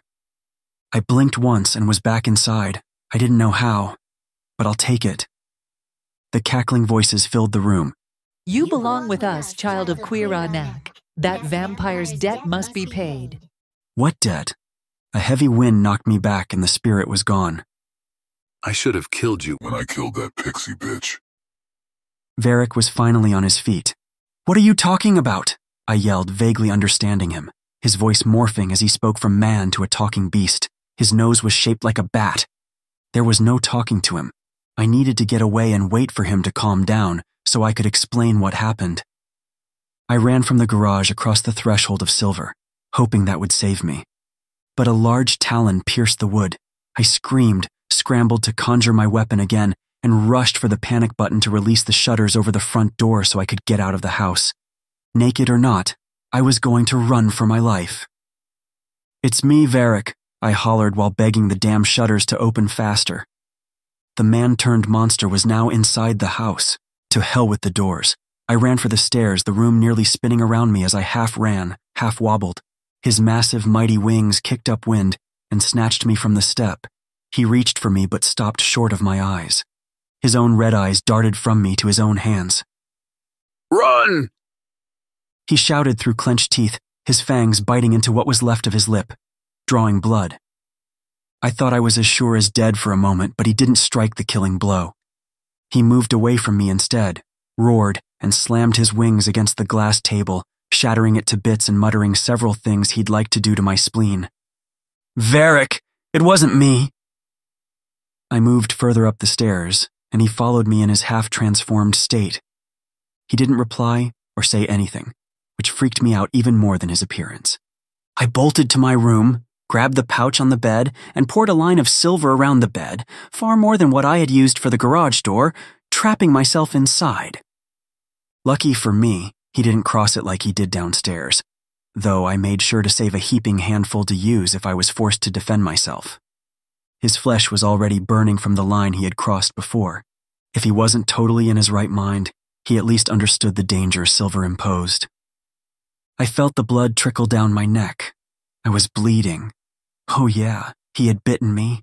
That's why the room wouldn't stop spinning. Chapter 22. I couldn't believe I had fallen asleep, but it was morning and I was alive and alone.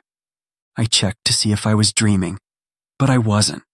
My leg throbbed like no tomorrow, the pain pulsating like a slow beat. I did small exercises in bed to relieve the pressure, flexing my left foot up and down again, the ligaments popping softly with each flex. I slipped out of bed. With the security system still up, the house was shielded perfectly from the sun, so he could be anywhere. I kept my spear out this time and ran for the chair, where I placed my clothes and put everything on. I peeked down the hall and saw no one there. I walked around the house wondering if Varric had ditched me. Not that I could blame him. I went downstairs and looked at the mess left behind. When I believed he had abandoned me, I saw a handprint near the closet door next to the stairs. I opened it and closed it immediately when I saw Varric in his regular form sleeping inside, sprawled out and naked as the day he was born. I stepped away and glanced at the silver dust scattered on the floor. I thought of using it to cover the threshold when I thought better of it.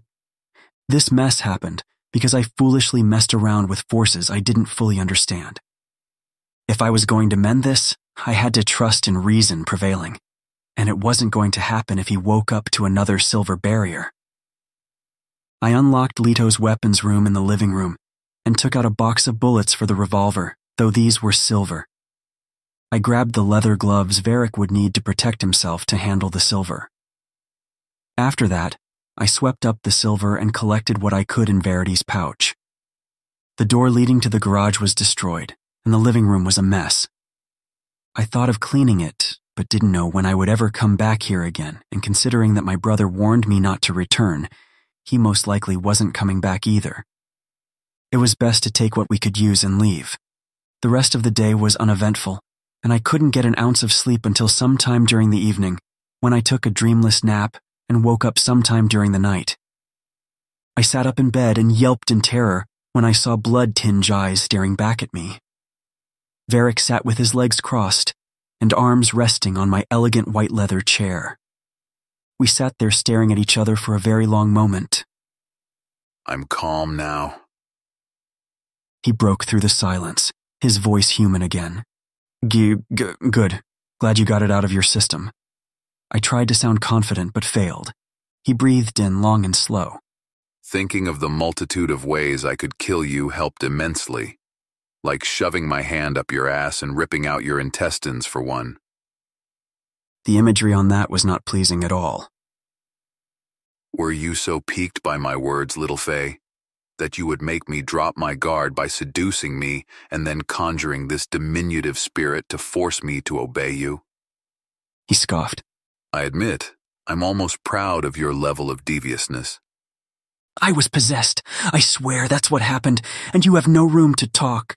You bit me, I said, pointing to my neck, but when I touched the spot, only sticky, dried blood remained. I swear you did! When we were... My face flushed. We had sex, and I'm still naked. What the hell happened? His brow furrowed skeptically. How much of what happened was you under possession?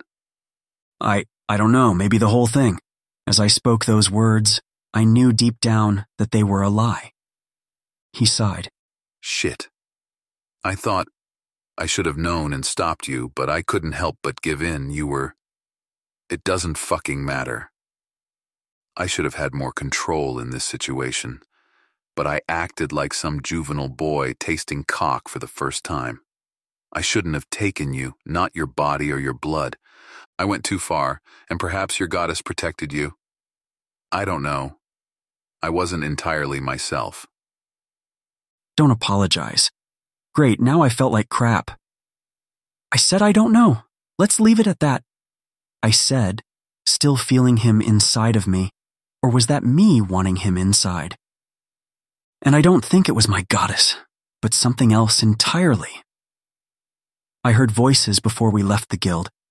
I wanted to tell you, but I was afraid of how it would make me look. When it attacked you, it spoke again before I was able to. I don't know how to explain it, but tear myself away from my own body. I don't blame you. He made a noise that sounded like relief, or perhaps I wanted it to be relief, as he squeezed the bridge of his nose. Are you sure you banished it? His eyes were back to their cool blue color. He then stood and began pacing. That's when I noticed he was still naked. I pushed it out of my body. I think it's gone. What did it look like? He finally faced me, and it relieved me that he didn't seem angry at me anymore. I don't know, like a shadow of vines or something. It spoke in multiple female voices, and they said something about a debt needing to be repaid. A debt? I nodded. We should get back to that guild. Do you know anything about that? No, I don't. I truly don't. He said when he noticed how uncertain I looked. I've messed around with blood magic before, but never to any major extent. Perhaps I angered something out there too, and it used you as an outlet. That's creepy, I said, wanting to leave. I sat out some clothes for you and silver bullets for your revolver. The weapons room is full of silver, so I can get some other stuff if you want. I got ready and grabbed my toothbrush and paste, some stuff for my hair, and shampoo and soap. If I were going to stay at some abandoned hotel, then I would be comfortable at least. I stuffed that with some food and my backup PJs in a small black backpack. Varric donned the gloves and my brother's dark clothes, which fit him like a charm.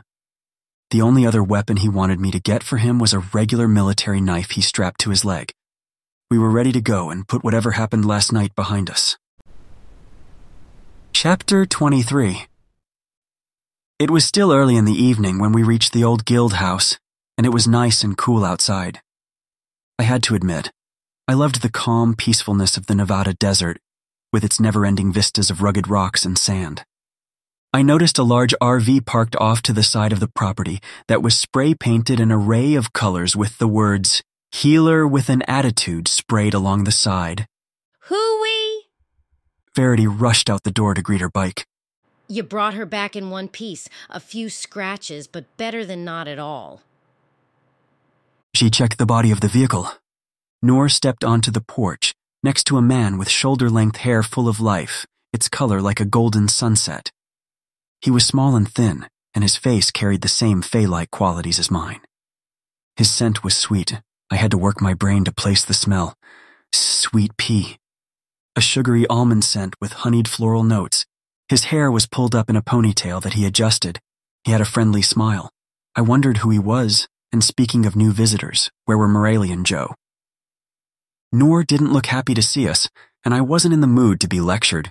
The only thing I wanted to do was finally get control of this power until I felt confident enough to wield it effectively.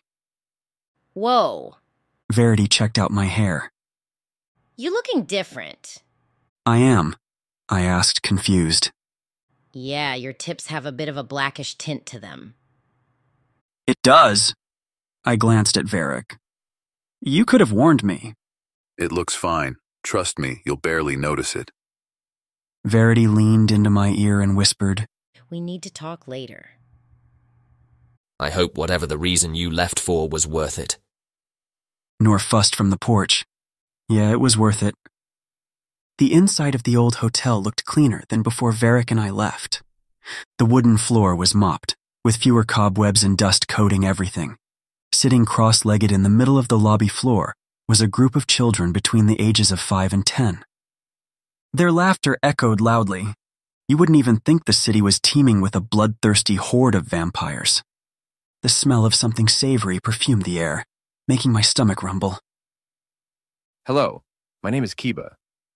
The man with the bright smile held out his hand, and I smiled back and took it. I couldn't help it. His grin was just too freaking infectious. Hatham. Nice to meet you. Noor told us about you. They need to stay here with us. My entire neighborhood was swarming with vampires. Noor explained. You two are just in time for dinner. Spaghetti is on the menu.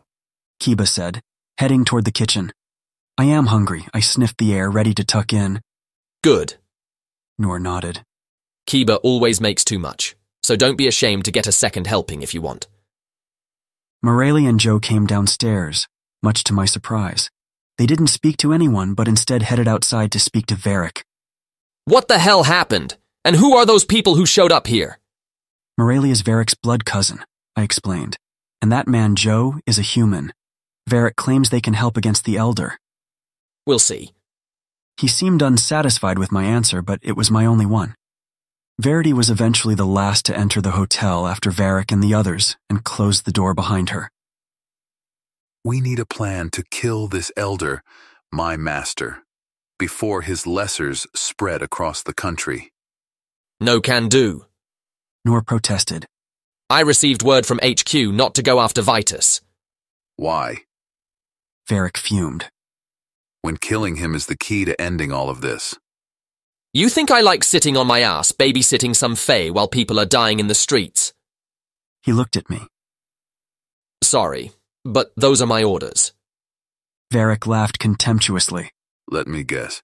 They tried to kill him and failed miserably. Noor folded his arms. You wouldn't be far off the mark with that guess. Why tell me I can kill him and not send me to do it? I asked, getting sick and tired of being held back. Hey, if you want to go out there and get yourself killed, you won't get any complaints from me. I shook my head. You said it yourself that I wasn't a part of your guild, so I don't care what your orders are. I want to finally get control of my magic and use it. Varric smiled proudly. Right. We're going after him. Your guild can sit back and watch how it's done. Verity gestured wildly for me to follow her. We headed upstairs to my room, and once she closed the door, she turned around, flustered and in near panic. Are you out of your mind? She asked in a harsh whisper. You could have got yourself killed. I saw the remnants of silver burns on Varric. What did you do? Let's say I won't be messing around with old authorless books with lessons on summoning spirits anytime soon. The spirit you summoned possessed him? No, it possessed me. I looked away, yeah. I was embarrassed. How is that possible? Was it Quirinak's doing? No, the voices told me I belonged to them and it knew Varric. It spoke of a debt. Voices? Verity said, perplexed. What else did it say? It used me to attack him. I closed my mouth, unwilling to reveal how the spirit had used me. If this spirit possessed you, then it got past a goddess. You better watch yourself. Yeah, and I suspect Varric knew what it was, but he's not telling me anything. I sighed, my frustration spilling out of me. What are you thinking? Verity must have noticed how I had closed up. Nor mentioned that the vampire who killed Jonas spared me and took me to the Clyfoth. I don't know if they're real, but I heard terrible things about them. If anyone could have the power to bypass a goddess, it would be them. Whoa. Getting involved with them is bad news, Bears. She appeared to think.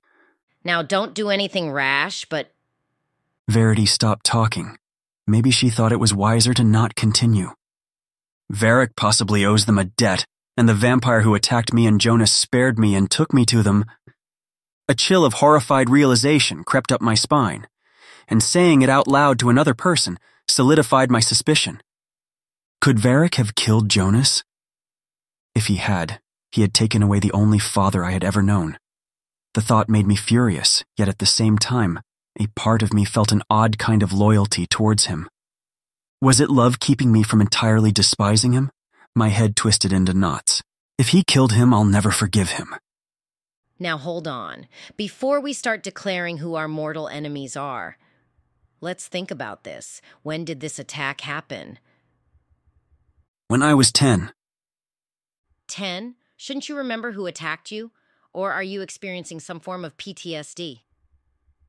I had nightmares about it over the years, but I never had what I felt was PTSD. PTSD isn't just shaking and falling apart. Nightmares about the event and even memory loss can also be signs. I chuckled. Nor mentioned a memory spell. She appeared to think. If there was a way to regain your memory, would you choose it? Varric and I have to work together. I don't want to sit around stewing over something that is mere speculation. But if he killed Jonas, then how could I ever work with him? I wish I had the answer for that. Verity shrugged. Maybe it would be for the best to not know. No, I have to know because I'm tired of being in the dark, about my past, about myself and Varric. I feel like this oppressive cloud is constantly hanging over me. I've felt that way for a very long time. If he was the vampire who attacked me and killed Jonas, I will swallow my resentment and work with him for the greater good, and then I will kill him. Okay, if you're sure, then there's a place near here that'll be able to help you out. Really? Yeah, we can go there tonight, after dinner, 'cause I'm hungry and that food smells divine. Chapter 24. I gritted my teeth and forced myself away from the delectable spread. I knew I wouldn't be fit to go anywhere, but to bed if I took even a morsel more. I glanced at Varric from time to time as he sat in the lobby, which was, at this point, the living room of this house, where he was talking with his cousin while Joe feasted on a large bowl that I believe was his third helping. I left the table to get some air and waited for Verity to finish.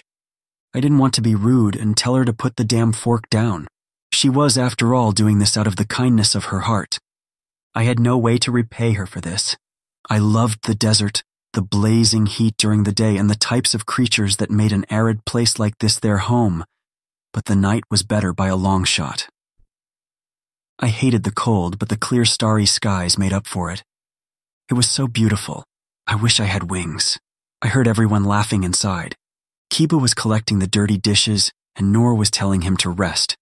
Joe was regaling Varric with how fast he drove the car away from the house. In some strange way, they all seemed connected, almost as if I was watching a large family. All right. Verity moseyed onto the porch to meet me. It's time to take those rudimentary skills and learn how to hopefully get Mama Demon's attention. What do I do? There's another reason you're out here besides hiding. She pulled out a cigarette and lit it up. God, I hated the smell of those things. Your brothers suggested we use this place to train you, so I figured we might be able to get your goddess to help you remember the past. Leto. I said his name before I knew it. Watching everyone get along inside made me feel isolated and lonely. I missed my brother. This used to be a guild house, but now it's completely abandoned, along with every other business in this area that's tried to set something up. You want to know why? Because there's a place of power not too far from here. Really? Places of power were locations where rips happen between realms from using portal magic. Drop a portal in one spot too many times, and it could leave a hole where anything could come through. I heard gateway magic was some advanced form of magic that took a lot of preparation work to do. Drawing glyphs and chanting and whatnot. You would think the ones in charge of this magic would also know how to close the rips they created. I remember my brother had a map marking every location where a portal had been used to prevent the guild from using one spot for too long. Yep. And it hasn't healed yet. Haven't you been able to feel the strange juju here? Actually, it feels peaceful. Of course you would say that.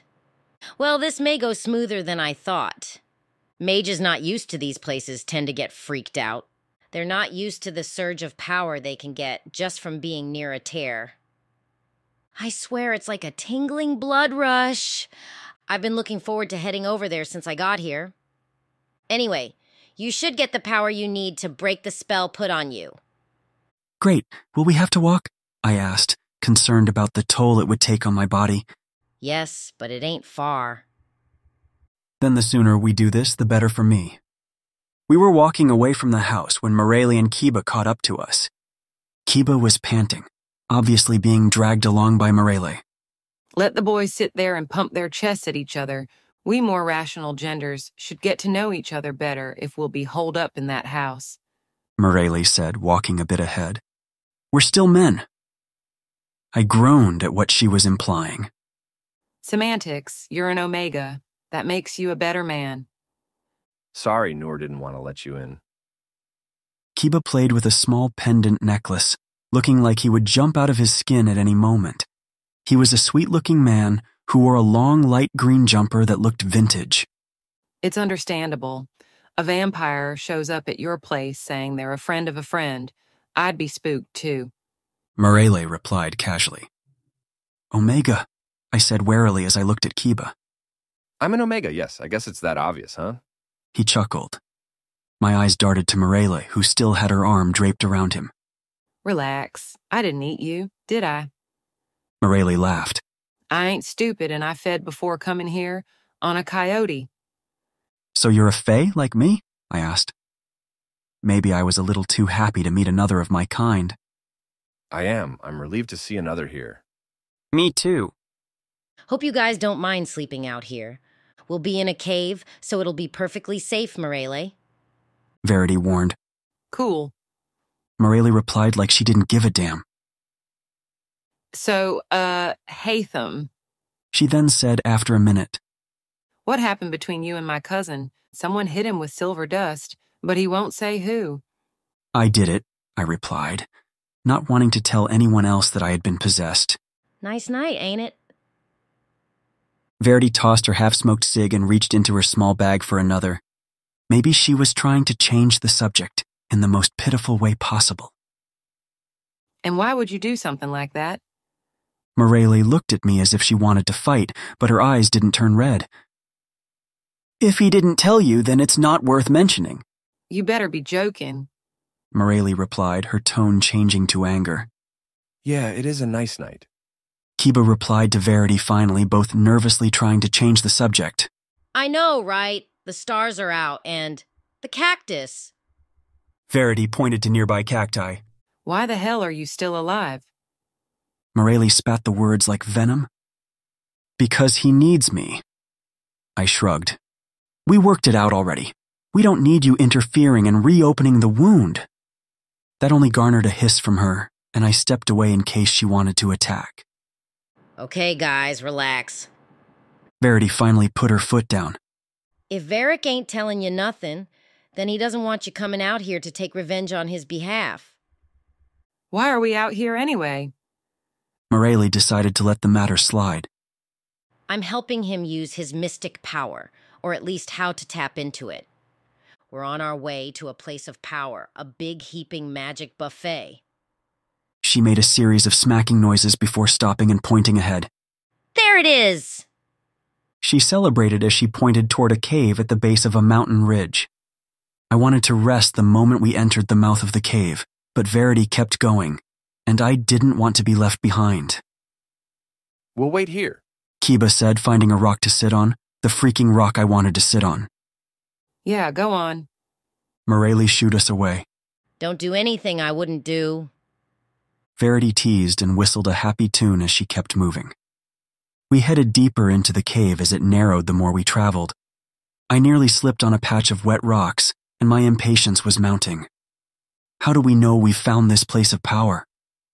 My markings flared to life, warming my skin, but it wasn't burning. Instead, I felt a buzz all over my body, making my teeth chatter. Forget it, I said, feeling lighter, the soreness of this leg dissipating. We reached a clearing with a dead end, but I could see a tiny gleam of purple light, like a small tear in the fabric of the world before me. I went over to reach my hand inside and felt soothed by it. I believe I heard a soft tune coming from inside. Verity formed a bluish, translucent bubble around herself. Oh yeah, time to eat. What do I have to do? I asked eagerly. The buzz was driving me nuts, but I could feel the energy thrashing about inside me like a caged animal slamming itself against a wall. The heated exchange between Morelli and me felt like it had happened 100 years ago. We gotta sit down now and try our best to relax. It sucks because we're so freaking amped to hell and back, but we gotta force ourselves to calm down and meditate. I looked around for a place to sit, feeling the pressure release off my leg when I did. What happens when we meditate? You'll kind of start tripping balls, but just ride it. You may even see things.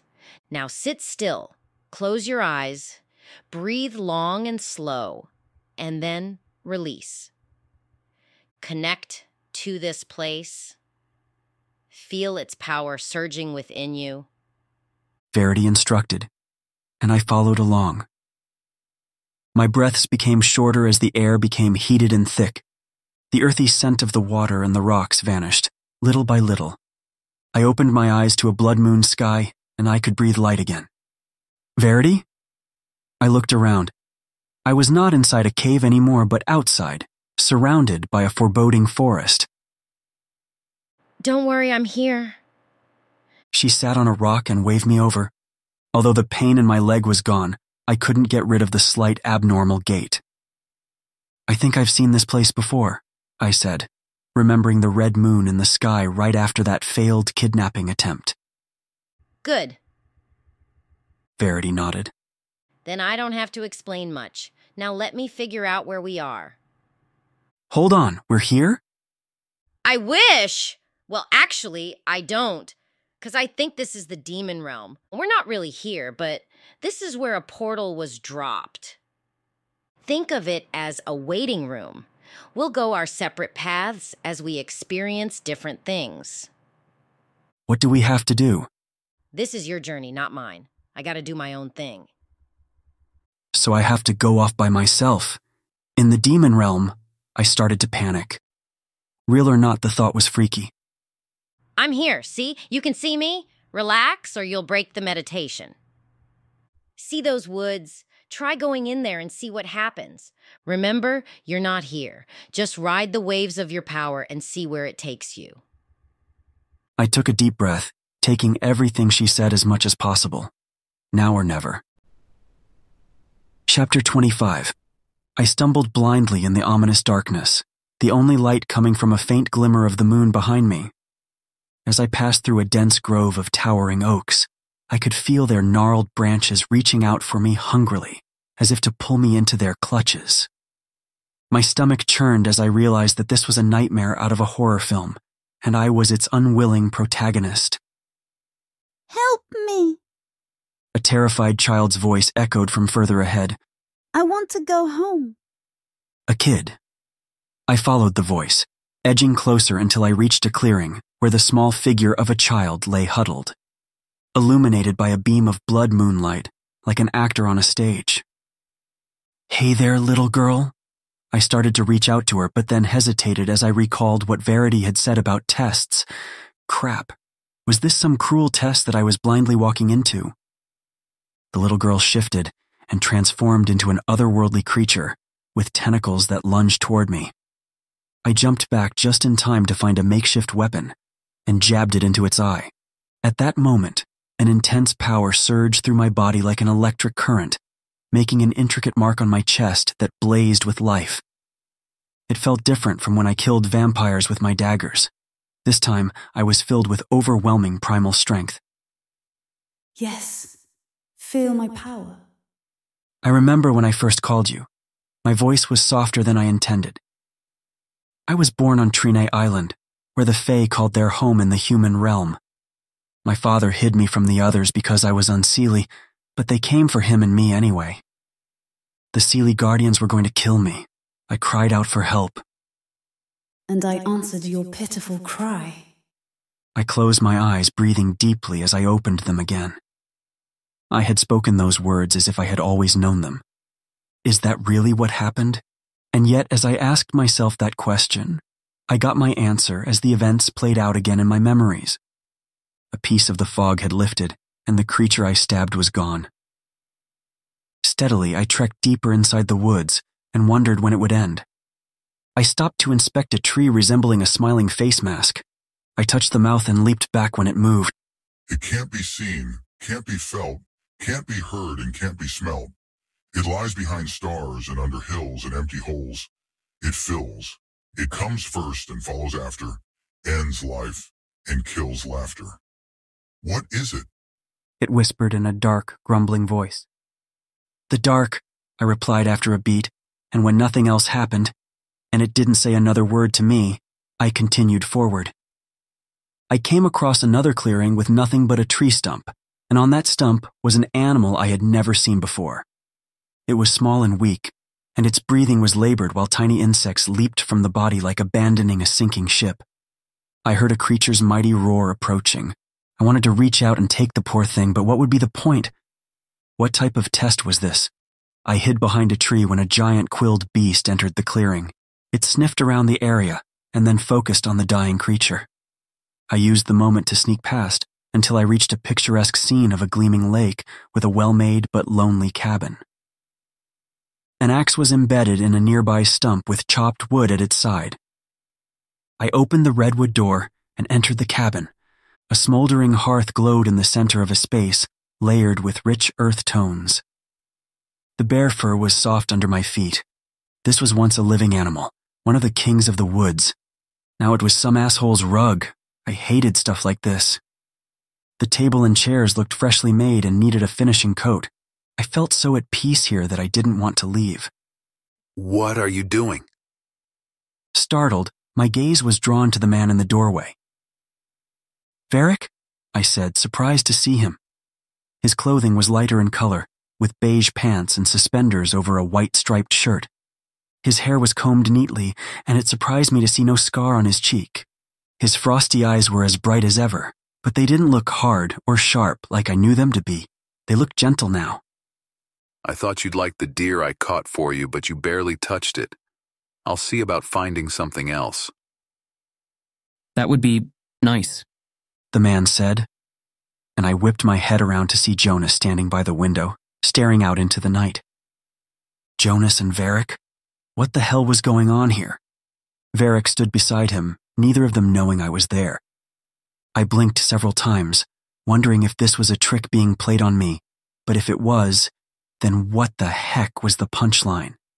And if it was a trick, why did I feel the power flowing through me?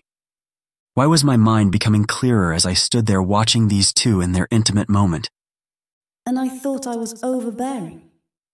I heard the goddess's voice echoing in this place, but I couldn't see anyone else but Varric and Jonas.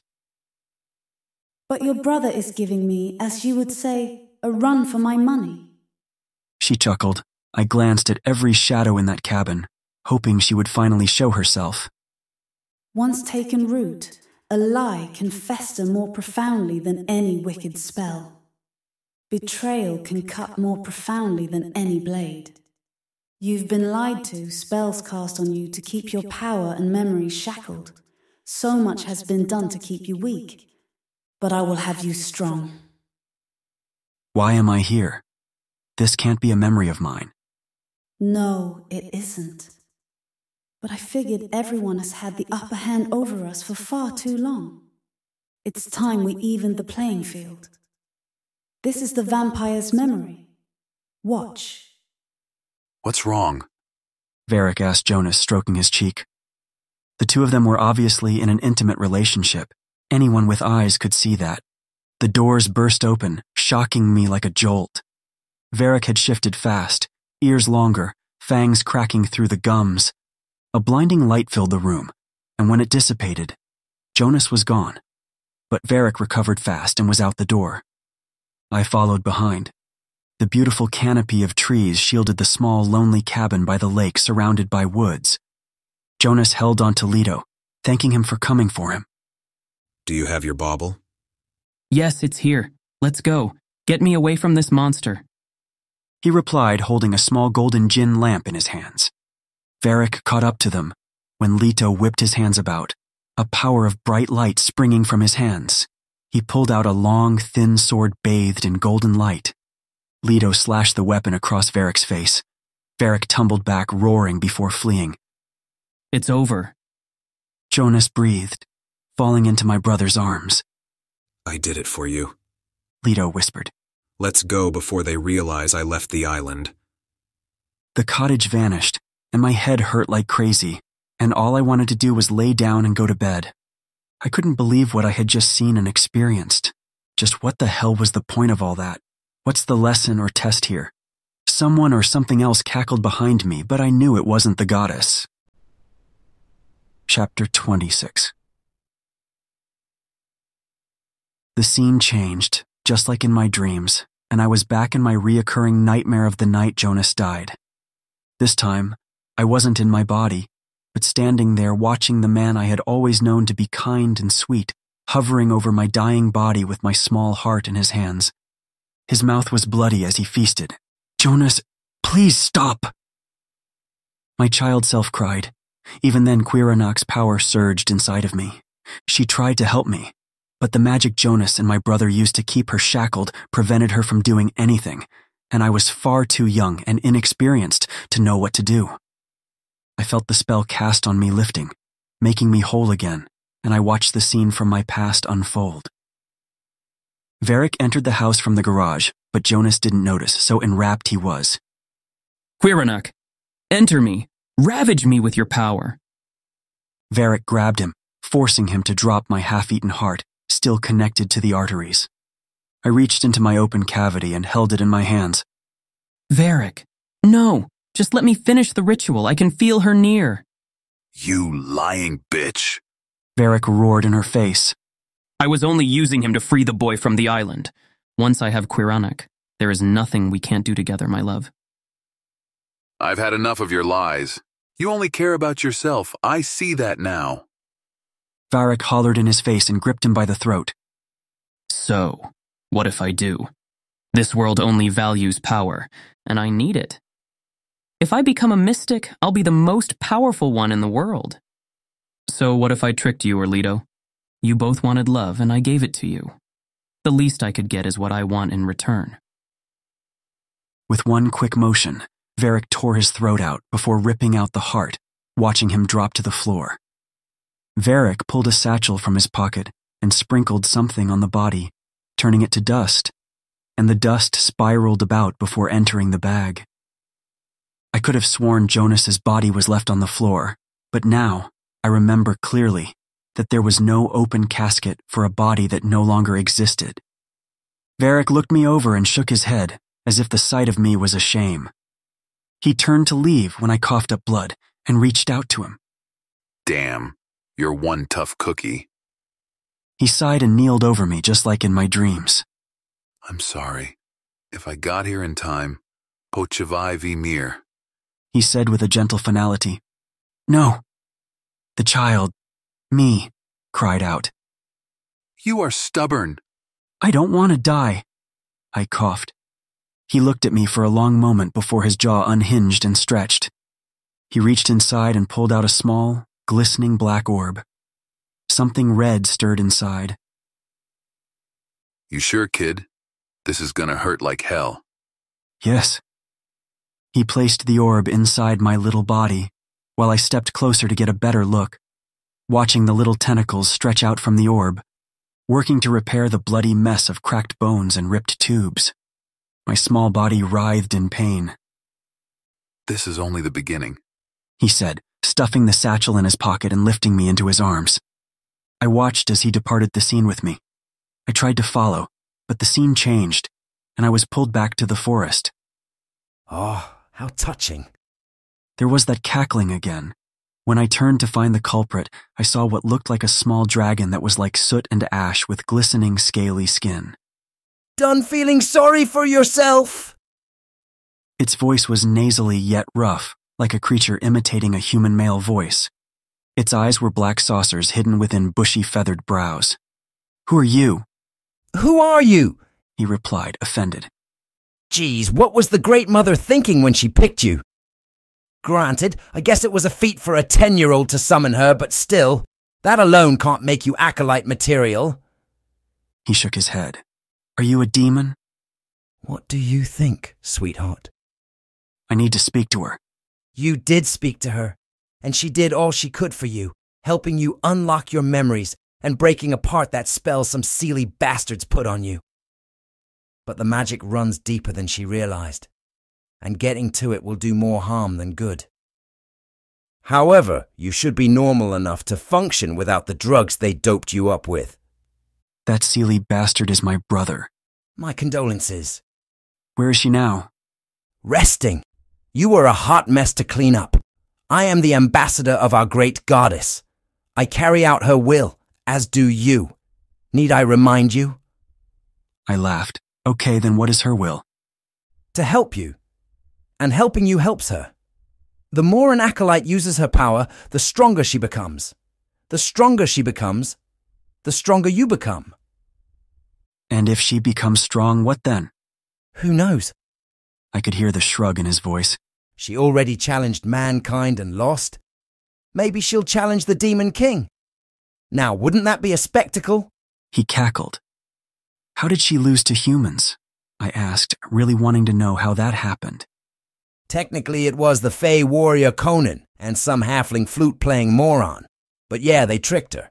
Who says gods are perfect? Anyway, let's see what you got. He cackled, getting hyped. Let's dance! He flapped his massive wings in a whirlwind, blowing me back, and when I fell, I rolled out of the whirling wind and was back on my feet and heading right to the bird to hit him with a high kick. But he flew upward, taking the high ground and zapping the ground near my foot with electrical power. Goddess, how am I supposed to get at him from down here? I thought, trying my best to think up a game plan. You're so pathetic. How the hell did you make it all the way here? He cawed and blasted several shots of sparks at me. I ran as fast as I could and picked up a rock, flinging it at him as he seemed to charge up for a massive attack. Once the rock hit his wing, he stopped, conjured an electrical ball of power, and flapped his wings to hurl it at me. The fight continued for much longer than I wanted it to, with me unable to get a good handle on his moves until I realized he had a pattern to his attacks. After hurling the ball of electricity in my direction, he usually flew off to return with a fast ramming attack. I used that as my chance to hurl myself onto his back, hoping my weight could bring him down, but he was far too large and strong for that to happen. Stupid Faye! Like, what do you weigh, $1 and change? He cackled and flew faster, making a turn to throw me off.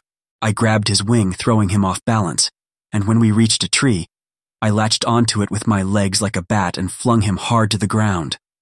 I'm not so pathetic, am I? After I landed nearby, I breathed and sauntered over to the dragon as it picked itself off the ground. You'll do. As representations of Queeronic, it's up to us to work together. Scratch my back, Faye, and I'll happily scratch yours. What do you need from me? I asked curiously. It's been a long time since I've been to the human world. When I was there last, someone stole my phoenix feather. Naturally, you'll help me get it back. A real phoenix feather? Aren't they extinct? That's why it's valuable. And where will I find this feather? Check with mages. They're the ones who took the damn thing. Mages and their dumbass need for objects of power. I swear if you help me, I will do everything in my power to make sure that feather is yours again. Haha, fuck yeah. I'll be hiding out right here.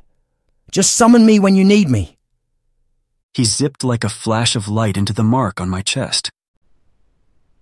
Chapter 27. I opened my eyes in the dark of the cave, and although Verity wasn't there, I didn't feel alone. I couldn't explain it, but I could feel that dragon inside me. I also felt like the brain fog that had followed me my whole life was gone. I was now clear of mind and intent, and all I wanted to do was test my skills in a real fight. I stood up, almost forgetting about the pain in my leg. The least she could have done was heal that too. But beggars can't be choosers. But I wondered if it could be healed now that I had more contact with the guild. I left the small glow of light and found Verity and the others resting on the rocks not far from the cave's entrance. It was still night out, but I had no idea how much time had passed. Ah, there you are. Wasn't it amazing? Verity stretched her arms wide and pulled me in for a bear hug. I did it. I remember everything about the past and what happened with Varric, at least as much of the story as I'm satisfied knowing. What do you mean? Morelli asked, playing with Kiba's hair. Varric killed someone I saw as a member of my family, and I wanted... That's why you attacked him? Morelli snapped. No, I was possessed, but that's over. I'll never let something like that happen to me again. I see, sorry. She settled down. So, what happened? Jonas was Varric's husband, I guess. I shrugged. I felt so awkward saying that out loud. But Jonas only used him and even my brother for my power. Apparently, I was born a long time ago on Trinai Island. Holy... Verity gasped. That's like the second motherland to the Fae. It's the only place where you can go home, like to the Fae home world. The Fae who live there are immortal, true immortals like how Fae are supposed to be. But those born there rarely leave. Well, my brother did, and at Jonas's request he took me from there, which was for the best in a way since the only memory I have is with my head on a chopping block, being an unseelie. You truly are unseelie? Kiba swallowed hard. Noor warned me, but you look no different than any other of our kind. Ain't that how it always is? Verity sighed. Two groups can be similar as hell, and yet still find enough differences to off each other. Morelli groaned, her smooth face lost in thought. Jonas, the witch that keeps on getting shoved up everybody's backside. I don't know what you learned about Varric's past, but you should hear everything from him. I ain't gonna intrude on his business, or nothing. That man... Kiba sighed heavily. I hate saying this, but no, I can't. What? Verity, Ming, and Morelli asked in unison. Come on, you can't just leave us hanging like this. Morelli huffed. Is the Jonas you're thinking about some red-headed Omega with a nice ass who was a member of the guild? Kiba nodded. I'm glad he's dead. Oh, I'm so sorry. That was so horrible of me. Please don't tell Noor. Why? I asked. I'm sorry, he was like family to you. He tried to kill me. I sighed. Saying it out loud felt strange, like I had cut open a wound all over again. I wanted to argue against my words. Even now I wanted to defend him, but there was nothing to defend. He tried to kill me to get his hands on Quiranak. I wiped at a tear. Now I feel like my grievance against him is petty. When he worked for the Hunters Guild, he was very reckless. He didn't care if innocent people died, and I hated how he had most of the men fooled. But if you weren't a man who could do something for him, then you were nothing to him. Even as a child, I knew that much, and yet Noor always chased after him. I'm sorry. I'll stop. Wait a minute. Jonas died when I was 10. Noor said he and Jonas would have been married if it weren't for my brother. How old is Noor? He said that? Kiba shot up before sitting down again. He was only a kid. He wasn't going to marry Jonas. Even if Jonas had stayed the same age while he caught up to him, Jonas hated demons. He slapped his hands against his mouth. Please don't let Noor know I told you. I knew it, Marilee and Verity exclaimed in unison. Please don't be afraid. I'm not. Verity approached while rubbing her palms together. I want to study him. I swear it won't hurt. Please ask him for me. That's creepy, Verity. I laughed. I'm sorry, but I can't allow him to submit to something like that. Kiba huffed. Defeated, Verity groaned. And I apologize for speaking ill of Jonas. Kiba turned his attention to me. It's okay. Though it does feel strange talking about him in a bad light, even after what I saw. Let's get out of here. We left the cave heading back into the night, and I felt like a new person. That boy, filled with fear, doubt, and self-loathing, was left in that rip between worlds. I still didn't know everything about what it meant to be an acolyte to a goddess of the unseelie. But there was nothing else to be done about it but complain and mull over it. I picked her because I wanted the power to destroy those who would hurt me, and I had no intention of turning my back on that wish. So, this whole unseelie dragon goddess thing? Marilee broke the silence. Have you learned anything cool to show off? Anything to make this trip worthwhile? I smiled, and as if he had read my mind, the dragon had sprung from my mark like a mighty winged beast. Fiddlesticks! Verity breathed. An A-class monster. You're kidding me? I got the best? I laughed. No, that would be triple S class, but A is still really good. Damn right.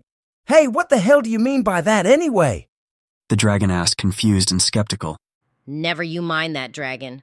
What the hell do you want from him? I take it you have a contract. None of your damn business, dirty mage. Have you heard of a phoenix feather? I asked. Oh, great. Don't just outright ask for the damn thing. Yeah! But it's a mage myth. There are so many mages vying for immortality. Without the hole, can't see the sunlight and possibility of becoming a drooling, balding mess that's the crapshoot of vampirism. I have you know it is very much not a myth, mage. I guess chasing after some mythical artifact is better than asking for something more precious. Asking for a soul is so cliché. I got a life, you know. Chapter 28. The walk back was painful. The further we moved away from that cave, my new dragon familiar was back inside my mark. But the pain was the least important thing I had on my mind. Varric saved me. He must have taken me to the Clyfoth, and now he owed some debt to them. Was it because of me? There was something else on my mind that I wondered if Marilee could answer. I heard vampires produce eggs. Are they black? Why do you want to know? Her grin was a little too mischievous and cheeky for my question, and I wondered if I caught her while thinking of something good. Well, it's just that Varric had pulled something like that out of his mouth and gave it to me. That's the egg, all right. Though why you aren't a vampire is anyone's guess. Because he's a mystic, most likely. Verity chimed in. An unseelie mystic. You mean his goddess interfered somehow? Perhaps. Verity shrugged. I'll have to talk to my brother about that. On Trini Island, the Seelie tried to kill me. Something tells me I wasn't supposed to be there. No shit, you weren't supposed to be there.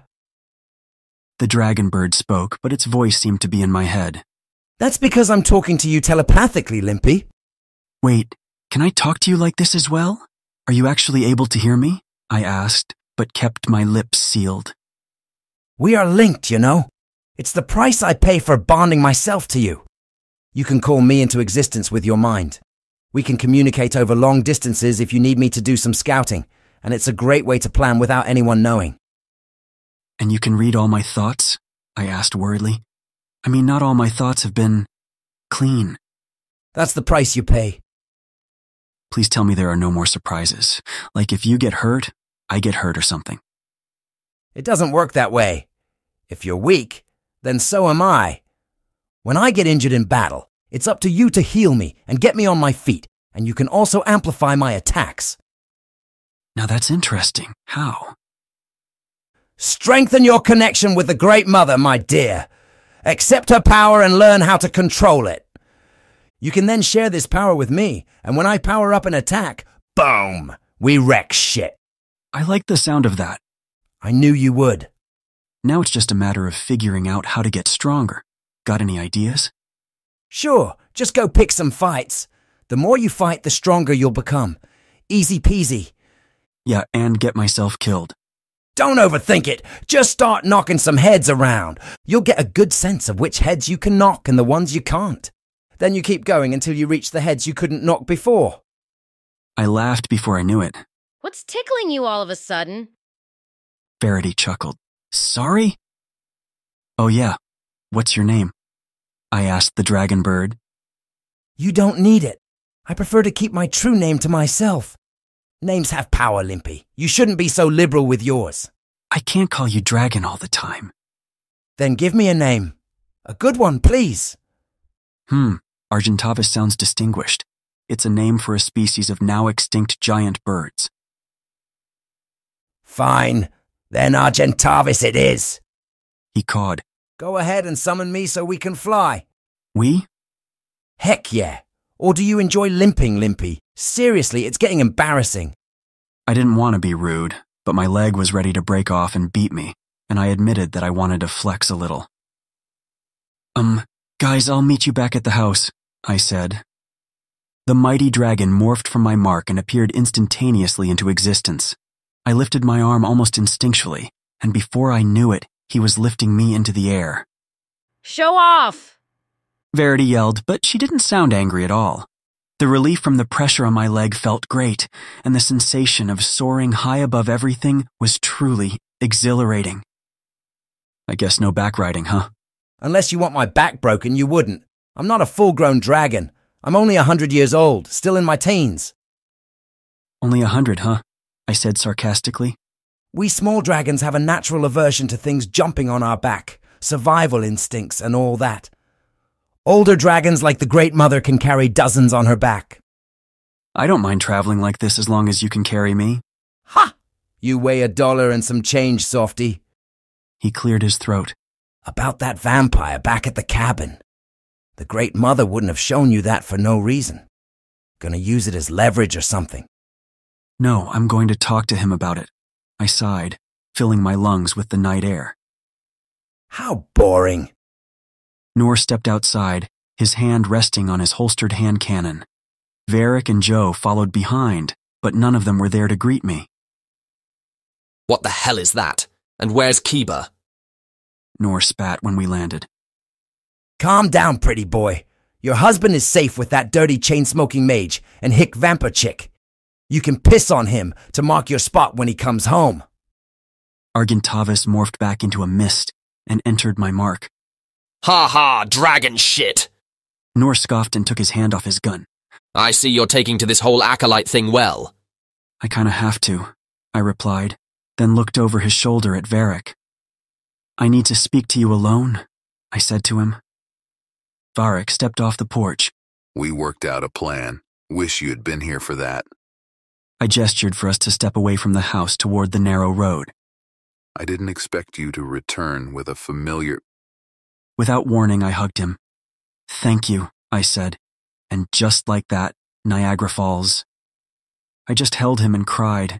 His body tensed up, but I could feel his gentle hand on my shoulder before long. Why didn't you tell me what happened that night, that you saved me and gave me your egg? Little Faye, how did you find out? I pulled away, wiping my tears. Quirinock helped me regain my memories. Did you make some sort of deal with the Clyfoth? How did we get away? He scratched the back of his head. I left you with them because they meant you no harm, and I couldn't take you with me once the egg didn't take. They promised to make you one of them, so I figured you would be safer with them than with me. I don't know who got you away from there, though if I were to guess, it would be your brother. Well, now I understand why he was so overprotective. He came home to find his husband dead and his brother gone. Did you know where to find me this whole time? No. I dream-walked to find you because I thought it was a safer way to confront you if you were one of the dark witches. I was surprised to see that you were not among them. I can't believe you thought I would be safe with a bunch of dark witches. I laughed and wiped my tears. They were the only ones who could save you. My egg only began mending you because that's what it does to a potential host. The moment it would have detected the damage to your heart, it would have abandoned you. Is it still in me? I asked, not knowing if I liked the idea of a vampire egg in me. It has been deactivated. You can thank the witches or your goddess for that. No need to worry.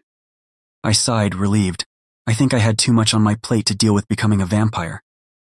Why did you save me? Was it because of my power? At the time, I could only think of my own pain. If I thought I could use you then, I would have taken you from the witches myself. No, it had nothing to do with that. I couldn't bring myself to deny you, that tenacious little boy who held his own heart in his hands and yet refused to die. You begged me to save you so I couldn't turn away. Hatham, I wasn't entirely truthful when I told you my story. When Vitus struck the killing blow, I was a coward. I cried as I held on to my smoking entrails. I begged him to spare me. Not wanting to die doesn't make you a coward.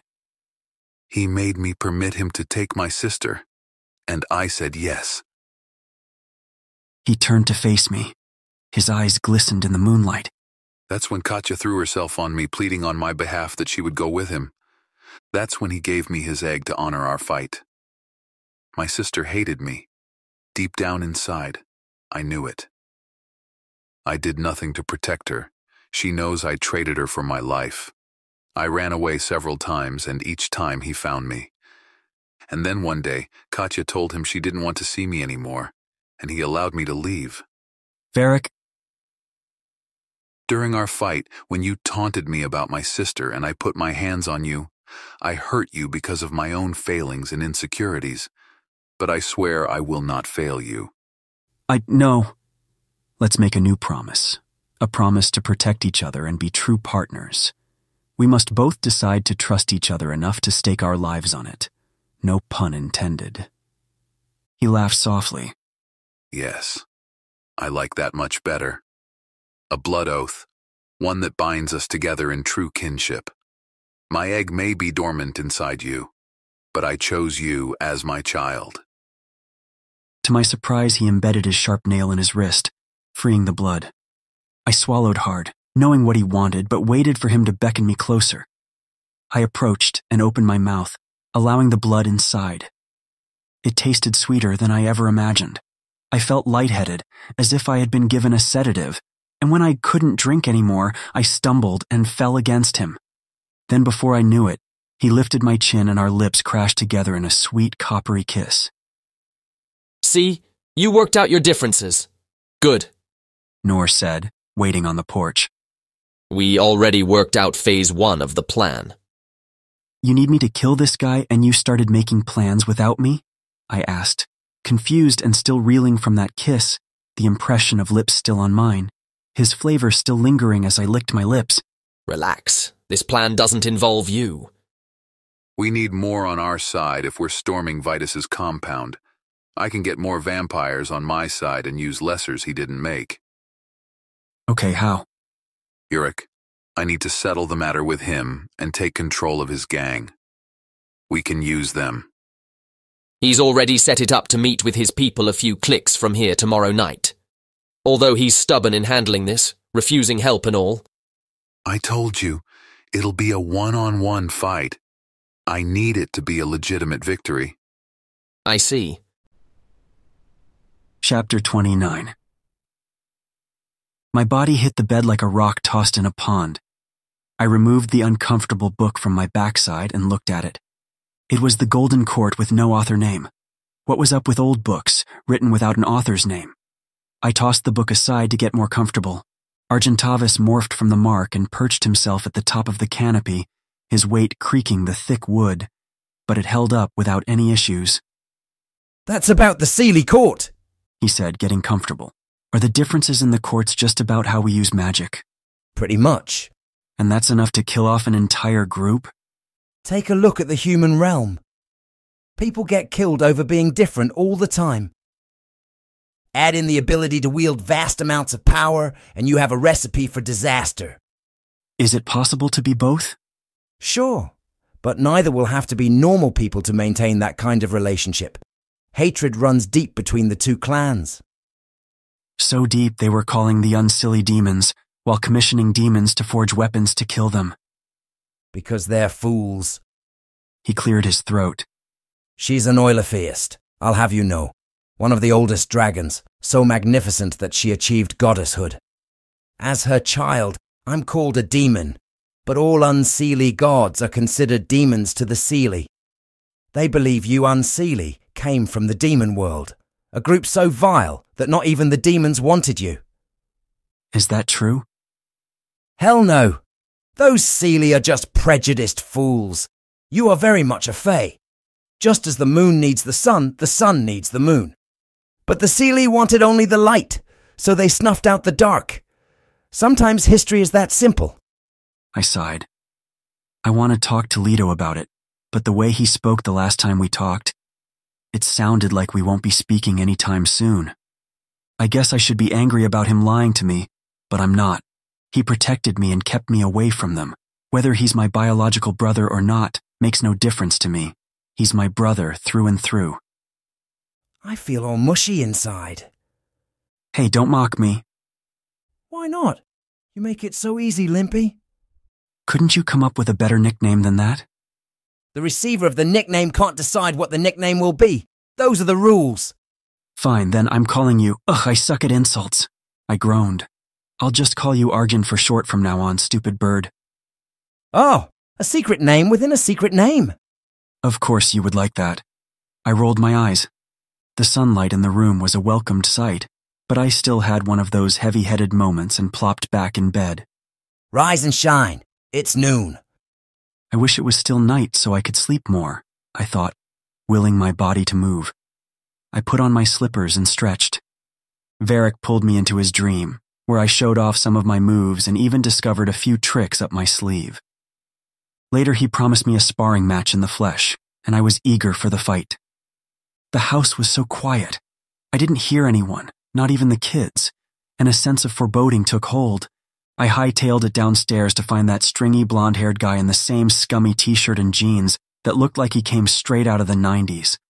He ran his hands over his unkempt short beard and sipped on the steaming cup of coffee. The others are gone shopping, and Mare and Varric are asleep. He informed me while standing around in the lobby. Okay, I replied, enjoying the scent of coffee, but I knew if they didn't have any milk or sugar, I wouldn't want any, so it was better not to set my mind on having it. He smells like a dog. Rude. Not if he is one. What do you mean?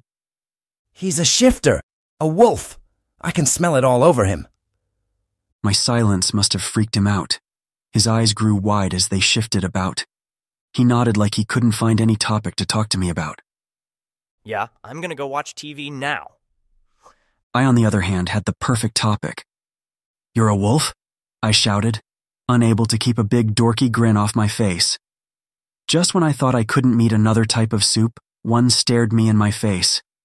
Please shift right now, or do I have to wait for a full moon? What? He laughed apprehensively. What are you talking about, crazy man? Argan manifested beside me. I loved the sinister look on his reptilian features, accentuated by the tufts of feathers around the eyes. Gonna call me crazy too? I know a wolf when I smell one. Joe dropped the mug, the ceramic shattering and the hot liquid spraying partially on my pajama pants. He pushed the double doors open, slamming each side against the brick outside, and ran off. "Get him," I ordered, following behind. Argan swooped in, scooping him up like a bird of prey catching a helpless mouse, and flew him over to me, his massive wings kicking up the debris. "Why did you run?" Did Varric put you up to this? He tried to wrestle free of Argan's grip to the point where a bit of blood dripped from the wound on his shoulder. "Holy shit, what are you hiding?" I asked in awe of the revelation. "Varric didn't put me up to anything. Does he know what you are, does Morele?" I asked, wanting more information. Why was he keeping such a thing a secret? He said nothing but looked away, his brown eyes full of pain.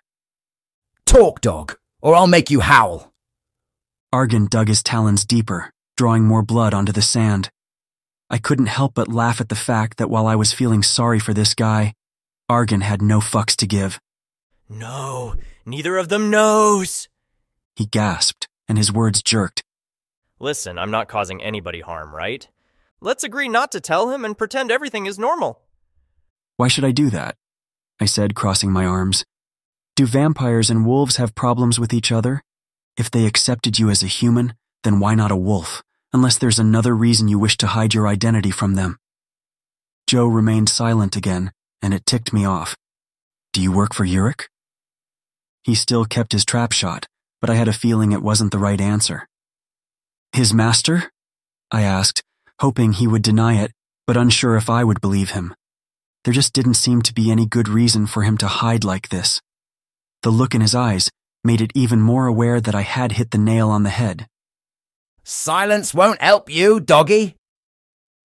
Argan released him and took a few paces back, delivering a controlled blast of electrical power. Joe cried out in pain as I watched. I had no room for sympathy. Varric and I made a blood oath to stand by each other's side, and I wasn't going to allow this guy to keep secrets that could get us killed. If he worked for Vitus or Decimus, then I intended to find out. And I thought you were different, he shouted, coming down from a round of shock. You don't even know me, I replied. Everyone is quick to use pain to get what they want. Joe breathed, nursing his stomach. Save that crap for Varric, not me. I'm not your friend. The truth, dog boy, Argan sneered. I'm a pretty good lie detector. If you lie, the voltage only gets higher. I love her. Mare. I do. He sobbed. I just needed the money at first. He lowered his head and told me to look at his scalp. I cautiously parted the hair until I found a brand of a paw with what looked like a nail stuck in it. I'm an outcast from my pack, forced to fend for myself. Without someone powerful taking me in, I would have died long ago. Who took you in? Vitus. Shit. I'm dead. You know Varric will kill you if he finds out. Don't you think I know that already? And they don't know you're a wolf? Wolfsbane. It hurts going in, but it's like glamour if taken in small doses. Most vampires don't know this. He pleaded with his eyes. Please don't say anything. I'll go, and you can just say I bailed. If I let you go, you'll just run to this Vitus. What is he like, and what does he want from me? This was my chance to get information, and I wasn't going to waste it. He's cold, but when you get to know him, he ain't as bad as Varric lets on. He's never mistreated me or any of the other outcast wolves. They love him like a father because he's treated us like family. And you? I asked, noticing he spoke of the others' love for him but not himself. I just love living. So you harbor no loyalties to anyone? Argan pointed out. Where is he? I asked, still trying to decide what to do with him. It was a long way away from nightfall. Should I wake them up? Joe stood up on shaky legs. The Bellagio. He's taken over the entire hotel as his own. Is there any way to confirm this? I thought, speaking inwardly to Argan. I can siphon it from his head, but it'll render him as good as dead when I'm done. Something's coming! Argan gripped me, yanking me back hard. Something hit the spot where I was standing. It was like an explosion, but I couldn't tell what the hell it was. I found you, dipshit. He floated in the air, a man with long blonde hair and a wicked smile. His white shirt looked worn and dingy, as well as his black pants. He launched another attack, flying down toward me when Arjun flew me to the roof.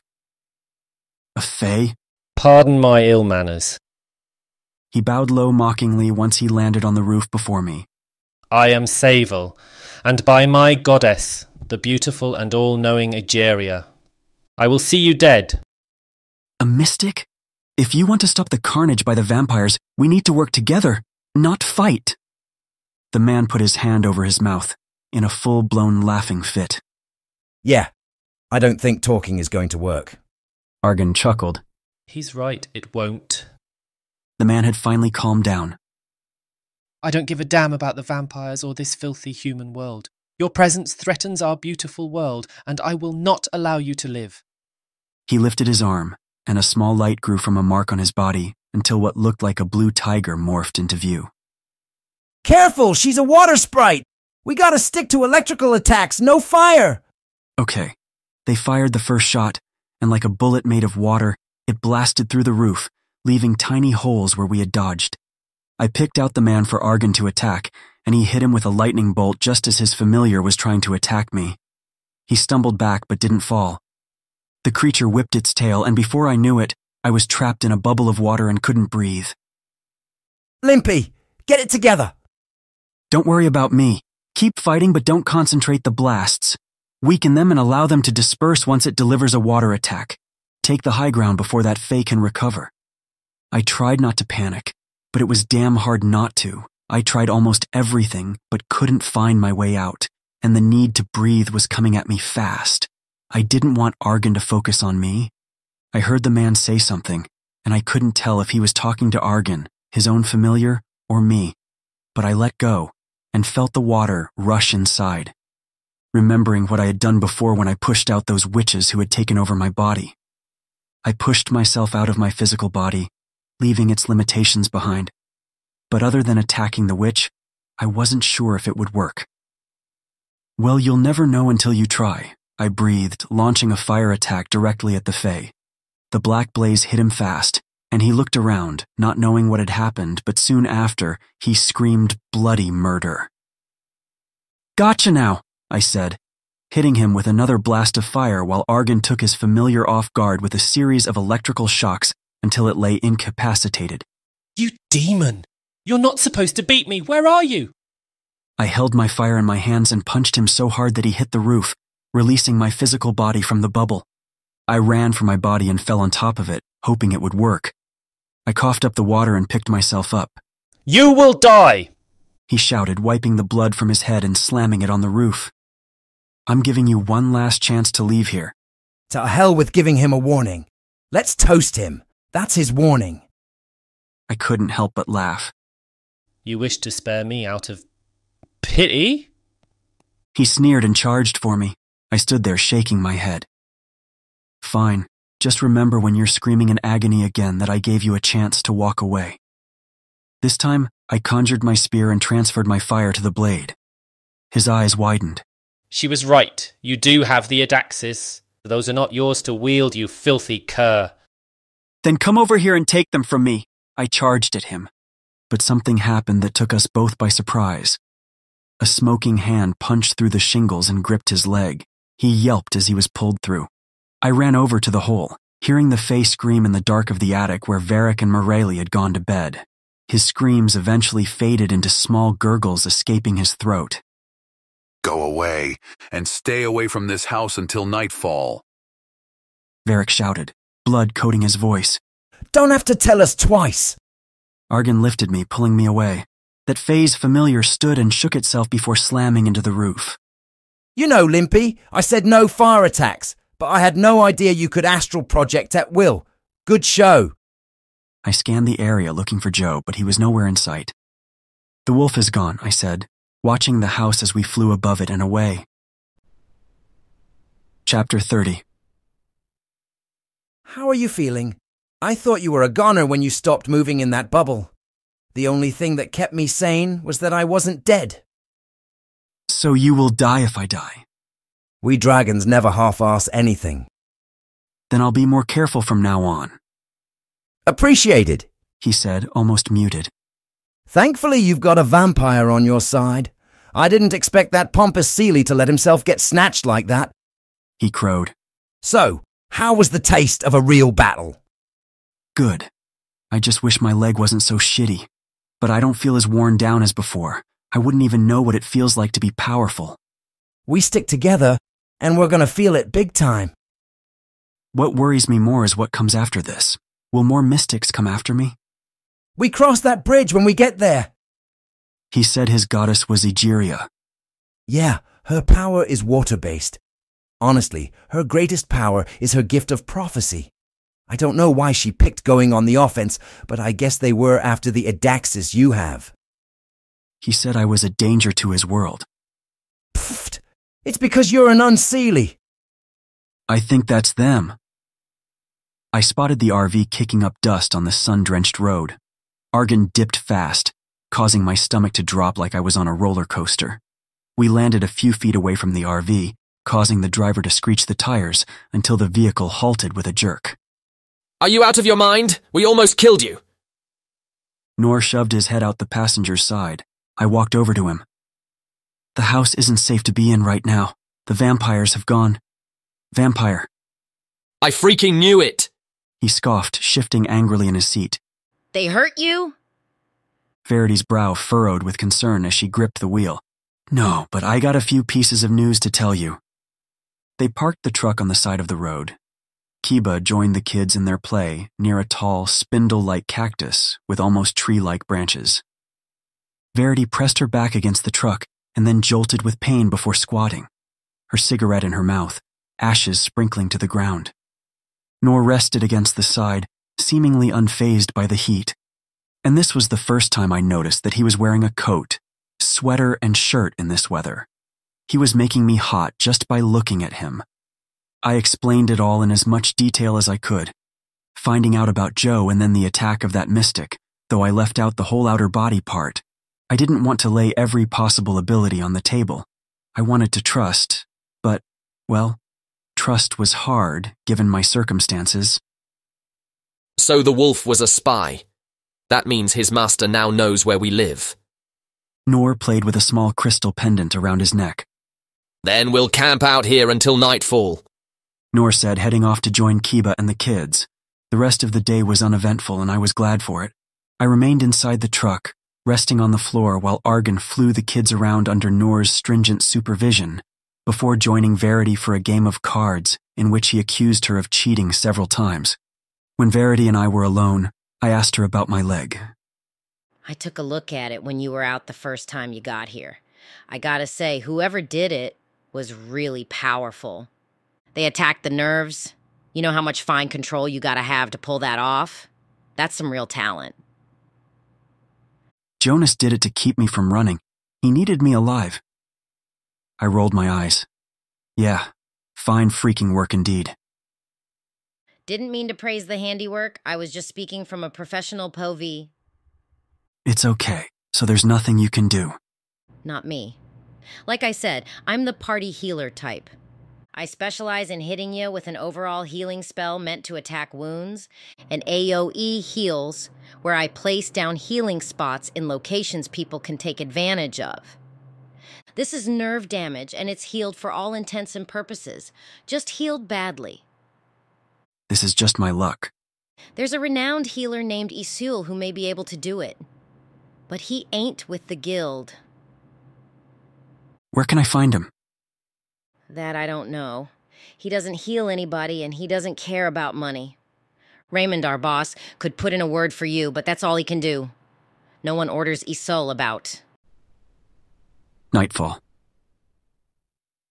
Argan flapped his wings overhead as he flew above our small group. The kids were asleep in the truck with Kiba, while Noor and Verity waited with me for the dragon's return. The house is as clean as it's gonna be. The Fae got away. I held out my arm for him to take, and together we took off toward the house, where Morelli paced about, and Varric stood outside, his arms crossed, waiting. There you are, pixie bitch. Morelli charged toward me, spewing vitriolic accusations and lunging for me before Varric caught her mid-air. What did you do to Joe? Calm yourself, Varric warned her. I swear, if you did something... Morelli continued as she struggled within Varric's grasp. I smelled Joe's fear before that pixie attacked. The only other person here at the time was you. Take a fucking walk, Mare. Varric growled while pushing her back and standing between her and me. She walked away to give us some space, muttering several curses while she was at it. What a dumb freaking hothead. I scoffed, unable to deal with her threats and outbursts. It was clear that whatever little trust she had in me was eroded, and I had no idea what to do to mend it, if I gave a damn to even bother. And quite frankly, the more I had to defend myself against her accusations, the less I gave a damn to try. Varric turned to me, his expression softened. What happened? We saw some of his blood near the house. Was he attacked by that Faye? I swallowed hard and shook my head. I forced myself to meet his cool blue eyes. No, I attacked him. His face contorted in disbelief as he stepped away. Why? Your friend was a wolf. Did you know that? Argon flew around before perching himself on a large rock nearby. He was using wolfsbane to mask it, but you can't fool a dragon's nose. Argon boasted proudly. Why would he hide that from me? Because he was a spy, I said, watching Morelli pace about. Varric's cousin or not, if she took a step toward me to hurt me, she would regret it.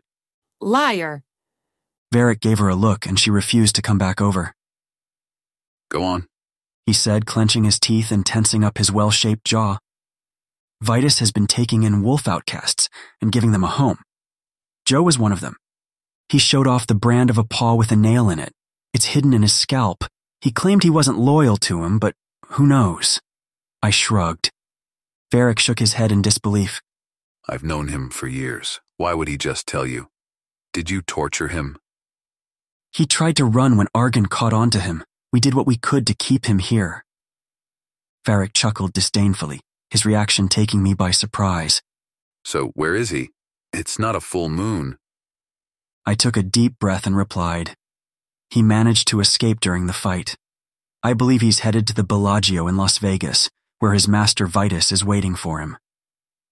As I spoke, I heard the sound of an RV pulling up, but no one inside attempted to come out. They must have assumed that we were arguing. Varric gazed at me with a horrified expression as he realized the truth. He snarled and walked back and forth furiously while struggling with the knowledge of his friend's treachery. I should have suspected that scoundrel would plant a spy, he growled through gritted teeth, clenching his fists in anger. In a sudden burst of courage, I stepped forward and touched his shoulder. He froze, but he didn't pull away. My fingers trembled lightly as he looked down at me with anguish. I could see a slight trace of red within the calm blue color, but in a flash, it was gone. He needed solace more than anything.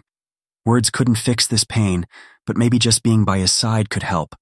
I reached out and took his hand in mine, and then, to my surprise, he scooped me into his arms, holding me close to his chest. I wrapped my arms around him, holding on to him, feeling his strong body pressed against mine. We stood like that for what seemed like an eternity. Eventually, Varric loosened his grip on me and spoke softly. Thank you for this. Anytime. Morelli marched over, her preternatural hearing at work as she exclaimed, You're lying! She didn't get far when Varric snatched her by the throat. That is enough. If you don't get a handle on your emotions, I will remove your heart, bury you, and dig you up when this is over. He didn't transform, but his voice changed to that deep, snarling tone. Is that understood? Morelli nodded when he released her, and she sauntered back to the house like a beaten dog. We always knew he was an outcast, Varric said, but he was calmer now. I like to think I helped settle him. We were going to siphon his brain for the truth, but oh well. You only have our word. Argon said, unfazed by everything. What's done is done. I should have known Vitus would have placed a spy close to me. You believe that Joe would betray you. Us? Morelli walked back to Varric, her shoulders hunched upon her return. I guess she couldn't let it go, and I couldn't blame her. It took seeing Jonas's betrayal myself to believe what he had done. Remember what a Fae did to you. Lied to you just to get a gin lamp. She bared her small fangs in my direction. Lick your wounds elsewhere, Mare. You're useless to me in this state. He sounded like he didn't want to fight anymore. I have to face Yurik and a gang of vampires who may want me dead. I don't have time to lament over Joe. And like that, she was gone like a gust of wind. Nor finally approached. I wondered what he thought, though. He didn't look worried, just a man ready to get down to business. One thing is for certain. My family isn't safe here anymore. I gotta get them elsewhere, even if you go without me. He walked away, leaving no room for discussion, and entered the truck with everyone else. Going with him? I asked Verity when I approached the truck. I can't do anything with a rickety bike and an ice cream truck, and all my tools are in here. She slapped the body of the van. But this is a sturdy bastard that rides like the wind. She lit up another cigarette, but looked behind her at the kids and put it out. With a little bit of magic.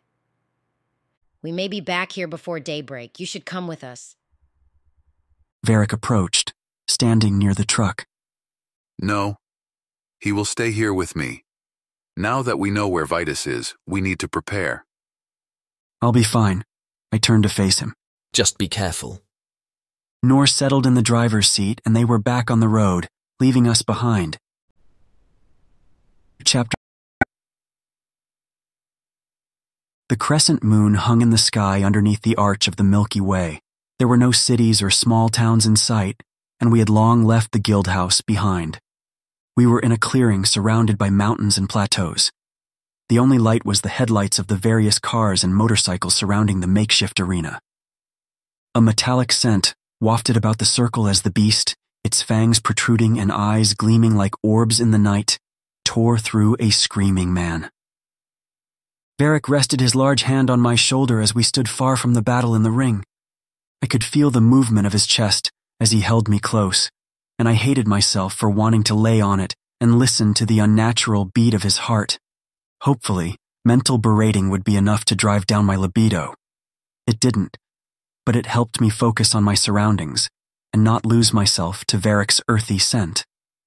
The vampires sighed in unison, the sound rising into a crescendo of hissing when the bloodied and broken man managed to drive his blade into the throat of the lesser. Blood gushed like a runny faucet onto the dark sand. A vampire strutted languidly to the body and flung it toward the cages where the hunched-over, graying creatures grabbed and pawed at it before tearing apart the arms and legs. Then the torso, and finally, one pulled the head through, smashing the brains and scooping out the mush between its skinny fingers and devouring the contents.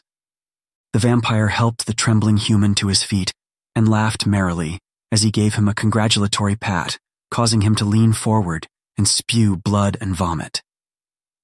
The vampire was tall and well-built, and like Varric, he carried an imposing presence, but without the irresistible charisma. Although Varric stood away from the crowd, the others couldn't help but sneak glances at him despite the excitement of the bloody fight in front of them. I thought I could handle watching a bunch of vampires together. I admit I was lulled by Varric and Morelli's generally good behavior. Nor was right that I had only gotten a peek behind the veil.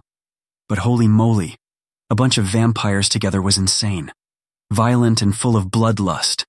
Varric wanted me to stay at a motel a few miles from here and wait for the news of his success or failure. If he failed, someone he trusted with his life would inform me of his death and that I should give up on going after Vitus. Like hell, I would let him die. We swore an oath to have each other's backs, and I was done with being protected and coddled. It was a pleasant surprise when he agreed to let me stay and apologized. Now that was something I wasn't used to. Now the plan, according to Varric, was for me to fly away once it looked like he was going to lose. He put his foot down on that one. But as I said before, I wasn't going to abandon him. I planned to take him and fly away, even if it meant amplifying Argon's strength. I watched nervously as the imposing vampire watched the man finish vomiting before he spoke. You did a good job, and I'm a man of my word. Yurik said loud enough for everyone to hear. You now have two choices. You can either join us or run away. The man was a big, muscled guy who looked like he would have intimidated everyone if he was a bouncer at a bar, but this was no bar, and these were not just drunken fools. I'll join. The man stammered, and Yurik embraced him as the rowdy crowd cheered. He was allowed to saunter to one of the cars where he collapsed on the side. Yurik then flicked his blood eyes on Varric. A beautiful man with long, dark blonde hair that fell about his shoulders in waves, struggled to keep his expression pleasant. But one look at me let everyone know what he thought of me, as he couldn't help but curl his lips in disgust. Was that Romer from the story? I thought you weren't going to show up, Yurik finally said to the hush of the crowd. And you have the nerve to bring a pixie here, too. He looked at me with a sharp smirk. I swear you must be a masochist or something, Varric. I possess this crippled fae and a home in Reno. The deed is in the hallway closet on the top shelf.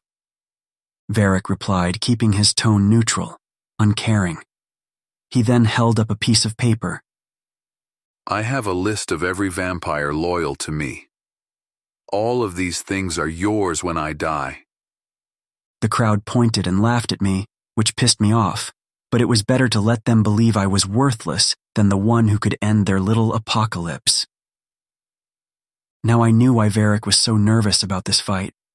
It was more than his own life on the line, but the lives of the men and women who believed in him. He even had to offer me up as a prize. He's beautiful, but he smells too much like you. If I didn't know any better, I would say he was given your egg, but he doesn't look like one of us. No matter, a few bounces on my cock should wash away your scent.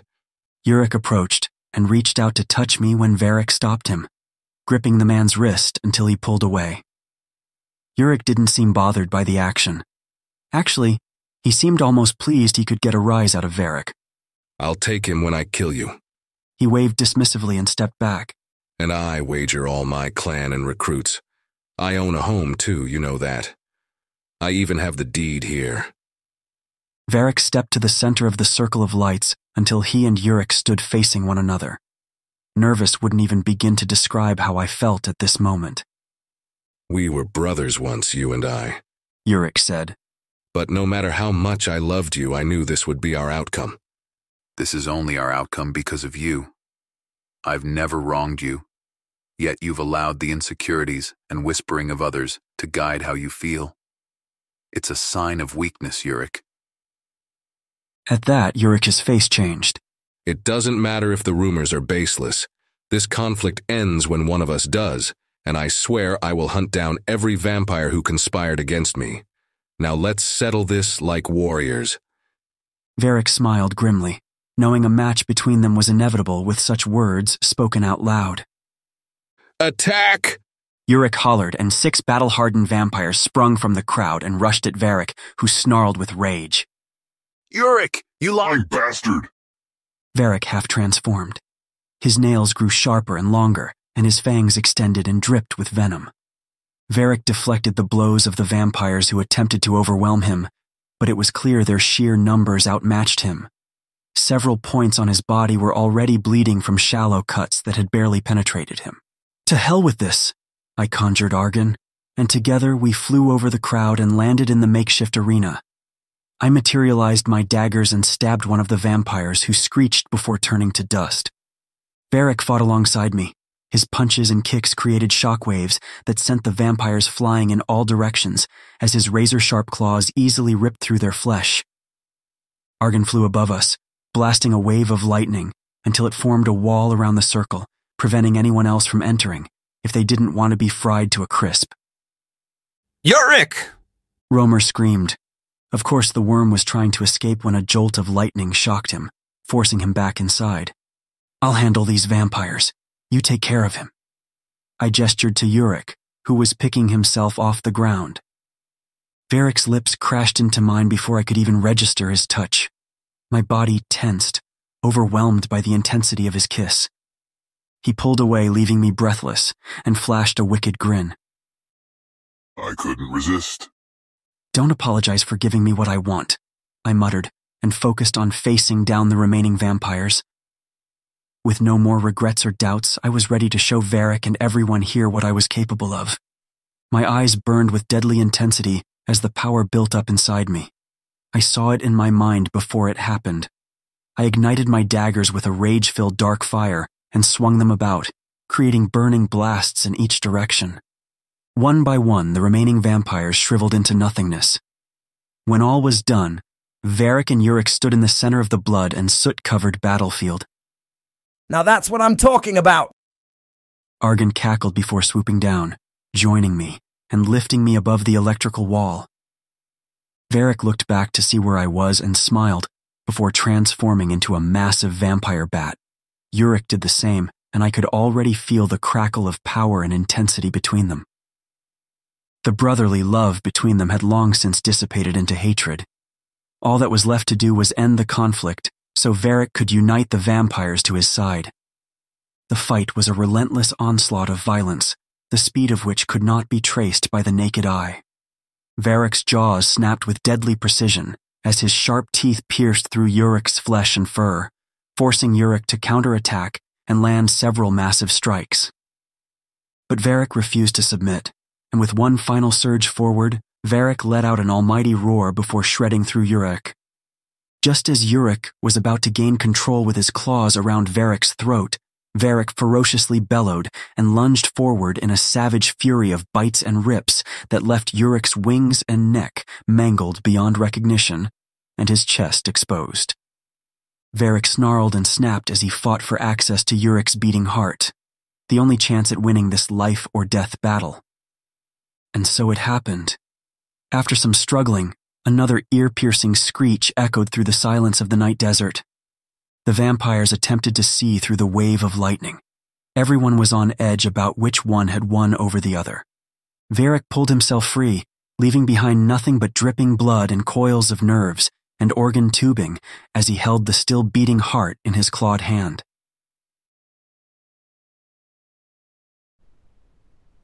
Chapter 32. Argon released the electric circle. Romer was about to run toward the two men when he stopped and gasped in horror. Varric swallowed the heart as the fur dissolved to show the pale skin underneath. The fangs slipped back inside the gums, and the wings retracted until normal human arms remained. They were both as men again, and Varric rested Yurik on the sand and gently grabbed his head before ripping it off the body, snapping the organic wires that carried the sacred blood. Varric pulled out what looked like a black orb, the same one he pulled from his mouth and gave to me and popped it into his mouth. Only half the crowd cheered while the others looked at what they had just witnessed in sheer horror. Varric chewed on the orb and swallowed hard while Yurik's once strong body shriveled into a husk. The lessers trapped within the cage dropped to the floor, unresponsive. Hail, Varric Valkova! An obese vampire approached, dressed in a sports jacket that was a few sizes too small and barely wrapped around his belly. He hyped the crowd while proclaiming Varric the victor. The crowd dropped to their knees and lowered their heads while the big vampire held out a piece of old rolled-up paper. Varric tore the paper in half before punching through the obese vampire's chest, ripping his heart from his opened wound and crushing it in his hands. Varric, you bastard. He choked and gurgled before hitting the pavement. A change in leadership means a real change. Varric finally spoke as he stepped over the body and walked about the ring where the kneeling vampires had now risen to their feet. I'm done with backwater shitholes. It's time for this clan to soar to much greater heights. It's time to stop hiding. But all that shit Yurik filled your heads with, that you're untouchable, is a lie. He should have told you that to be born into this life is to be born knowing that your life will be hard. The crowd remained hung to his every word. This world is unforgiving in ways you cannot possibly imagine. And whether we like it or not, humans have just been invited to the dinner table. And because humans are driven by fear to do the unimaginable, we can ill afford to be scattered and divided by petty jealousies and fang-measuring contests.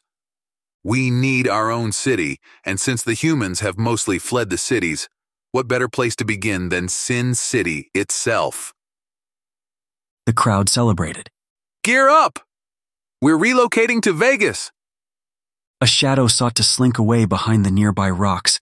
The glint of one of the lights shone on him as he fled. Ha! Somebody hated the speech, Argon said, amused. Varric approached me and whispered, Meet me back at the guild house. He looked different, but I couldn't tell what was different. The crowd was getting hyped as Varric went back to address them. He probably didn't want me around for what came next, and honestly, I didn't want to be around them anymore. I think I've had my fill of vampire gangs. The house was still a bit of a mess since the fight with that fae. I still couldn't believe he had survived 2 vampires trying to kill him. There was no sign of Morelli in sight. I hoped she calmed down before we saw each other again. I went to my room and gathered the books while Argon perched himself on the canopy again.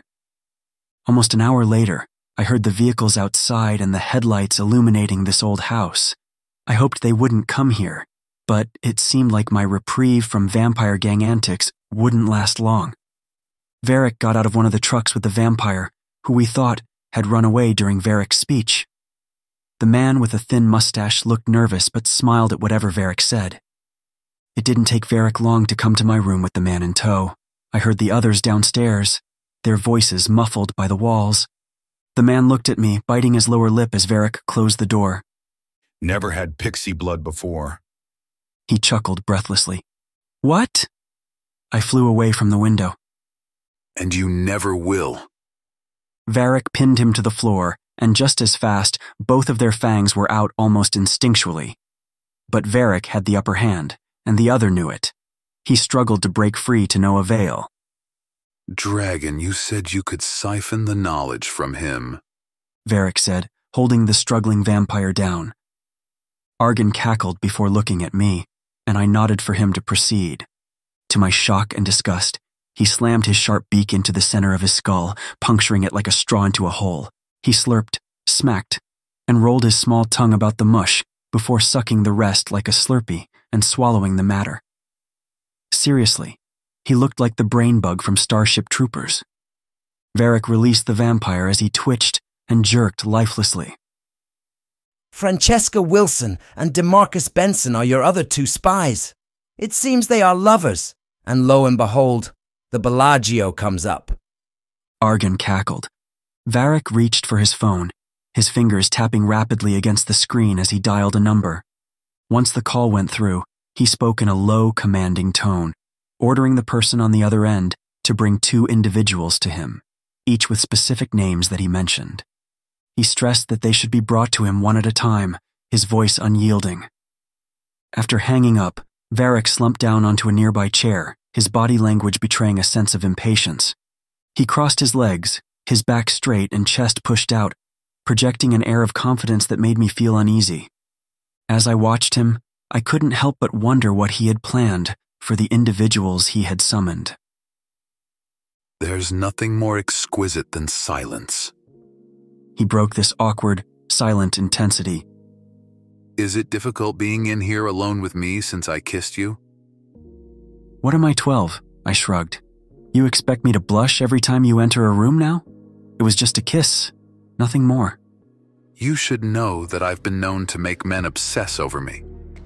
Once they got a taste, they can't get enough. I laughed before I knew it. Oh yes, I can feel myself becoming obsessed with you right now. I placed the back of my hand over my forehead and pretended to faint. He quickly caught me, and I could only laugh again as I didn't want to think of how close he was to me again. Varric, I was only pretending to fall. He grinned. I know, but still, you should have seen the look on your face when I caught you. He shifted slightly, and his gaze softened. So what was with that kiss? My voice was soft, and my eyes searched him for the answer. His expression shifted from amusement to something deeper, something I couldn't grasp. His lips parted ever so slightly, as if he were asking a question without a voice. His intense gaze was almost too much to bear, and I soon found myself lost in the depths of his eyes. I'm not sure either. He whispered, It was the heat of the battle. Maybe it was the combination of my admiration and respect for you, standing strong by my side in the chaos. The feeling that I could trust you with my life. His voice trailed off, and his gaze softened. There isn't just one reason. He no longer looked confident and assertive. He opened himself up to me and showed me his true self, insecurity and shyness, which only made him more endearing. We looked around quietly, unsure how to continue from here. "You can kiss me again if you want," I said, my voice a gentle whisper. Oh, great mother. I'm out before I die from this sickeningly sweet crap. Argan flew into my mark. The moment was perfect, everything just right. And then. And just like that, the magic is gone, I said, a hint of disappointment in my voice. But before I could say anything else, Varric's lips met mine. His kiss was like a warm summer breeze, soft and gentle, and it carried away all my worries and fears. As I wrapped my arms around him and he held me tight, I felt safe and loved, like nothing else in the world mattered. We pulled away, both of us smiling, and I knew at that moment that I wanted to be his. No fated mate was waiting for me, at least none among the Fae, and now I understood what he meant before about not wanting his feelings defined by the cosmos. I breathed deep, my body tingling with sweet heat. I could feel the moisture as my body prepared for him. He kissed me again, fervently, our passion increasing with each kiss. His hands explored my body as his lips left a trail of kisses across my neck and collarbone. Finally, with all hesitations gone, Varric swept me into his strong arms and effortlessly carried me onto the bed before tugging at the strings of my black leather vest. His eyes made me shiver with anticipation. If you don't want this, just say the word. Shut up and do me, I chuckled. Someone's here, he said regretfully. Here's the woman you asked for. A woman with short black hair combed into a bob entered with a dark-skinned woman with short-styled kinky hair. Varric was already off the bed, and I was turned away from the door, fixing my clothes and still feeling his touch. Great, there was no way my cock was going to soften right now. The black-haired woman left, closing the door behind her. You wanted to see me? The dark-skinned woman looked from me to Varric and smiled, though I could sense the fear behind her soft brown eyes. I won't mince my words. Varric stood in front of the woman. I know your lover is a spy. She tried to protest when Varric placed his finger over her lips. No sense in denying it. He was found out, and the evidence is stacked too much against him. He leaned against the dresser, his form-fitted shirt riding up a bit, displaying his Adonis belt. He was being so damn seductive and distracting on purpose. This will be different here. Uric carried a few old beliefs with him, which meant a beauty like you was never chosen for his harem. Beliefs I do not harbor at all. It's time to ride the wave while you still can, and all traitors will be found and pulled like a rotted fang. I think I may know something about DeMarcus. She glanced at me, then Varric. All I need to know is where he goes to meet with Vitus. He approached her and caressed her skin so gently that I wanted him to stop. He was trying to get me to go to the Bellagio in Vegas, but I said no. I had no idea what he was talking about. Varric smiled and pulled away. I need more loyal vampires. And it would seem you didn't make the cut. What? She said, surprised. But I told you the truth. You sold out your love to secure a place of power for yourself. You could have at least tried to lie for him. But... Diane. The woman re-entered the room, and this time 2 other vampires stood by the door outside, gripping a defeated, handsome male with sharp eyes. I want them crucified out front for the sun to take them. He then pointed to the dead vampire on the floor.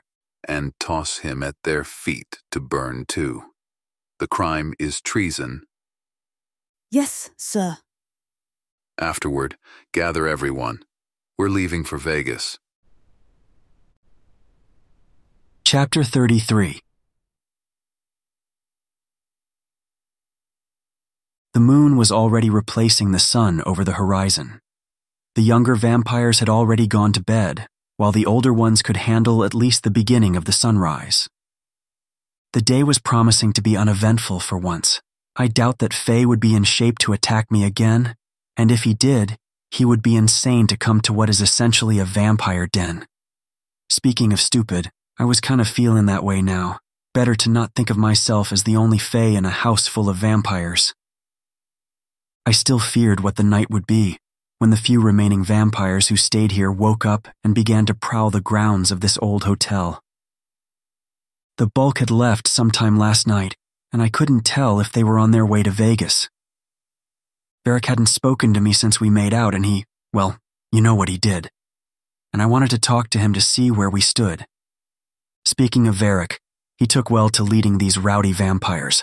Not more than a minute after killing a man he had been friends with for over a century, he's ordering everyone about like a well-oiled machine. The vampires spying on the coven begged as they began to burn. It was hard to stomach, but I forced myself to watch. I was the only one who could stand outside at this hour. I guess I wanted to desensitize myself more. I killed vampires instantly, but this slow-burning death would only end when the sun rose entirely over the plateau. The smell was getting so pungent, it made my eyes water, but I remained on the porch to see it through. You're the pixie everyone is talking about. His voice took me by surprise. It was coming from inside of the house, but from the crack in the window and behind the thick curtains. Yeah, my name is Hatham. You don't look like much. Who are you? Someone you should know. Okay, now my curiosity was piqued. I entered the house wondering who this person could be. It certainly wasn't Morele. She hadn't been seen since she left. When I saw who it was, Cromer, I just shook my head and clicked my teeth before I knew it. Such a waste of my time.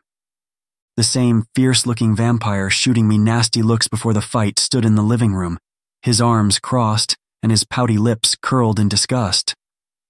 I know where this conversation is headed, I said, trying to get past him to head back to my room. Do you? He stood before me, moving with great speed to block my path. I saw the way you were looking at me during the fight. You have a problem with me. Maybe it's because of this Fae versus vampire thing, and quite frankly, I don't care. I said, trying to move to the other side only for him to block me there too. Varric and I used to fuck. We fucked in water, on a sandy beach, on a rooftop, and in a church. We even fucked in a grave once. He grinned like a Cheshire cat. Congratulations, I said with zero enthusiasm. Varric was coming downstairs. He stopped at the bottom and watched the small display. I wished he would wrangle him in. I was starting to feel even more annoyed than ever, and it wasn't just this man I was dealing with now, but everything happening now. I thought we were close to going after Vitus, yet I was still mainly in the dark about how we would do this. I hoped Varric knew there was no way I would fight an elder, blindly. Was this him winging it again like he did before when he did a Leroy Jenkins charge after those lesser in the tunnels? At this point, I wasn't even paying attention to this vampire trying to goad me. I'm sure the only place the two of you have fucked is in a bed under the covers to hide your shame. Is there a point to this dick measuring contest? Like seriously, what the hell did he think I would say? Oh, Varric and I banged in the sky. That's right, we were flying through the air, just laughing and banging and spraying cum all over the lessers. It was glorious. I couldn't help but stifle a laugh. He will get sick of you. Right now, you hold his attention. Maybe he's just into fucking fae bitches or whatever, but if you think you can... Oh God, you're jealous. I rolled my eyes, though it was humorous how I derailed his words like a mangled train. I wondered when he was created. He looked like maybe he was in his late teens when made, forever young and beautiful, but lacked the same pain that lingered in Varric's eyes. The eyes of a being who had lived perhaps a little longer than he cared to. You should be. Something possessed me to goad him further. I took advantage of his guard dropping. We may not be the same age, but we may as well be right now. I walked over to where Varric watched the childish spectacle, grabbed him, brought him down, and crashed his lips to mine before taking my leave upstairs. I wanted to say something badass, but couldn't find the right words. Better to remain silent than to open my mouth and prove them right. I'm sure I'd screw even that up. Real smooth, Argan said, dripping with sarcasm once I closed my door and breathed again. Shut up. I would have ended it by burning him to a crisp. I laughed. You know, that actually would have been awesome. Yeah. Why search for the right words when you can kill a person with the flick of your fingers? And while he's screaming and burning, even Varric would be shocked by my actions. I would walk up to the top of the stairs and say, "Let's bang on the canopy." Hell yeah, order him around. Let him know who's the boss. The door creaked open and ruined our villainous laughter. I braced myself for him to scold me. "Sorry, I guess I get too carried away in arguments," I said, with a deep sigh. That man was Romer. He and I... It doesn't matter. I shrugged and took a step back, feeling the claustrophobic walls close in around us. "I'm sorry for kissing you." Before I could move away any further, he stepped forward, and his lips met mine while Argan departed again. His hand on my back pulled me closer, and the kiss deepened. I quickly pulled away. Are you afraid of me or angry? He sighed. I've lived for over 600 years and had my share of lovers before. Despite what you think, I'm not a child, I replied, unable to meet his gaze as I looked out at the starry night beyond the window. I know you've had relationships before. Even if you were my age, I would expect you to have a past. Then what is it? I want you to talk to me and tell me the plan for going after Vitus. I plan to do that very soon. He closed the distance again and wrapped his arms around me. We're not going after him now. We have a lot of prep work to do before such a thing is possible. Right now, I don't want to think about him. I want to talk about us. You already know how I feel. Do you know how I feel? I shrugged. Don't you dare bring up that fated mate crap. He laughed. You know, I was a fae before I was a vampire. I saw the Oracle before I was handed over to the Ottomans. I turned around. What were they like? I asked, fascinated by this part of fae life that was closed off to me. It was during the Brodus Oldenwa festival, a coming-of-age celebration. The Oracle would tour these festivals where hundreds of fae would gather with their children. All the kids coming of age would stand in line to enter a tent, where the Oracle would tell them a fragment of their future. She didn't see you becoming a vampire? I raised a skeptical brow. Maybe she did. She sort of gasped when she saw me, but then she said I would meet my fated one in my dreams. I bet my face was as red as a beet. I don't care about some prophecy. What matters to me are the 3 years we spent together, our long talks, and our adventures. We hid things from each other, but ultimately, I felt like I knew you.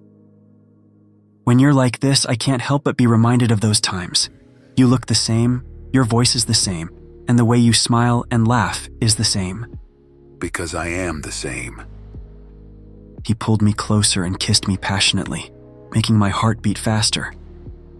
His lips moved with mine in perfect harmony as our tongues danced together. His hands caressed me gently while we sank into the intensity of the kiss. I want to make love to you, he whispered on my lips before kissing me again, softly and passionately at the same time. He pushed me on the bed and a funny thought came to me. I couldn't help but laugh. Let's bang on the canopy. What? He glanced up almost as if he was considering it. Forget what I said, I wheezed as I laughed. He chuckled, shaking his head at me before laying me down gently. He began to undress me slowly, taking his time to appreciate every inch of my body. His hands touched each part of my skin, like it was something delicate. Without breaking eye contact, he removed his clothes, revealing his powerful body. His muscles were defined, veins visible in each arm as they traced different shapes along them. I loved the snake tattoo that swirled around one of his arms. Every part of his smooth skin seemed to call my name and invite me to touch it How did you get a tattoo? Don't vampires heal fast? It was done with a silver needle. It hurt like a bitch for weeks afterward. He breathed, tracing the mark on my chest before leaning in to kiss it, causing me to sigh at his touch. Chapter 34. The room was filled with moonlight and starlight, so bright and beautiful that I couldn't believe my eyes. It was like stepping into a dream. The walls of a grand ballroom were draped in shimmering silk. There were little touches of whimsy and romance everywhere, from the plush armchairs to the array of candles scattered about, each one flickering with a soft golden light. And in the middle of it all was Varric wearing the garb of a 1700s French aristocrat. The fabric of his pants clung to his muscular physique most breathtakingly, but he left the loose white shirt unbuttoned at the collar. He looked so handsome draped in moonlight, his dark wavy hair tied into a ponytail, and his piercing blue eyes twinkled with joy. My heart swelled at the sight of him. This was the man I had fallen in love with, and here we were in a world made just for us. He smiled at me as if he could read the adoration and love in my eyes. He stepped forward, and his touch was like a whisper against my skin.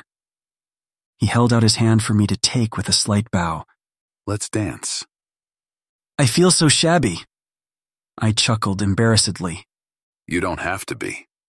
He wiggled his fingers and I took his hand and he guided me to the large mirror. I was dressed in my PJs because I could only picture myself in my PJs. Close your eyes and imagine yourself wearing a handsome suit. I felt my cheeks flush, but I followed his guidance and closed them. When I opened them again, there was a dashing black suit with a long coat that had silver embroidery along the lapels and cuffs. Underneath was a vest made of dark green brocade that matched the color of my eyes. The outfit was completed with shiny black boots and an intricately tied cravat.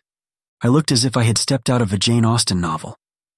He pulled me into his arms, and we started dancing to a romantic, whimsical melody. Whatever was going on in the real world meant nothing. The music floated around us. With each step, we moved in perfect harmony. I wanted this day to last forever. The music ended, and our dance ended with it, albeit reluctantly. I wanted to plan something nice for us. I hope you like it. I do. His face changed slightly. I want you to have a good memory of me. I have a lot of good memories about you. Yeah, but those are kind of tainted. This is a memory where neither of us is hiding from the other. This isn't a memory yet. He chuckled as he said, No, not yet. What's wrong? I asked, noticing his expression going dark. There's a chance this may be our last memory. You think we'll fail? No, I don't know. I wonder if I'm rushing into this. I've planned to kill Vitus 100 different ways. Some were just dreams, and others were true plans. We'll be using a variation of one. Which is? I turn you over to Vitus and do as he says. Why? I asked, concerned. Vitus knows you're capable of killing him, and he knows we are planning to trick him if Joe was his spy. I'm waiting for the part where this is a good idea. Vitus knows all of this and will be expecting it. But he is also an arrogant narcissist who has lived so long putting everyone under his thumb that he will let us trick him. And then we turn the tide and kill him, right? Naturally. But I can't help but think about how the only viable plan involves us walking directly into the lion's den. I sighed. Now I understood his desire for us to spend one last time together, but I wasn't in the mood for wallowing in despair. We walk into the lion's den in style, kick his ass, live to laugh about it, and make money on all the vids. He laughed loudly, and I loved it. Then let us run through what fighting Vitus will be like. Spar with me. Varric stepped back. His body morphed into a giant bat. His wings expanded and shone in the light, as did his razor-sharp fangs. When he shifted to his higher vampire form, he was about 10 feet tall. What is it that you wish for me to learn now? I asked cautiously, taking a few steps back from him. I instantly leapt into action, my daggers in my hands as I lunged for him, but he flapped his wings with so much force it drove me back, forcing me to skid against the floor. I tore at the fancy suit until I invoked my clothes. Now I was ready to fight. The fight lasted for far longer than I anticipated. His speed was insane, even without worrying about my physical limitations. This was not the same as fighting the paltry vampires I had faced before.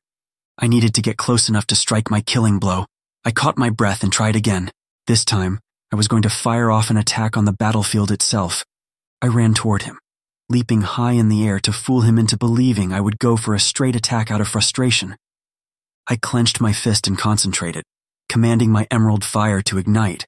But still, nothing happened as I hovered helplessly in midair. I felt the thorny vines tighten around my wrist, and my strength quickly faded. "You had something like this up your sleeve?" I said, surprised, yet I wasn't angry. My gaze descended upon Varric, only to see him slowly fading. His eyes grew wide with terror as he retreated into nothingness. Chapter 35. Hey, Limpy, you hear me? Argon's voice sounded as though it was far away and muffled, as if someone had placed their hands over his mouth if he had a mouth. Wake up! My eyes opened on command, but I might as well have kept them closed. The place was so dark, I couldn't see my hand in front of my face, and my back was pressed against something hard and flat.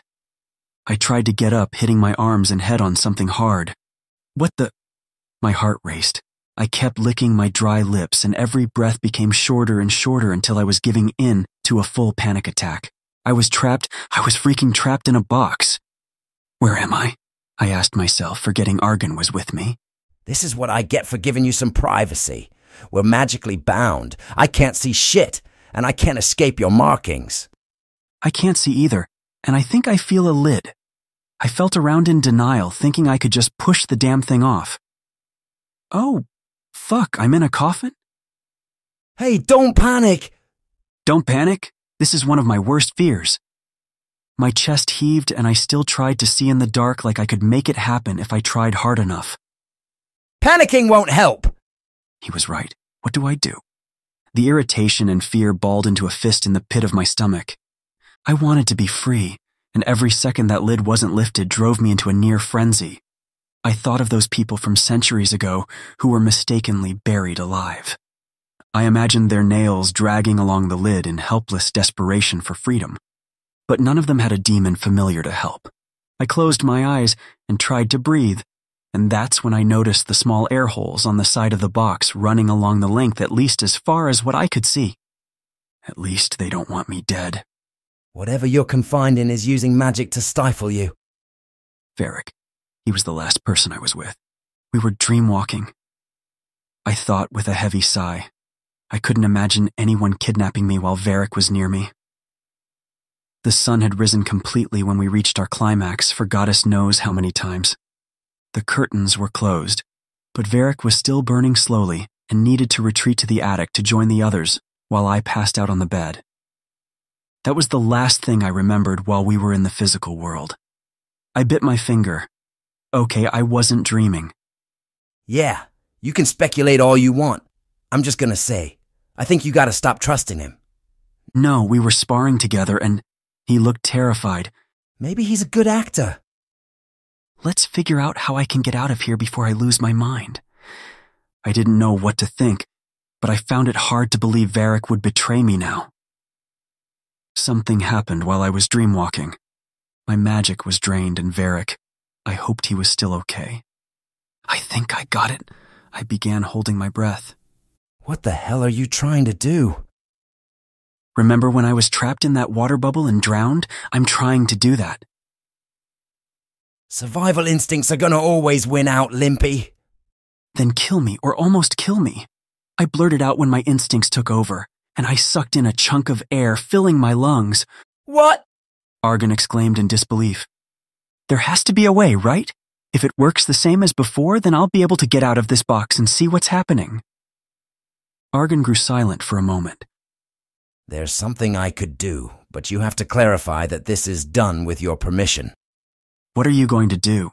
I asked, noting the gravity of his voice. You're not the only one who can amplify me. I can do the same for you, but it requires me to tap into Quirranax's power, giving you a little more than your body can handle right now. Will I recover from this? It will be hard but possible. If we wake up that egg in you, it could repair the damage to your body, but I don't know what comes after that. He explained. I breathed deeply. Screw it, let's take the plunge. If it would get me out of this box, then just do it. You have my permission. Then remain calm, no matter what you feel. Close your eyes and imagine where you want to be. Something stirred inside of me, the fire building until it threatened to roast me from the inside as my guts twisted into knots. I cried out, unable to keep myself in check, and I almost wanted to tell Argon to stop. I felt something stir inside of me, making my mouth go dry. Can I break out? I willed myself to ask through the pain. The magic is too strong. I feel it cracking, but it isn't enough. Whatever you're going to do it now, Limpy. I pushed at my pain-stricken physical body until I plopped on the floor of a plain room with gold and metallic brown walls and corporate gray carpet. No chairs, bed or furniture was inside, just a long podium in the center with a black box on top, like a closed casket being prepared for the viewing. On the sides of the box were intricate glyphs, far beyond anything I read in that book. Are you okay? Can you be summoned? Yeah, but let's see where we are first, Argon replied weakly. This does not look like the guild house at all. No, it isn't. These glyphs look similar to those glyphs used to trap souls. Divine magic. And it's some pretty advanced magic too. A far cry from those baby glyphs. Who did this? Someone very powerful and versed in divine magic. Let's test something. Can you move this box? I slowly touched the box, only to slip through it. I tried again, imagining it being my daggers, until I felt the wood on my hands. I pushed as much as possible, but only shifted it an inch, if that. It's astral projection, an advanced stage of dream walking, but being able to interact with the real world is rare. Really? I've only known one other to do it, but we can have story time another day. We need to find out what's going on. I placed my hand through the wall and stepped like I was entering a portal to another world, but it was just a narrow hall with another room across the way. I followed the voices and soft jazz tunes toward the living area, a room bathed in opulence that screamed, Las Vegas. A man with slick back blonde hair prepared an amber drink he diluted with a red liquid from another bottle. Varric sat on a plush white chair. The room was a mix of white and mauve. Outside, the city of neon lights shone brightly as if nothing had changed. He was alive. That was a relief. But why was he with Vitus? Why were they not trying to kill each other? Tapping his feet on the mauve and green flower-printed carpet, he finally stood up and placed both hands on the tall glass. The blonde returned with 2 drinks in hand, and when he passed me, I had to remind myself that they couldn't see me. Stop being so paranoid and have a seat. The blonde placed the small glass of red liquid on the table near the chair. His accent was strange, and I couldn't quite place it. You have your prize, and I agreed to stay and continue working for you. Now it's time to release my sister. Varric replied. I could feel his agitation. The blonde gulped down the drink. That's only fair. I was hoping we could catch up, but it appears that isn't in the cards. No, it isn't. Varric turned and folded his arms. Yep, I was feeling awfully betrayed right now. Stupid son of a bitch. And that was directed at myself and him. When in doubt, just roll with the punches. Take the elevator to the lower levels, B13, room 4. The man tossed the glass casually and headed to the small fridge for another. Varric didn't waste any time before he headed toward the door, while a crafty smile appeared on the blonde's lips. I followed behind until I ran forward to beat him to the punch and jumped down the dark shaft. That Vitus person has something up his sleeve. This just seems too damn easy. He had, "You're walking into a trap" written on his face. He might as well monologue and cackle at the end. You do your fair share of cackling, too. I know. You should try it sometime. This is it. B13, I thought, coming to the floor, and I sure as hell didn't need to go to room 4 to see the congested lessers clogging up the hall. If Varric takes that elevator down, he'll be swarmed by them. He's an untrustworthy fool. We should let him get eaten. Then we'll be stuck in that box at some vampire elder's mercy. If he survives and knows Vitus doesn't intend to hold up his end, then he has no reason to give us to him. When I reached the upper hall again, Varric had made no move to enter the elevator. Room 4 on B13. Varric said to whoever he spoke to on his cell. The elevator is marked. He hung up, continued down the hall to another suite, and pushed open the doors. I tried to find a way to communicate, but he was a man on a mission. He pulled out of his pocket what looked like a small cracked stone. The crevasses emitted a warm orange glow. He drew a large circle along the glass, kicked the perfect cut out away, and was out the window without a hint of hesitation. I quickly returned to the room with the box to meet him. If this was part of some plan, I really wish he had told me about it. I paced about until the small glass circle hit the carpet, and Varric crawled through. Maybe try getting back in your body. I closed my eyes, trying to will myself back into my body to no avail. I watched Varric pull out a small crowbar with glowing blue runes etched on the sides and pry the box open. What the heck? He gasped when he saw the state of my physical body. Heck, I gasped too. The markings now covered me entirely and were glowing fiercely. He opened my eyes, and they glowed a green fire. This is our chance to escape from here. Get up now. He whispered, sat my lifeless body up, removed a small pouch from his pocket, and blew a powder in my face. I felt a tingle on my skin, but not at the same time. I tried to touch my body, hoping I could hop right in, but sadly it wasn't so simple. Why isn't this working? That damn mage betrayed us. Varric scoffed in a whisper, lifted me into his arms and laid me on the floor. He blew another batch of the powder in my face and slapped my cheeks. And although I felt a small pat like a phantom pain, I still didn't wake up. If he keeps it up, we may be able to get back in. Shit. You're gonna have to be my voice. I'll warn you, summoning me is gonna hurt. That doesn't matter, I just need to speak to Varric. Come on, little Faye. You have to fight. Fight, damn it. Varric pleaded with my body. He pressed his fingers against my wrist to find a pulse before dumping the entire pouch on my face. Please. He whispered harshly. God damn, little Faye, you're stronger than this. I know you are. Get the hell up and be passive-aggressive. Ignore me. Blame me. Anything. He begged, gripping my shoulders, as if his passion alone could stir me awake. I almost wanted Argon to remain inside, but now was not the time to await some romance movie love confession. Argon morphed into existence from my marks. He ain't waking up anytime soon, bloodbag. Argon's voice sounded weaker than usual. Was Verity wrong? Varric replied, my head still cradled in his arms.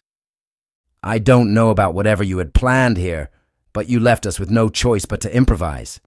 He's alive and standing next to you right now. Varric looked up and about. Tell him that B13 is a death trap. He needs to warn the person he's sending down there. Argon repeated my warning, and Varric was on it, calling the person up. Now explain yourself. Chapter 36.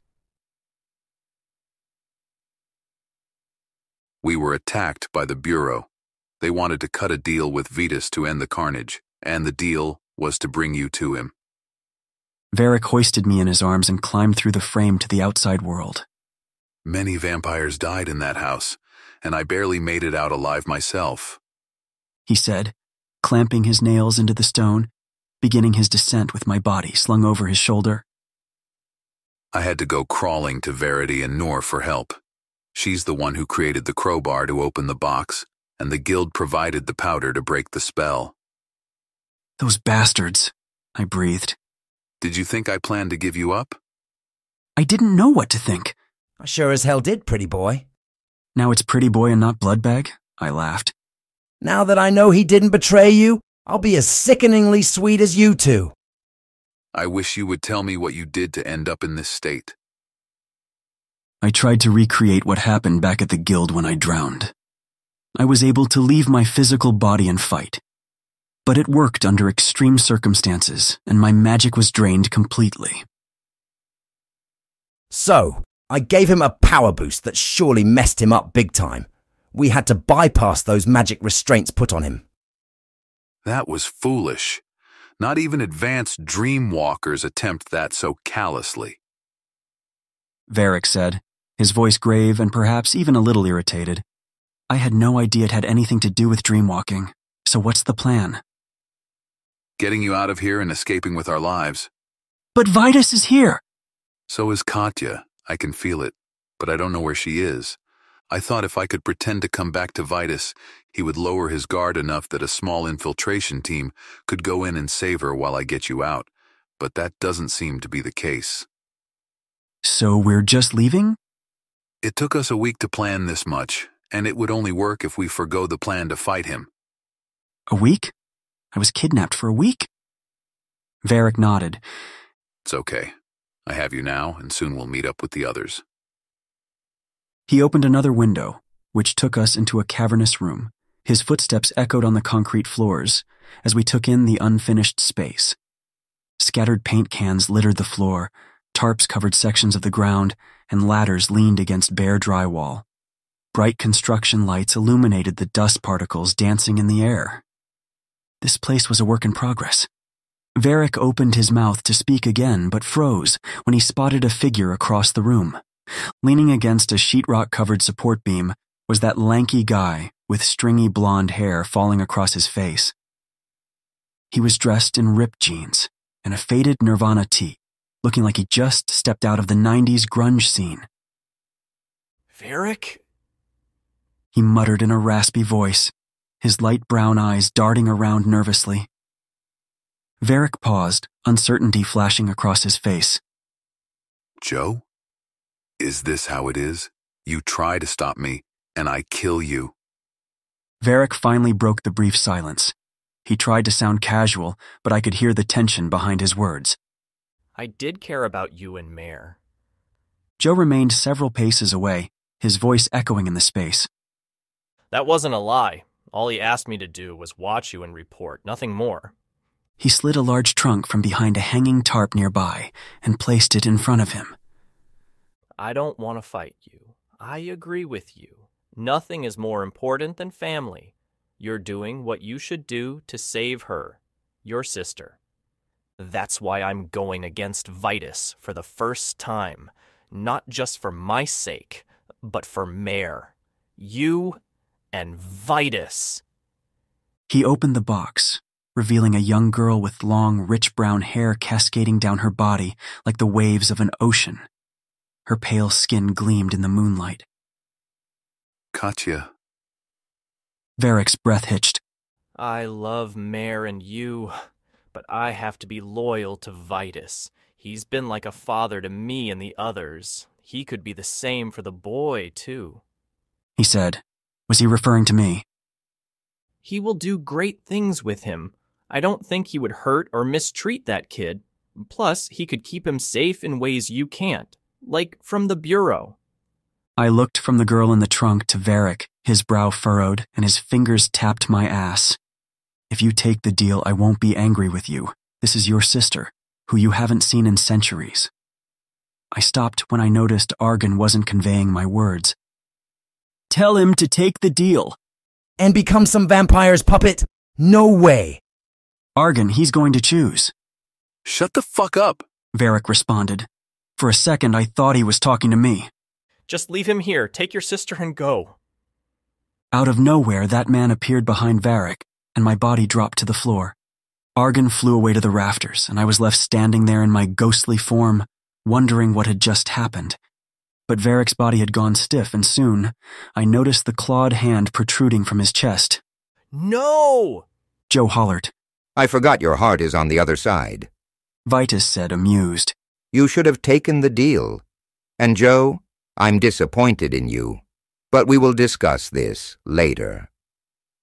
Varric pushed himself away, clutching his chest and stumbling to the ground. Varric! I tried to turn him over to help him on his feet, but I could do nothing. Do it! Varric yelled, and I noticed his thumb pressed against a trigger. The air sucked in and then fired out like a supernova, shattering the glass in one blow and rocking the foundation this room stood on. Through the smoke and dust that clouded my vision, Varric was on his feet and charging for Vitus. "I'm useless like this!" Welcome to the club, Limpy. Argan lamented. But it doesn't have to be this way. You can still repair your body by waking the dormant egg inside. And how are we supposed to do that? I'm too weak to do anything right now. If I could, it would be an awesome sneak kill on Vitus. We have a blood bag right here for the taking. The blood of a 600-year-old vampire will be more than enough. He flew past the rubble, which almost fell on my body, until he circled the trunk. "But I can't do that," I said, knowing what he meant. "I can feed your body her blood, and you'll be strong enough to re-enter your body and save your lover." "She's his sister," I said incredulously. I couldn't, actually, I could believe he would tell me to do such a thing. "If you stay like this for too long, you could be stuck forever. I told you the risks. I said you will need to awaken that egg. At first, I would use Varric, but since he confessed what happened, I knew you wouldn't want that. So, she's the next best thing." I watched Varric crawl along the floor weakly as the master vampire casually strolled to him. Damn it, okay. Maybe a little... "You're going to need a hell of a lot more than just a little." "Okay, fine, but don't kill her." "I wish you lacked morals." "What do I have to do to help you?" "Just try to get back into your body and regain your power. Not even I know what will happen once that egg is active." Fine, now or never. Shit, this could go sideways at any moment. Argan swooped down, snatched up the trunk and flung it to the ground, forcing Katya's body to tumble out of the broken wood. He then grabbed my crumpled body and dragged me over to her before peeking at her throat and feeding my body the blood. I closed my eyes, not knowing what the hell I was supposed to do, but I imagined myself moving away from this fight and this place and found myself surrounded by warmth and black fire, which licked about but didn't burn. I felt myself falling until I entered a vast underground cavern covered in pulsating thick roots of a tree. "This is it, child." I heard Quirinach's weakened voice in the dark.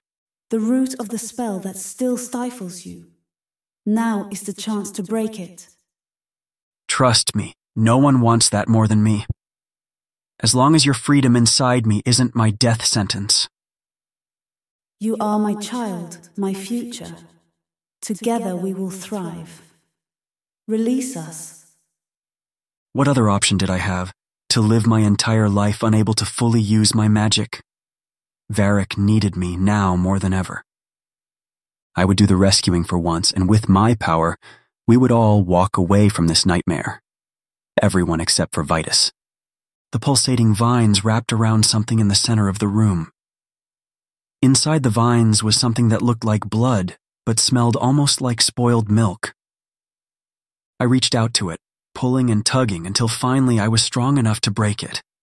I moved to another and another, pulling and tearing and ripping. The smell was unbearable. Just think about the end goal, Hatham. I sliced at the remaining vines until I heard a relieved sigh and a faint ball of dark energy that burst like a wave crashing against me. The heat knocked me about, yet it entered every pore, filling me up and making me strong. I glanced over at something else covered in those vines and reached out to grab it when I was pulled from the room. The glass and dust covered my face, and I think I cut myself as I rolled on the debris-filled pavement.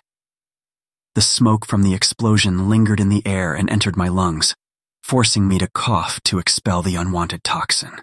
The blood tasted sweet, so sweet I wanted more. I licked my lips as the room's colors danced around me like a kaleidoscope. I couldn't say I'd ever had terrible vision, but everything was sharp, and I could hear the squeak of mice scurrying for the nearest exit. I shook my head to snap out of it. We were far from out of danger. I felt Argentavis' talons around my body, lifting me high above the smoke and burning fire. "Glad you're back." "So am I." "Then let's kick some ass." Chapter 37. I remained up high, directing Argan's long-range attacks. Through the smoke, I saw the two bat-like creatures locked in battle, but I could tell that the more enormous creature was Vitus, who had Varric against the ropes. I saw Verity and Noor climbing over the rubble to get inside. She held out her arms, summoning a whirl of water and wind, blowing it over the fire, and pushing the smoke away, clearing out the room and exposing our battlefield. No! Varric roared in pain and rage. The wolf had stood between Vitus's claws and Varric, who was injured, and on his back, the blonde soon flopped to the ground. "Get Varric out of there," I ordered, holding on to Argan. With my spear in hand, I leaped from the scaffolding in a single kamikaze, stabbing Vitus back and sliding down until my ass hit the floor. He screamed in pain, and I felt my body sliding across the floor until Argan lifted me away from the powerful, erratic swinging of that giant bat. Vitus tumbled out of the room, his back a searing, smoking mess. Varric morphed back into his human form, naked as the day he was born, and rushed over to Joe. I stumbled on my feet and noticed for the first time that the pain in my leg wasn't as bad as before. Taking advantage of the slight reprieve from the fight Vitus's retreat had given us, I checked on Katya. She's fine, Verity said, standing nearby. but she won't be waking up anytime soon. Her heart was damaged. She will need lots of blood to repair it, Argan said. I didn't do that. He quickly added, and I could hear the nonchalant shrug in his voice. Varric whispered, Pochivai mir. He spoke the same words to me all those years ago when I was dying, before closing the wolf's eyes. Let's focus on repairing you, Verity said, conjuring a light blue mist that enveloped Varric's naked form, and it was gone just as fast. His healing most likely took up the bulk of the process. Okay, all patched up, she said, trying hard to avoid glancing at his package. Now, let's take this chance to get out of here. No way, I said, still amped up. Sure, whatever ideas we had in our heads about how all of this would go are destroyed, and I hate running into things blindly. But this may be our only chance to kill this ancient old fart. Hatham, you've changed. Varric reached out to touch me, running his fingers along my cheek. I felt every hair prickle when he did. We'll talk about it later. I think he's right. Noor toyed with the handle of the sword on his back. Those vampires are outside right now fighting off the lessers, but how long until they are overwhelmed? Plus, you injured him. We might stand a chance before he heals. So got a plan? I asked. The only plan I got is not dying. Noor chuckled. Every hunter has tried to kill him and failed. It's why the Bureau decided to just give in to him. But the bastard only called off the attacks for a few days. He scoffed. Okay then. D&D rules. Varric, you're our tank. Keep him focused on you, I said, gesturing in his direction. Noor, Argan, and I will be DPS while I focus on any opening I can to strike the killing blow. Varric, it's up to you to make sure I get that opening. Understood? Yes, sir. Varric smirked. What the hell does DPS stand for? I feel like I'm the only one out of the loop here. Damage per second, Verity answered with a toothy grin. I was gonna sit this out, but damn, I love this stuff. If I had known you were a D&D nerd like me, I would have set up a short campaign while we were stuck in that hotel. I'm surrounded by nerds. Varric sighed. I can whittle him down. I've got a few tricks up my sleeves when it comes to demon shit. Please don't ask. Noor coughed. Argan, you focus on long-range attacks. Got it! What? Verity reacted to us looking at her. I'm just the healer. She laughed. First, let me hit you guys with some buffs. She held out her arms, conjuring a small ball of light surrounding us before dissipating and leaving a feel-good tingle behind. There you go. Some resilient spells, some first strike regen shit. It only works once he strikes you, and it patches you up instantly. Don't make it a habit to get hit. She warned. And last but not least. She opened a leather case, pulled out 3 needles, and shot them into Noor's arm and her own. She almost got me until Varric gripped her wrist. Relax. Tall, pale, and handsome. It's just some safe, magically enhanced silver injections in case he bites us. I don't think I need that, I said, thankful for Varric's quick reflexes. If Argan was right, the egg inside of me was waking up, and I was scared of what the future would hold for me after tonight, but I don't think silver had a place in it. I looked at the spear in my hand and noticed the metal didn't burn me. Oh, she said once she leaned in and got a good look at me. I see. That deathly pallor and bright, predatory eyes. What could this mean? Perhaps when this is over, you'd like to find out what he is in private. Varric chuckled sinisterly. Verity hesitated, clearly reluctant, but finally nodded in understanding, before slipping the needle of silver back into her case. You're right. This isn't the time or place. She conceded quietly. But I still think we could learn a lot. When things settle down, let's revisit this and chat more. She whispered to me. Verity's curiosity was admirable, but it seemed to override caution at times. I took a deep, shaky breath, bracing myself for the fight ahead. An uneasy silence settled over our group as we prepared to face the coming battle. Verity's hands trembled slightly as she rifled through her case, double and triple checking her supplies with quiet intensity. Her brows were furrowed in concentration, and her forehead glistened with nervous sweat. Beside her, Noor turned a dagger over in his hands, testing its balance and running his fingers along the razor-sharp edge. His jaw was clenched tight, eyes stormy as he mentally prepared for the bloodshed. Varric paced in tight circles nearby, urgently relaying information to Diane over Noor's phone. His voice was hushed, but crisp. He updated her on his sister's location so they could retrieve her, whatever the cost. My own heart pounded as I waited. I tapped my foot, trying to channel my adrenaline into focus. We didn't know what we would face, but failure wasn't an option. I took one last steadying breath and steeled myself. It was time. Once Varric finished, he took the lead, guiding us deeper inside the half-torn structure. Chapter 38. The walls were scorched with black, charred marks, like a road map of destruction left behind by Vitus's rampage. The gaping holes in the building structure and the dangling, lifeless lights made the wide space seem like a gaping void.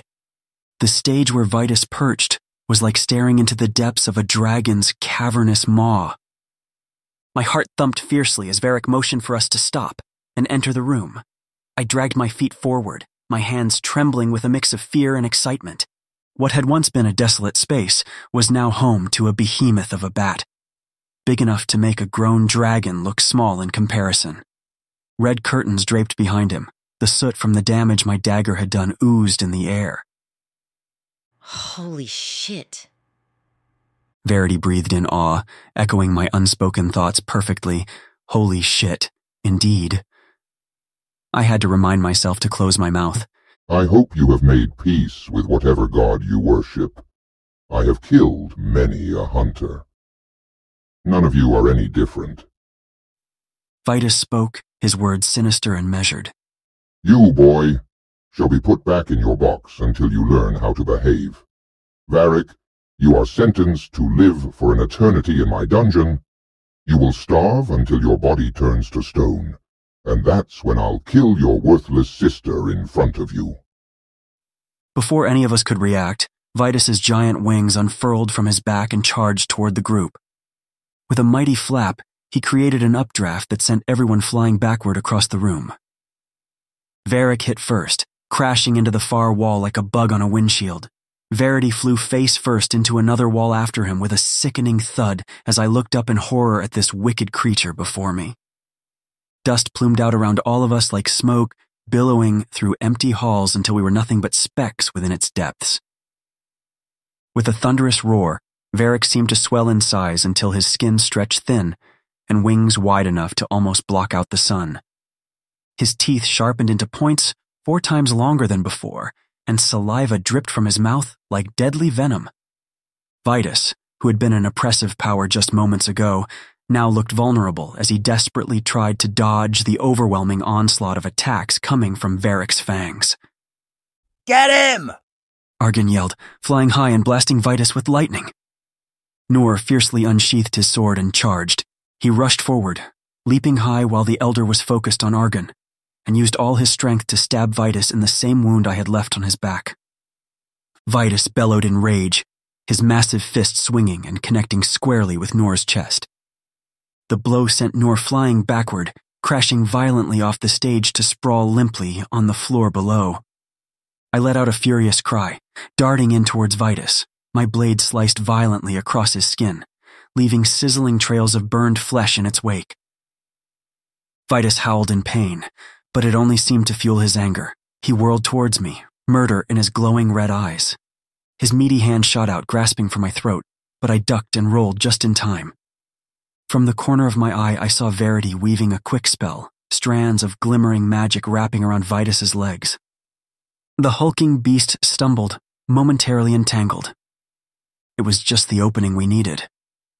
Noor had regained his feet and now launched himself at Vitus with a roar. His dual blades sliced mercilessly, cutting deep gashes across Vitus's chest and arms. I joined the onslaught. Our combined assault was relentless, but Vitus refused to fall. Just as despair clawed at my heart, a crackling bolt of lightning sizzled through the air over my shoulder. It slammed into Vitus with a thunderous boom, voltage coursing through his convulsing body. Get back, demon boy! Argan yelled, his body still crackling with electricity. Once the attack wore off, Varric was on him again, but the giant beast had gathered a surge of strength and sent Varric across the room, knocking against Noor, who was airbound with his sword in hand. Noor! Verity hollered and ran forward to stop the impact of his body slamming against one of the pillars, but one smack of Vitus's massive wing halted her plan and knocked her into a pile of unbolted chairs on the far side of the room. Noor was lost somewhere on the upper balcony, and since I heard not a single stir from him, I assumed he was out of commission like Verity. I think we're better off making our retreat. Argan strained, his voice growing weaker with each word. Varric stumbled to the floor. His desperation to stand only made him bleed out faster, blood pooling as it spurted from his wounds. "You bastard!" I shouted, unable to even do a final charge like you see in all the movies. He squeezed me as he lifted me to face him. "Well, look at what we have here." Vitus chuckled. Varric swore he would never curse anyone with my bloodline, and yet, here you are, my grandchild. I'm the only chance you have at safety and peace, he said, his long fingers squeezing me tighter, constricting my ribs and forcing me to cry in pain. "I'm coming!" "No, stay where you are. You'll die if you try anything right now." "You forgot one thing." I strained to speak. "I don't need weapons to conjure magic." A blast of concentrated black fire burst from my entire body, scorching his hand into a mangled mess and forcing him to drop me. "Now!" I ordered Argan, who swooped in and caught me as I fell, and together we dove for his chest, and I conjured my spear as Argan flung me at him with such force I was embedded in his chest. Not letting this chance go to waste, I sent out a wave of magic to seek out the heart and burn the damn thing until there was nothing left. "You fey whore!" He shouted and fell from his perch like a demolished building. Argan quickly snatched me away as something flew by me like a blur. It was Varric, flying toward Vitus's crumbling body. His blood splashed on my face as he followed the body to the corner of the room where Vitus had slid to a halt. "Did I get him?" I asked as Argan and I remained in the air. "I think I felt the blow!" Varric roared in pain, his bat-like form bulking up and stretching at an alarming rate, wings sprouting from his back before evaporating into a hazy mist of inky black magic. Without thought, I dropped to the floor and ran to him, only to find him writhing in agony on the ground beneath a blanket of ash. I desperately called out for Verity and Noor, but there was no response. With no other recourse, I gathered the shuddering Varric in my arms and prayed that I might be able to relieve his suffering. Suddenly he went still, and a mixture of saliva and blood trickled from his lips. He opened his eyes, but this time, the crimson irises blazed with an intensity I've never seen before. He looked up at me with a bright, victorious smile, and when he shut his eyes and opened them again, they were now that alluring blue color, but though the pupil remained a predatory slit. "Varric, say something. Anything," I said, needing to hear his voice to listen to him tell me he was okay. "Thank you," he said gently. He reached up to caress my cheek. I hadn't realized I was crying until I felt the warmth of his touch on my face. Holy moly, we freaking did it. Verity cheered, though her voice was strained and shaky. Hell yeah, we did! Nor was on his feet, leaping from the high balcony to the ground floor. He whipped out his phone and began snapping pictures of the large pile of ash. Varric stood and helped me to my wobbly feet. What the hell are you doing? Verity said to Nor while conjuring her healing mist and was already working on her wounds and bruises. This is going in my portfolio. Nor laughed. My guild pay is about to increase like a motherfucker. Can we please hurry up and get to the RV? My mana is shit now from keeping you all alive. You gotta drive. Yeah. Nor replied, looking at the mage. Hey, you better come with us, Hatham. He turned to me before grabbing Verity and helping her up the slope. Argan weakly entered my mark. "I'll meet you outside," I told Verity and Nor's retreating figures. Unsure of what came next, would it even be safe for me to go with him? Wasn't I a vampire now? "I think Varric's an elder now," Argentavis warned. "We might want to be careful." "Everything is different now." Varric broke our small silence. I figured, I think I'm a vampire now. Or something more. He played with the tips of my hair. "We killed an elder. That won't go over so well with the others. They'll be fearful of you and interested in you. I hate doing this, but we might have to part ways until I can establish myself within the hierarchy." "What do you mean? Do you really want me to go with them, given what I am now? What about you?" "I can sense the egg now, more than ever before." He still played with the tips of my hair. "You'll be fine, and we will still see each other in our dreams. I will teach you, and we'll never truly be apart." "You're going to face them alone?" "I have to.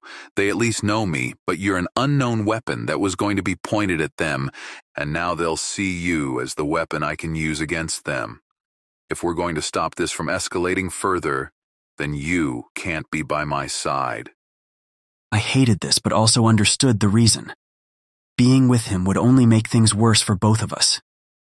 "I trust Verity and Nor, but what if the guild try to—" Varric laughed. "I doubt they could kill you if they tried. You just showed them all what you can do, and you don't need the guild if you don't want to be there. You just can't stay with me now." "Where are you going?" I asked, wanting to know that at the very least. "I plan to remain here in Vegas. Whenever you need me, you'll find me here. And now that my egg is active, I'll always be able to find you. I know you're going to kick ass and be victorious, but I will come for you when the time is right. You are mine, my consort. Make no mistake about that." He reached for me and pulled me close, planting his blood-stained lips on mine before pushing through with his metallic-tasting tongue. Before I could deepen it, he pulled away gently, and I instinctively licked the blood.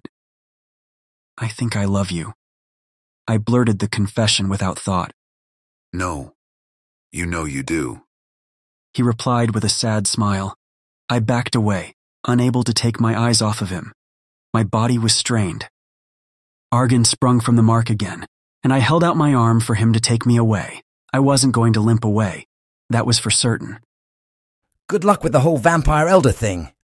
Argan bid Varric his little farewell. When we reached the outside, the vampires were gathering the corpses of the lessers. The pyre grew larger, with each new body tossed inside the blaze. Argentavis landed me near the RV before quickly retreating inside the mark. He was still exhausted, but he didn't have to worry about me calling him anytime soon. Don't protest this time. Verity hung out the window of the RV's side, a cigarette dangling between her fingers. The mini-vampire apocalypse may be over, but things aren't going to return to how they are. Our boss wants to meet with you to offer you a place at the guild. Nor's phone rang. Speaking of that, it's from HQ. Noor said, taking the call. Set it to speaker. I ain't gonna answer a damn thing. Verity huffed out some smoke. All agents in the Western region, we have received reports that the threat level has been reduced from level 10 to level 5. Lesser vampires are dropping like flies, but keep your eyes and ears peeled for any changes. All A-rank agents and above currently in the West are to report to the Los Angeles HQ. We expect all A-rank and above to be there in 4 days. I ain't leaving without Kiba and the kids. Noor hung up and heaved a sigh. Good, 'cause the food there tastes like ass. Verity chuckled softly. You should really consider signing up. She turned her attention to me. We can train you to use your powers, and you'll have access to a massive library. Given what I am now, I don't think that's a good idea. I want to find my brother. Good. Noor huffed. You'll find him in Los Angeles. That's where he was last. Something about destroying one of Vitus's nests. Do you really think it's a good idea for me to go to the guild like this? I gestured at myself. Not really. Verity blew out some smoke. But what other choices you got? If you had other options, you wouldn't be here. Varric thinks it's too dangerous for me to stay in Vegas. I sighed. There you go. She shrugged. If you don't get in this van, I'm leaving you behind, Hatham. Fine. Not like I have anywhere else to go. I sighed, thinking of the predicament Varric and I were in. I never thought much about what would happen after killing the Elder, or what I would do when this was all over, other than seeing Leto again. I'll ride with you guys until we reach LA, but I'm not going to your guild. If your boss wants to meet me, then it'll have to be at a place of my choosing, and I can't make any promises. Fine by us. Let's get the heck out of this vampire-infested city. Verity gestured to the RV. I looked back one last time at the hotel across the street. Varric was still inside. I could feel him there. Hatham, come on, let's move out. Noor groaned. If you see my brother, tell him I'm okay and that we will see one another again. I smiled and ran back. I heard Verity's voice shouting at me to come back, but I'd made up my mind. It wasn't long before I heard the tires screeching on the road as the RV's engine roared in the distance. I don't know what came over me as I stood outside the hotel, watching the RV pull away down the road. Some invisible tether kept pulling me back, refusing to let me leave. How could I even think of abandoning Varric now, after everything we had suffered, and most likely will in the future? Before I even realized what I was doing, my feet were carrying me back through the ruined lobby, back to the one I loved. Varric looked stunned when he saw me, uncertainty creasing his brow. Hatham, what are you doing back here? I couldn't restrain myself. I threw my arms around him, holding him as close as I could. I'm not leaving you. I know what you said, and it all makes sense in my head, just not in my heart. I'm so tired, Varric. I'm so tired of having to say goodbye to the people I care about. I swear I'll become strong. I'll fight. And Noor already left me, so you have no choice but to keep me by your side. I blurted out anything at that point, just waiting for him to argue back. But instead I felt him slowly return my embrace, his strong arms enveloping me. My words had perhaps shaken him. When he responded, there was a vulnerable hopefulness in his voice that I had never heard before. Are you sure about this? It will be dangerous for you if you stay. I pulled back so I could look into his eyes, those beautiful reds I loved just as much as the blue. I don't care. I know I'm being selfish right now, but I don't want to think about the right thing to do. All I know is that I love you. There I freaking said it, and I want to be with you no matter what. As I said the words, I knew them to be true. I would face any of these bloodsuckers if I had to, as long as we could be together. I could see the decision settle on Varric as he gazed back at me. When he spoke, his voice was resolute. If you are certain, then we will stay together. I will do everything in my power to keep you safe. You belong to me, right here, you damn brat. He laughed. Unable to resist, I pulled him into a searing kiss. When we finally broke apart, panting, he took my hand and placed a gentle kiss on the back of it. Come, We have much planning to do if we are to build a new life here, one where we need not hide from anyone. I didn't know what he meant, but did I care? Hell no. I knew what I was signing up for. I was a vampire, his child. I didn't need any fates or prophecies, and I didn't need to fit in with a species that didn't want me from the start. My home, my place, was with Varric. I knew I had made the right choice, the choice that was meant for me. Epilogue. 1 year later. We're coming at you live from the Bellagio in Las Vegas, Nevada, which had seen the brunt of the vampire attack that almost devastated the western United States. Unlike California, New Mexico, Seattle, and other states in the West, Nevada has refused aid in the last year since the attacks ended. News has been spreading that the city has become a haven for the remaining vampires, claiming it as theirs. Now, after 2 years of silence, the leader of these vampires has declared the city safe for human visitors. Here is a statement from Varric Valkova, the leader of these vampires here. Statement from Varric Valkova. What happened should have never happened, but it was the actions of one lone member of our kind. One who possessed a unique ability unlike anything our kind has ever seen. We never wished for mankind to know of us, but that, unfortunately, is no longer an option. I understand your fear. You have every right to be. That is why the burden of proof falls on us to prove that what happened was a one-off event orchestrated by a rogue vampire who is now deceased, eradicated by his own kind as a punishment for his actions. The rest of Nevada is closed. However, the road to Vegas is now open for the daring. The alcohol is flowing, and the casinos and hotels are back. We've also added a few delights I'm sure you will enjoy. I know most of you would rather we give up the city altogether. However, that will not happen. We are here. Take it or leave it. The end. I would like to give a special thanks to both patrons and Lunar listeners. Thank you so much for your support. It's all going directly into creating more audio content for your listening pleasure. Lunar listeners receive early access to all audio chapters on YouTube. Patreon members receive early access to uncensored audio chapters, along with full audio shorts too hot for Amazon and YouTube.